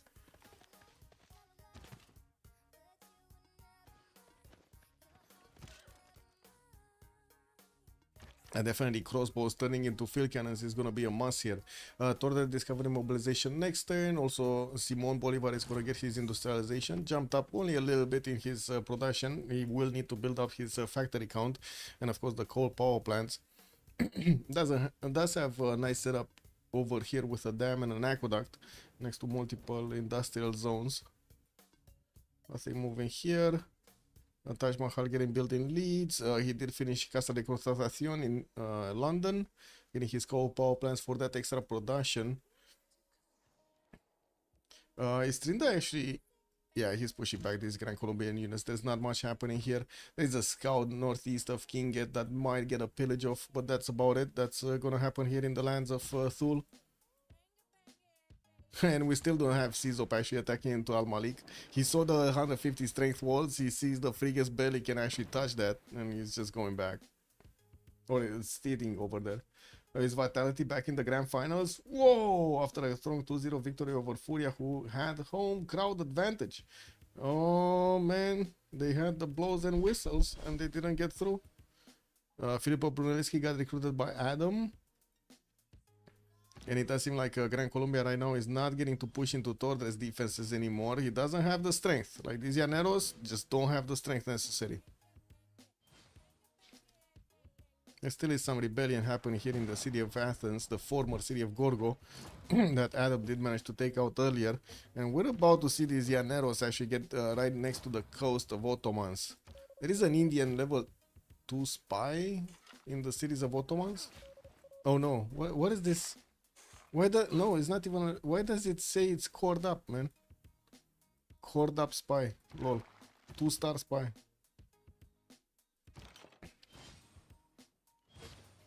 Okay, Cavs upgraded also from Byzantium. Upgraded another wave of these field cannons that he will need to actually core up. Still has like 3 of them. Yeah, there we go. He's getting the goal right now. We do have also Sizop about to get his ballistics next turn. Has a few cuirassier pre-builds of his own. I do see the Night Course appearing next to Trivandrum. And since he, again, is benefiting from 300 plus faith a turn and 500 points of production, he should be able to keep up the production over here. But he's going to slow down in the simming if he does that. Why do I feel like YCBS is winning this over ChillBro? Why do I feel like it? Irelling Devr is out of the game. I think that's just a massive mistake here. Oh no, Udite is actually going for Bursa. No, my friend. Istanbul was open right for the taking. At least in the next few times, the trader is going to connect there to that city center. So he's going to get faster pathways towards the city of Istanbul. And this should be a 2-shot city, Bursa. We'll see. We do have Pagashot armies coming up from Greece. Definitely strong enough to punch through the Llaneros if he needs to. Just moving some up towards the north. And here. Okay, Cuirassier is getting upgraded. India getting those through. Who did we have in a golden? Actually, quite a few of them. Solo 2 arms golden age. Suleiman did go for reform the coinage. He's on 373 gold a turn. Trinda is also 321 with his own reform the coinage. Sizop Dark Age. You died for science Dark Age. Adam is reform the coinage golden age. And SND with just 9. It doesn't matter anymore what he's in. It's Giga over. Hoda. Hello there, sir. About 10 more turns to get a better city. Wait, what? No. I mean, this was like he could have been on this last turn and disembarked this turn, and he would have been like 2 turns out from attacking Istanbul. So 4 turns, and this one is 3 turns to get into Bursa. One more turn.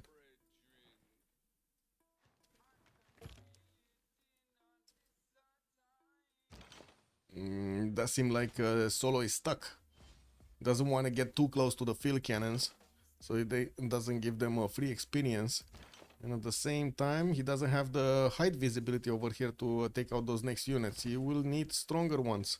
And now the Cavs actually as Sizop are strong enough to withstand the Cuirassier core attack of Byzantium. No Dark Age here for Byzantium, no extra +5.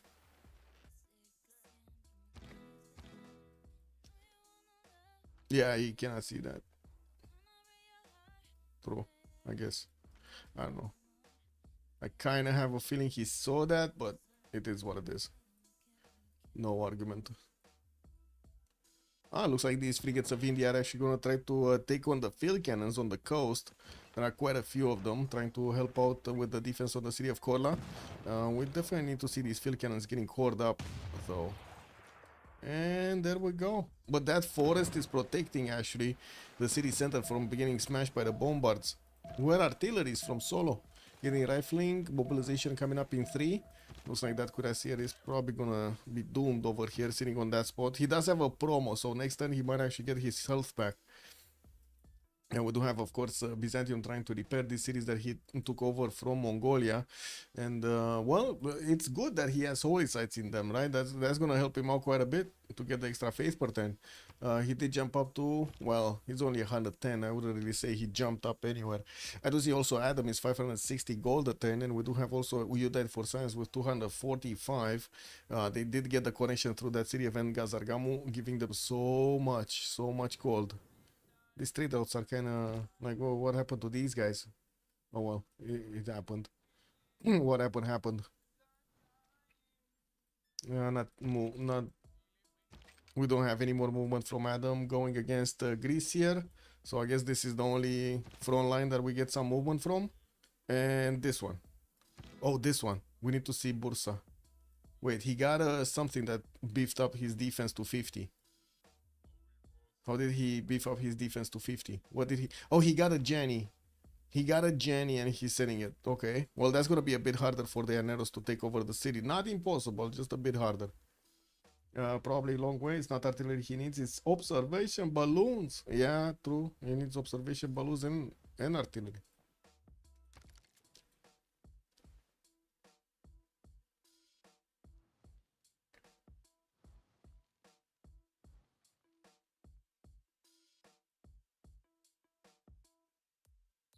There are quite a few builders here for Ottomans, and I do see Greece is trying to get a safety settle for himself right behind the defenses of Debris, which are not that big. I gotta say, he only has like 2 Janissaries in his entire empire, and he's about to start losing cities here. Man, this guy was barely catching up. Making the goal, making production, trying to get the science up, and he's just gonna start losing cities. And to be honest, if only Gran Colombia would have sent his entire army through the, how to say, through the water, I think this would have been way better. Going into the defenses of Ottomans through the water. Yeah. I'm watching a flying turret. What is the tech count? What is it? Trinda is on 39. Adam is on 40. You Died for Science 34. Sizop 38. Torde 35, Debris is 31, Solo is 32. Can I count on the light calves when he committed?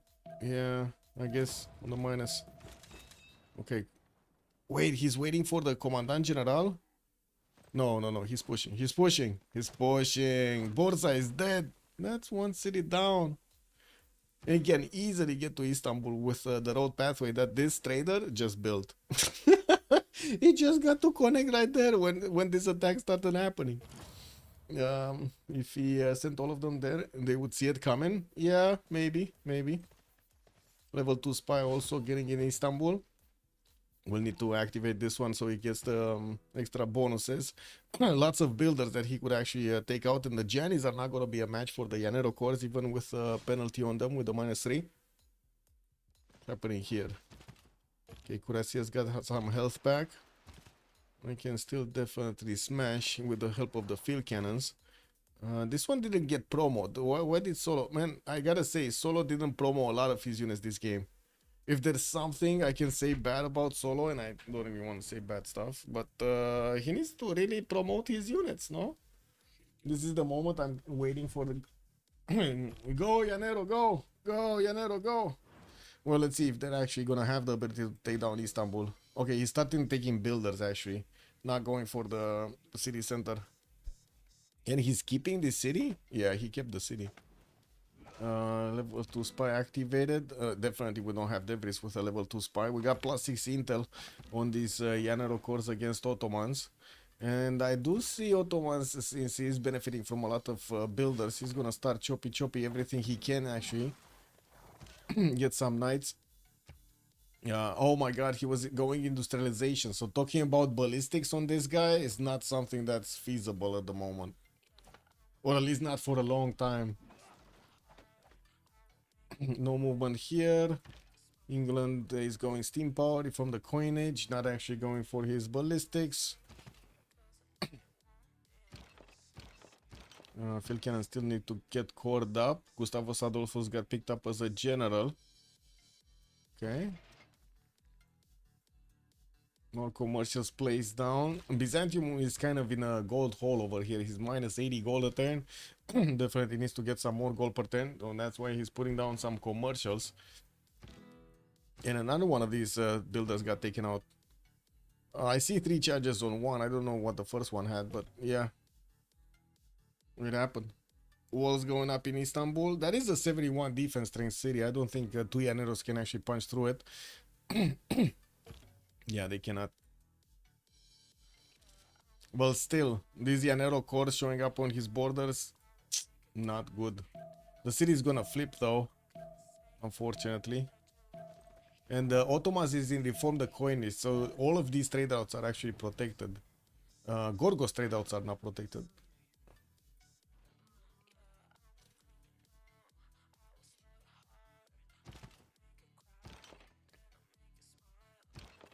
Why did he... Oh, he did cut up one of the field cannons. The second one did not. Even though he could have gotten another field cannon close to it to cut up and then move it next turn where it should be. But anyway, this is what it is. Terracotta army got finished also somewhere. I don't know where. Or got placed down somewhere. Was that on Llaneros? No. No. No, we don't know where it is. Statue of Liberty got finished by Adam. He's denying that extra... diplomatic visibility. Wow, the diplo points. 7 on Trinda. And we got 6 on Adam. And it doesn't seem like we're gonna have that actually happening, like diplo.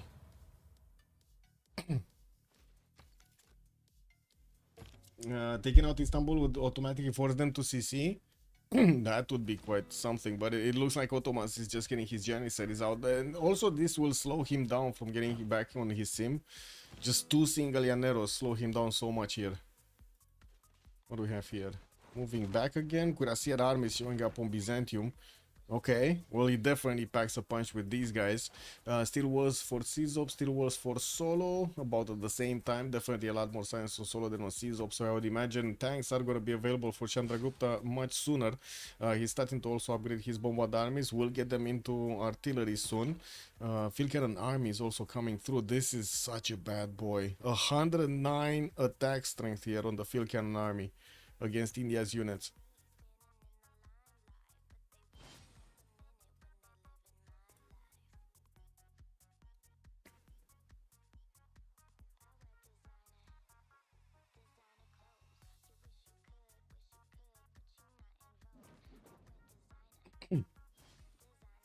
It would open a flank onto Gorgo. That would mean at least 2 capitals down. Then they just need to focus on Byzantium. Well, yeah, but it kind of seems like that's not happening. And there are a few weak units that he could take out, like this horse, for example. But the Jannies still pack a punch. They're strong on the defense.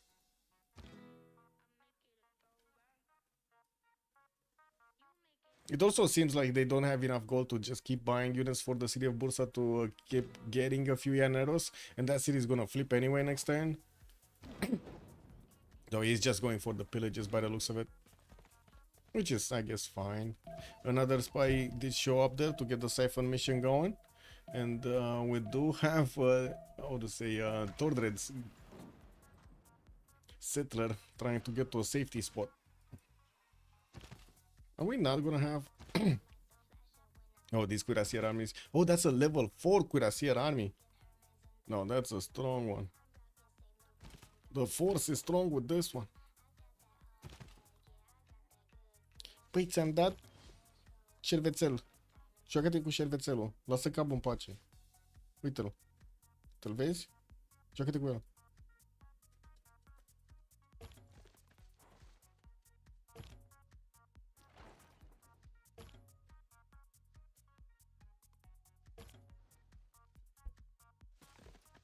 My cat is protecting the napkin I gave her. She's biting me if I take the napkin away, or if I try to actually get my hand next to it. Ow, oh, ow, ow, ow, ow. My God, you're so aggressive. Oh no.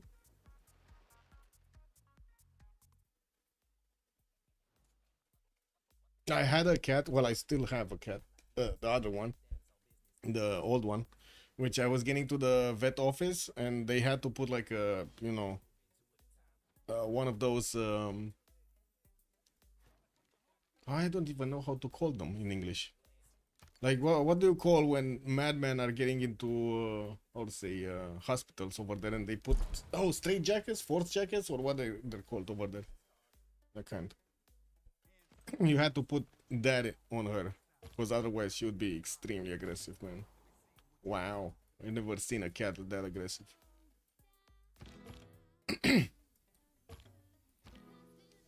More pages coming through.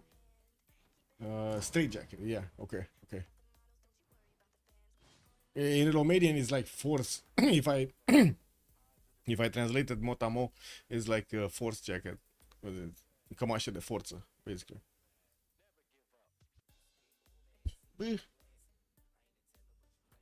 I'm getting this away from you. Ha! I took it away. There we go. Take your napkin.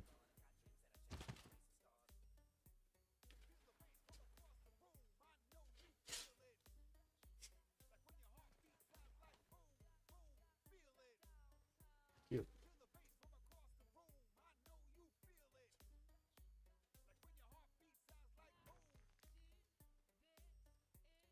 Cats, man.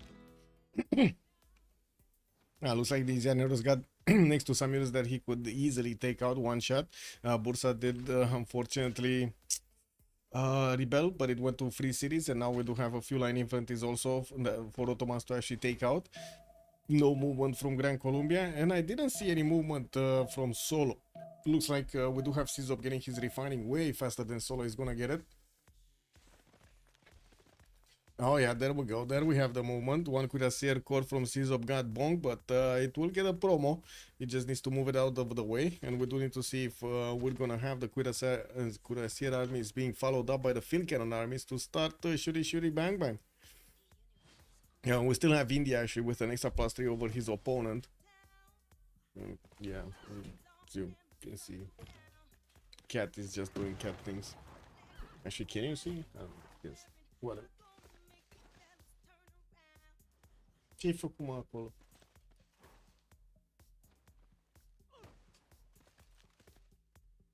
Okay, well, we do have India with his own Cuirassier armies, and it looks like that one's gonna stay alive unless we have a field cannon army shooting it down. And I don't think it has movement. No? Anyway, let's see. Field cannon corps moving up. We'll start shooting. What's going on here? Yeah, no, it's getting pushed back. Looks like we do have Ottoman lashing out with a few of his knights here, getting those Janis to defend. We do have him also with a lot of pre-builds going north. He might actually want to get some units to defend if Gorgo is actually gonna get slowed down here. It looks like Gorgo is not gonna die anytime soon, to be honest. I mean, Adam is getting his chemistry. Yes, he did get infantries. That's gonna hurt against the Python shots, but still, not that many. Just one single infantry and a red coat core. The red coats are too slow. Yeah, they are slow. Well, infantries do definitely have a much higher success rate over here, especially if it does manage to get them armed up. I just don't see enough of them over there. It's just 2 units. That's not gonna be enough. A few bombers and he's dead. Yeah, well, let's see him getting the bombers. Potala Palace is getting built here in the city of London, still trying to get some diplo points, and it does seem like also India is managing to actually lash out against Byzantium with its battleships getting upgraded in the north. This is going to be much easier to actually attack all of the units of India here from the south.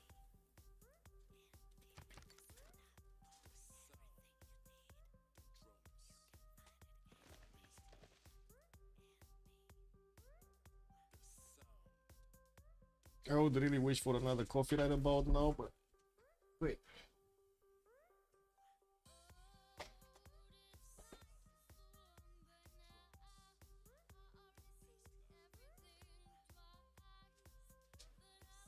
Yeah. Should drop something, it's fine.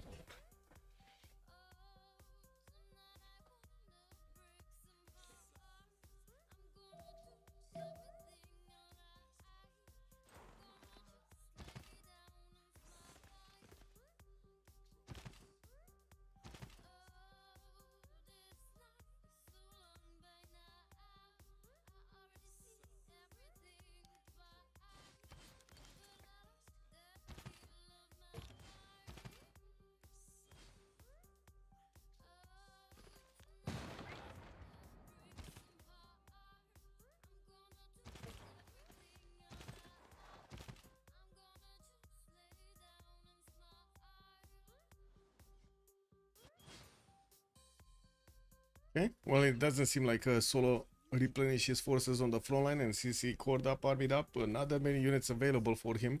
We will need to see his production started up, and it looks like also Greece is lashing back against the Grand Colombian units, smashing them down with his spike and shot armies. That's not going anywhere. Also Grand Colombia, well, I guess he did some damage, but unless you take into account just a few pillages he did, it didn't do much. That city of Bursa didn't even have a single district, so it really didn't do much. Was a lot more power if he actually went against Istanbul, I gotta say. And it would only have taken him an extra turn. That's it, an extra turn, and he would have taken Istanbul. Okay, nothing happening here. They're just slowing down. Czop also lashing out. Let's actually see him getting those tanks. Combustion is coming next turn. He's bringing back his cuirassier corps next to Trivandrum so he can promote them, upgrade them. And getting also Alhambra in the city of Pana is going to give him another military policy slot. He did get 1, 2, 3, 4 encampments in the meantime. 5 encampments in the meantime. That's very good. That is, he's going to start getting armies immediately. Tank armies immediately, and this might be actually the demise of Solo if we don't have him actually getting his own tanks at the correct moment in time. His cuirassier armies shouldn't be strong enough to withstand the tanks. Shouldn't be. We'll see. Cap has production to 110 walls. It probably doesn't work. I mean, like when he attacked into Bursa, even with the Janissary, he still two-shotted. So I would imagine he would have two-shot the city of Istanbul because he was going last second attacks, as in Devris didn't have time to do anything.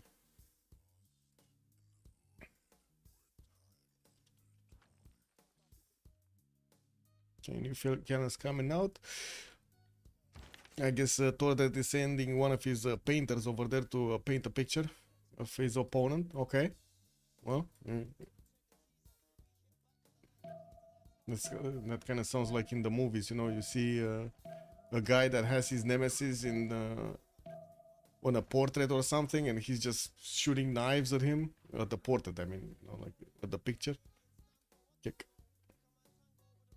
And must be some really bad stuff over there.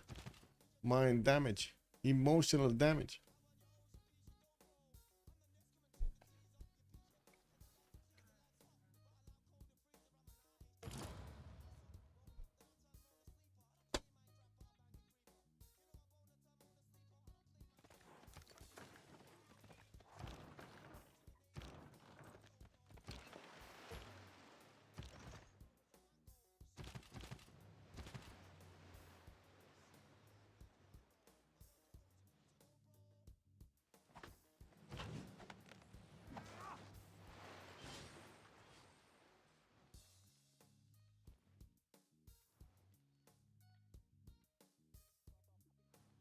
It's basically on Thul now. Yeah, yeah. And Thul just doesn't pack a punch. He has 1, 2, 3 encampments, 4 encampments. Okay, so he's starting to get the late game sim up. 350 science, 214 culture. Still doesn't even get onto the same level of production here. Yeah, it's close in raw production numbers, but the 350 Faith Eternal Civ6 is definitely giving him a lot more 100 points. We do have also Adam on 682 of his own here, and lots of science and culture. We do need to see if Adam is gonna get, yeah, there we go, research that's coming out everywhere. He did finish Taj Mahal and Casa Constatacion, Forbidden City. Wasn't he building? Oh, he finished Potala also for, so he has 2 extra card slots. Very nice actually for the Empire of England here.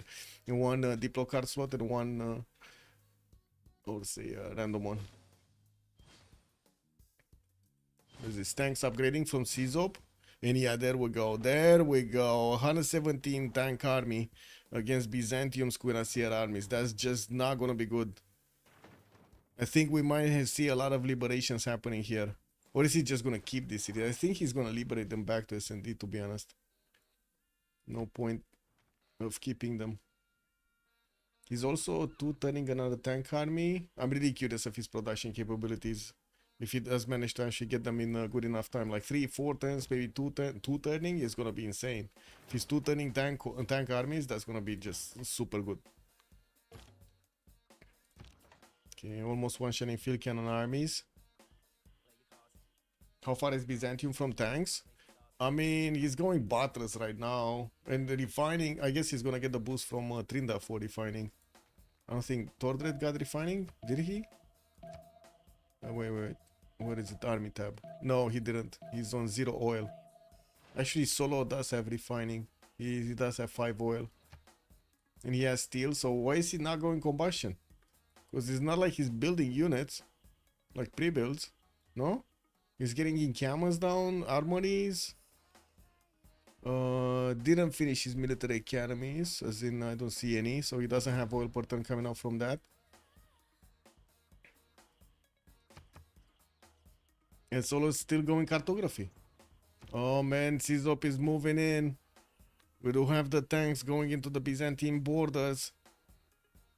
He doesn't have refining, has oil from science, most likely. Okay. Also, Dorer, did he get the oil from the scientist? He might have. He might have. No, he does. Ah, come on. You're fooling me. Look at this. We got combustion here on Solo, bro. Bro, he made it. He got refining. You think he got it with the boost from Tindra this turn? Because he did make 5 oil in the turn before. Yeah. Okay, man. Maybe he got boosted, you know. Inching forward. Llaneros? Did they die? Oh no, they went back. Man, he went back. What is this? In the middle of the land over here. These guys are still alive. He's gonna pillage another one of these mines. It looks like he doesn't have enough strength to actually do that much more damage. But some of these previous, like the heavy chariot cores, could actually be taken out, no? And just keep on going. Imagine that if he just gets through and then goes to the north there, over there. Because he could do it. Anyway, let's see tanks attacks. More moving through. Okay, well, that does have a promo, by the way. He just didn't promo up, and he could attack into the calf. Oh, now he promoed up for some reason. He definitely could have attacked into the camp before he promoed up. More tank armies getting armied up and upgraded. He does have quite a few artillery corps also to match the strength, and the more tank armies are getting brought from the cities here. He doesn't have a general though. I don't see he's getting the projects out. And Jose de San Martin is going to be picked up or passed by Gran Colombia. No idea what this guy is doing. 395 points in the bank, 270 to get this one up. India is also 21 points a turn, and with the 2 projects, he should be getting those 270 points soon. Oh, 3 projects. He's making 1, 2, 3 projects.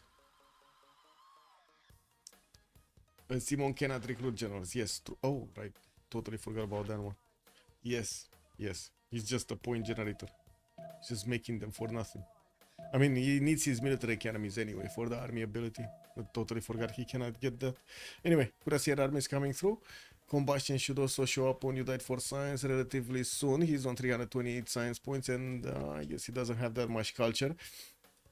We will need to see if those tank armies are going to go through Tordred's defenses. And what's happening here? Oh, we didn't actually have that movement from You Died for Science. His Yanero cores are full movement. He's not getting through, guys. He had a chance to get through, but he's not getting through. Even now, look at this. You Died for Science can actually try to go north and get into the other mines, and he's just sitting here. He's not doing anything. Man, what is he doing? It's not like he actually has other things more important than this. No, there's nothing more important. Whatever. It is what it is. Sizop getting through. He did manage to smash through that Cav army. We do have also Sizop attacking to Al Malik's defenses with the battleships right now. He has 4 of them and a single caravel to take over the city center when it's finished. While what happened here? Yeah, he did acquire 77 points in the turn we just went through. Getting more military academies built, and we'll finish another twin camo project. So he's definitely gonna recruit that general. Jose de San Martin. Free city is a free unit. Yay! VAT, good evening, sir. The free city griefing more than if You Died could have held the city. Yeah, it is. It is griefing over here. It's also flipping, rebelling in 5 turns. Man, this Yanero is not even pillaging. Well, I guess he's keeping Devries busy. That is something.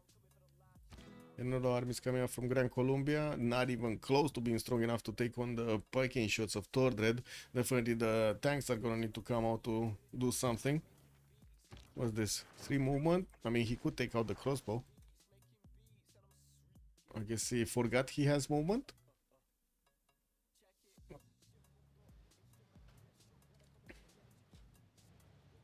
Okay, City of Al Malik is probably going to be taken next or the turn after.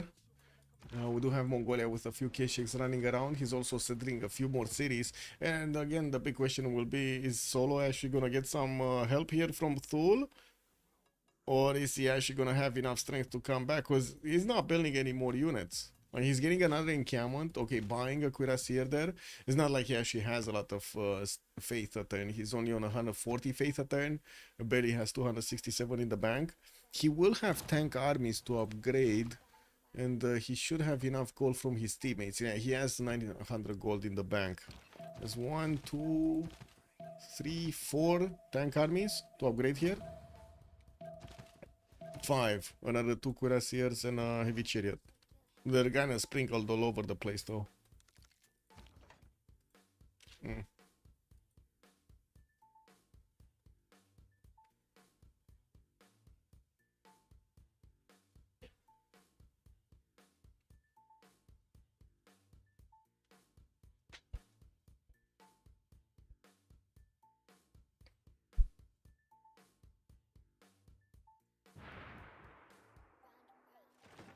Okay, Caesar starting to tear through the defenses of Byzantium.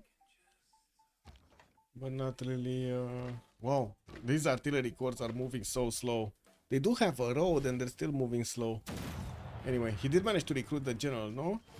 or he will have enough points to recruit the general. He just went through the pre-builds here of Byzantium, took out one of the tank armies. Now the other ones did get upgraded, and we do have the first artillery getting into the Byzantium borders. Grand Colombia getting pushed back. The city of Bursa trying to get walls, kick W.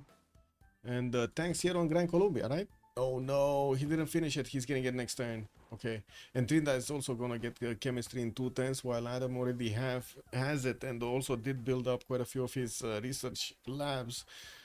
He's getting 409 science points. Trinidad is on 350. A lot more production, well, more production on Adam with, wait, is that 1,000 gold per turn? What the? 1,000 gold per turn just on a single save on Age of Empire.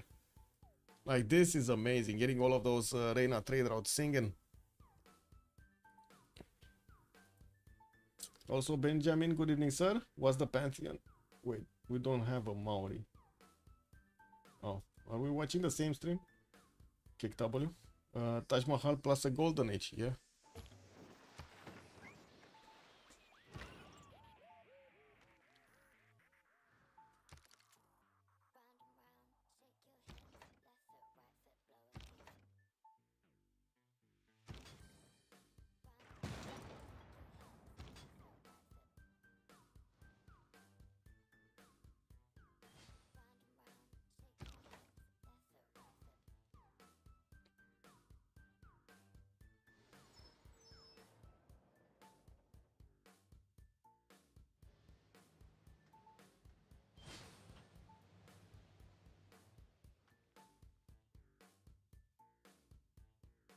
Seems like Al Malik with the tank defense is gonna be way stronger. And of course, he does have steel walls right now. Those battleships are gonna need to do a lot more moves. We do have Solo going for combined arms in 4. It looks like he did upgrade these tanks. Can definitely do damage against the Indian units. It's just a matter of having the ability to actually build enough of them. And that's one thing that CZOP is gonna have as an advantage. Ooh, 7 turns for a tank army. That's not good. That's a simple tank, wait, CZOP doesn't have a lot of production. Or did he not? Oh, wait. This doesn't have any Incamon. This doesn't have any Incamon. He's getting another Incamon Mumbai. The cities that he actually has Incamons from are not building the units. Except this one, Trivandrum.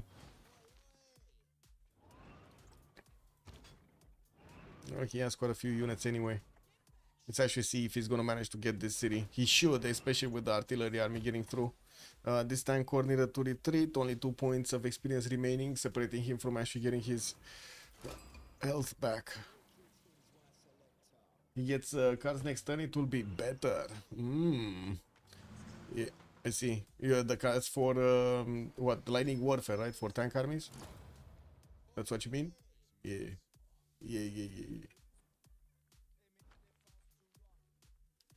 He plugged it in? Nope. I didn't plug it in. This one. I need to put this one. Minus 50 for bleeding units? Yeah. Kick. Penalty. Penalty strike. Like in football, you get penalty strike. Or in basketball. 2 free shots from an artillery against the city center. That's moving.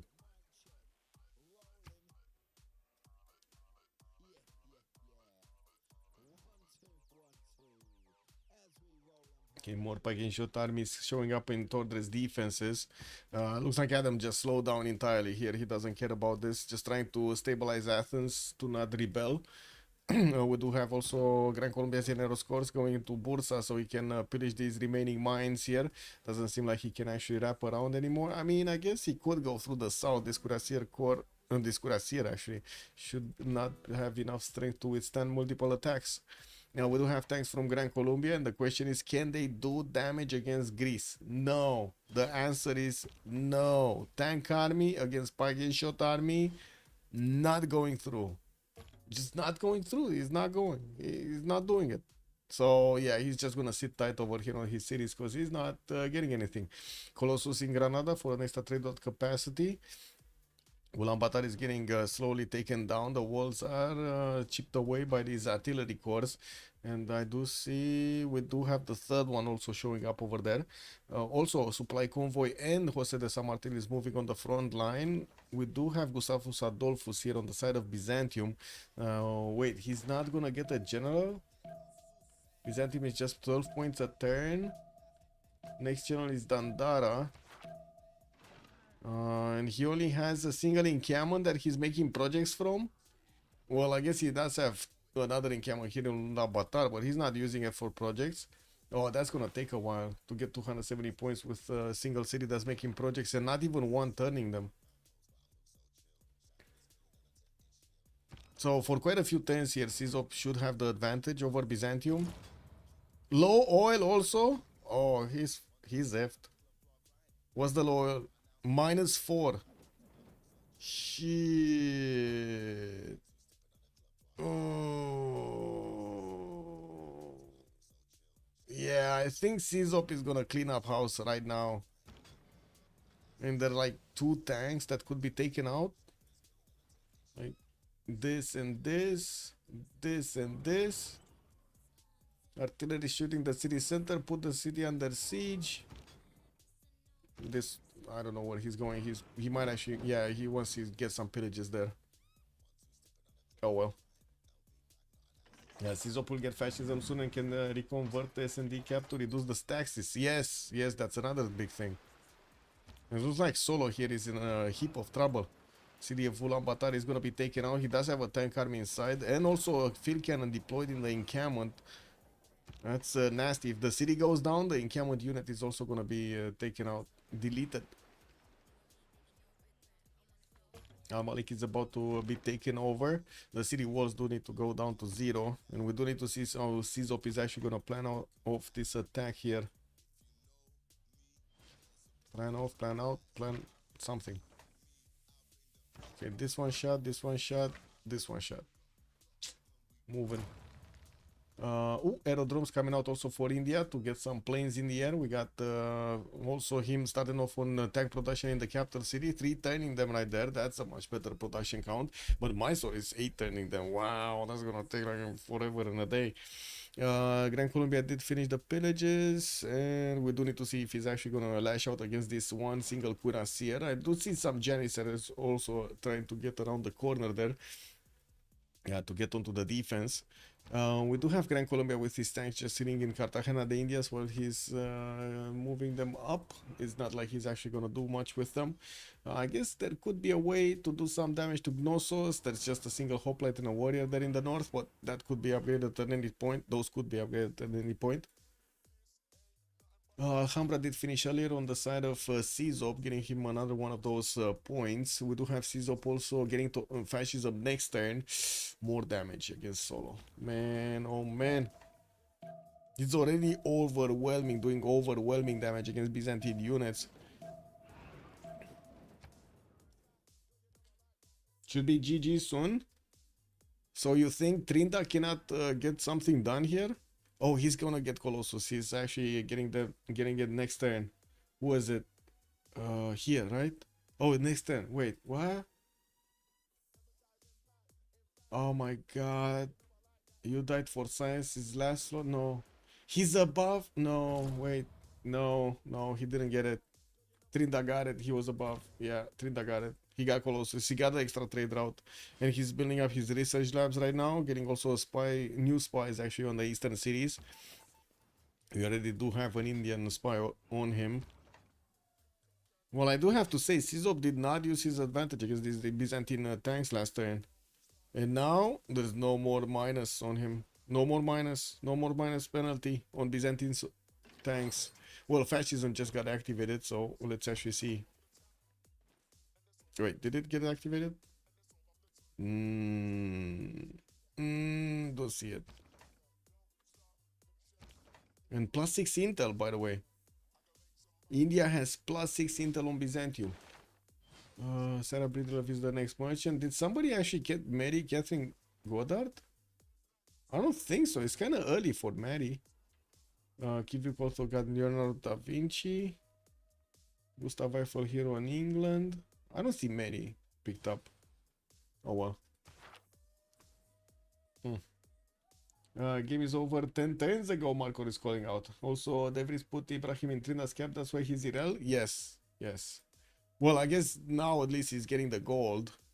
But yeah, him not having the development curve as he should is causing quite a few issues. Oh well. Okay, tank army is a little bit stronger, moving towards Gorgo, towards Tordred. While we do need to see if, yeah, there we go, Ulaanbaatar is going to be taking this turn. I do see also Solo is moving out his units from the city center, lost one of the tanks in the south, and I think he's going to lose the city. The question is this city going to be, oh wait, he's going to get Crusade. Shit. Right, that city, when it flips, it's going to get Crusade. He's gonna give Crusade to Byzantium, so he might not want to take that until he actually clears the units away. I don't want to give a free +5 if you can help it, no? He will kill all the... Yes, Crusade. Yeah. Kill the units first. Yeah, I was thinking exactly the same, Honda. Yep. Okay, looks like Al-Malik still needs to get shot here by the Cizopian battleships. 2,000 military on Cizo.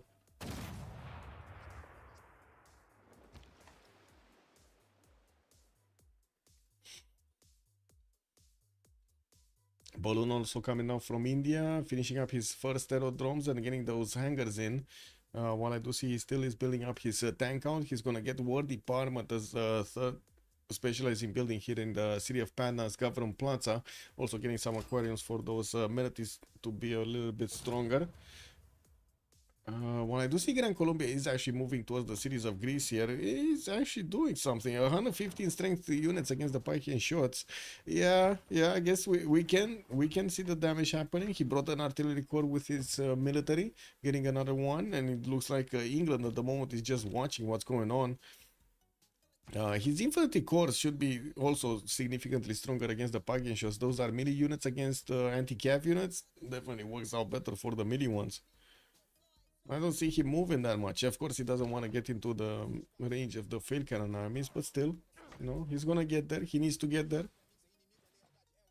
Okay, how many tanks are remaining? 1, 2, 3. Just 3 tank armies remaining for Byzantium. 1 tank, 2 tanks, and the rest are gonna be simple tanks. I think Byzantium is just broken right now. You know what I mean? He just got broken by Cizo. They broke Byzantium. Well, Cizo broke Byzantium. Man, this is like giving a new toy to somebody. He's wrapping it and breaking it.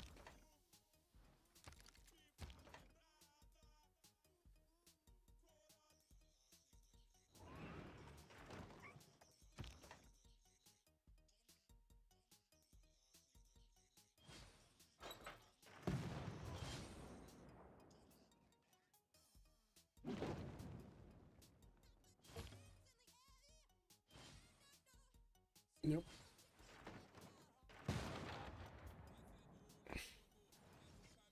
Wait, don't think he actually wants to take, or the guy will get oh, yeah. I see what you're saying there. Didn't read that phrase. Okay, we do have some units from Mongolia. Knight and Keshik also trying to disembark next to Al-Malik. Maybe he can get his city back. Still need to go down there. And I do see he did rebuild his government plots in the city of Kokakota, trying to get an intelligence from it. While we do still have quite a few of these Cizopian tanks with movement on them, it doesn't seem like he's actually that eager to cross the land over there. The river defense is giving a bit of an extra advantage here to Solo's tanks. Would be nice if he could just wrap around. And of course there are still quite a few pillages that he could do, so he can extract wealth from that. Does seem like the Llaneros are going back. Okay. Wait, they're trying to wrap around? They went into the water and now they're trying to get here? Oh, that's gonna be funny if he's going there. Okay, tanks from Gran Colombia getting through closer to the series of Tord. Right now they're getting into the line of the field cannon armies to start shooty bang bang. It doesn't seem like they're doing that much against the tank armies. And of course we do have a field cannon also with the Gran Colombians. We're going to need to see this bad boy starting to shoot everything here. City of Ulaanbaatar got taken, also liberated. The religion is no more. Too many citizens, too much pop died there. And I do have to say also CISO finishing up his specialized in building war department is allowing him to actually get heals up on these units whenever he's taking down a tank of Byzantium or a unit of Byzantium, allowing him to actually repair quite quickly. His artillery armies are going to need to go to the other cities here, Hami and Shanadu. Hami just got shot by two of them. One of them needs to move forward. Or, well, I guess he could finish the job. Yeah, he's gonna finish the job. Okay. And is this gonna be another? Yeah, another liberation. They're just liberating the Empire of Mongolia from the close hands, or the, I guess, cold hands of Solo here. Al-Malik about to go down. Caravel doesn't have enough damage to go through. Thul getting aerodromes. Combustion. Does he have his, so he has military academy there. Military academy there, military academy there. Okay, so he has military academies everywhere. He's trying to get the cuirassier armies as quickly as possible so he can turn them into tanks. A tough question if he can hold on CISO. I don't think so, but I mean, let's give him the benefit of the doubt. And also Diplo is out of the question. Like, we're talking a few seconds from the next, a few turns from the next World Congress. They do have 8 on SND, 8 on Adam. Well, I guess everybody has 8 over there. And everybody has 7 on the side of Trinda. So we should see with Diplo favor. Let's see, Diplo favor. Even with the 200, there's not much. Like, he would need another at least 2 series liberation. What is it, 2 turns? I guess he could. I guess he could get another 3 series maybe. Right? He could get Shanadu and Al-Malik. 2 series. These artilleries need to move forward though. They just promoted them. And didn't move and promote, he just promoted. Yeah. Yeah, we got helis. We got helis on CISO. You're saying helis here? Yeah, but Udide already moved out his Llaneros out of his capital, but it looks like he did manage to actually punch through and getting on the backline here of the Greek defenses with also a red color right next to them. He's getting next to the city of Sparta. We do need the artillery army to get a little bit closer to start bonking the heads down of that city center. We did have a few of these battleships also deployed in the waters, in the waters of Argos there. The city on the coast that England did manage to get dirty. Devrit's also needing to get some cuirassier armies, getting refining next. He's trying to get to his own tank technology on combustion. Well, I do see Gran Colombia again. He actually showed his Llaneros before he should have. Anyway, let's see what's happening here. Modern armors coming out from CISO, upgrading in droves, still pillaging tiles in the city of Shanadu while he's getting his artillery to also show up next to. He did take out the walls in Al-Malik, and we're probably gonna see him keep pillaging. Okay, get it with the caravel, bro. Don't let Mongolia get that. Get it with your own caravel, bro. Anyway, the battleships are repositioning towards the city of Shanadu. This is the last turn they should actually flip to. Oh man, they're not gonna flip Shanadu. It's only gonna be Al-Malik that's gonna get another 100 points. That's it. They might not have enough points. I mean, you see that they're lacking like at least 150, 200 points on their side. So this was their chance to get Al-Malik. Come on, get that freaking city liberated, man.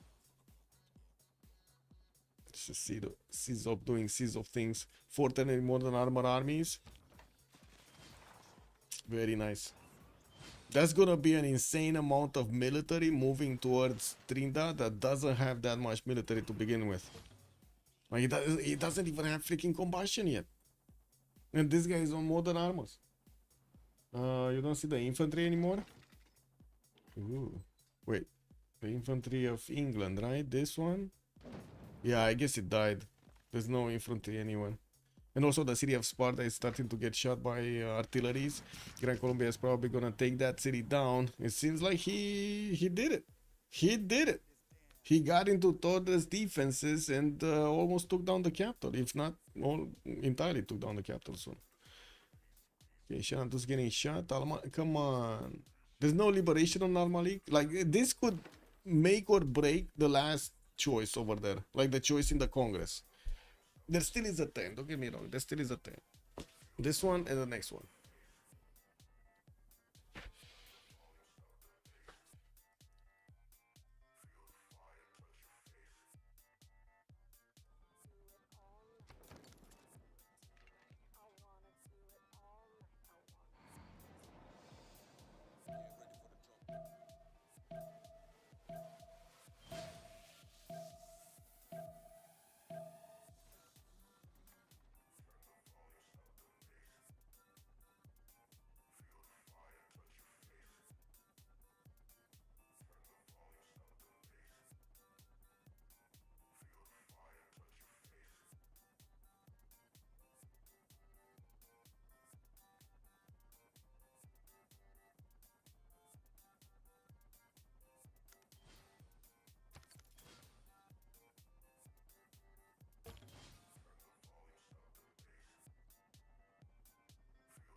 Okay, we did flip into the new era.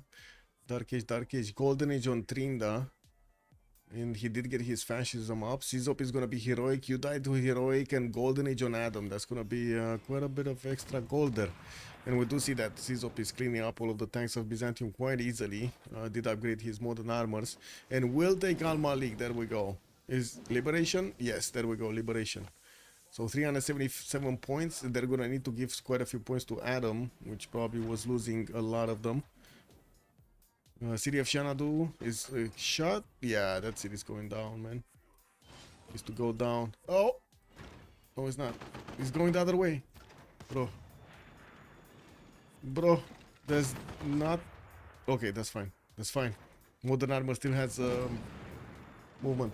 And another liberation. So there we go. He got 200 points. 200 Diplo favor points. That should make up the difference. Or at least get them close to make up the difference. Also, capital city of Gorgo did get taken down. Tordred just lost his. We do have the new tank armies that are also getting through here, and it looks like they can easily take out the Pagashot armies now without Victor inside there anymore. Infantry corps also got upgraded towards Pharsalos, and I would imagine Ottomans here would really need to get his combustion up. He's still 2 turns away. And only 244 science with 241 science. Still lower in science, lower in production than Gran Colombia. Definitely lower than Adam and Sizop. I think Ottoman just didn't do so well this time around. I do want to check something out. You are mentioning about city cannot by the year. Okay.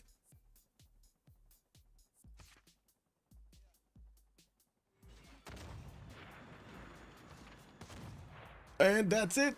That's a victory right there. Though its face may change Izop showing up later in the game with all of the bonuses and the sacrifice of Mongolia to give him the religion. 3 holy site opener from Cuba and Mongolia. He lost almost his entire empire, but he gave Sizop what he needed to actually get big at the correct moment in time, got the modern armors to punch through, and that's it. We gotta win. We gotta win. And oh man, YCBS coming up strong in this.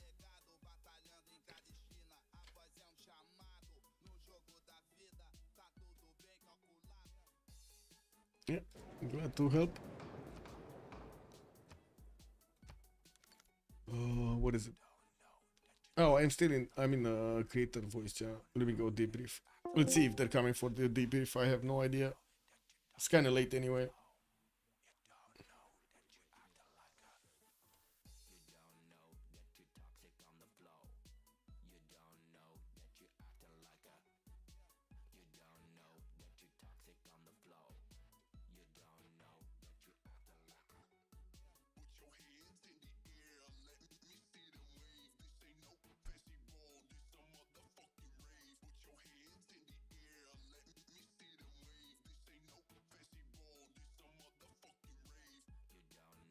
And look at that, only 30% was putting points on YCBS.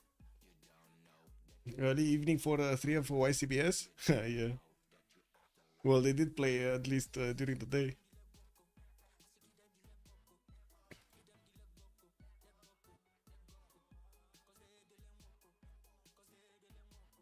Wait, was Crispy streaming this game or not? Or is he still streaming this game? I have no idea. Let me check. I should have, like, he should have told me.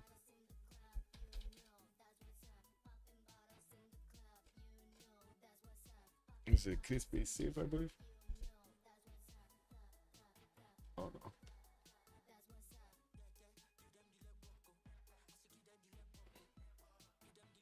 Oh, he wasn't.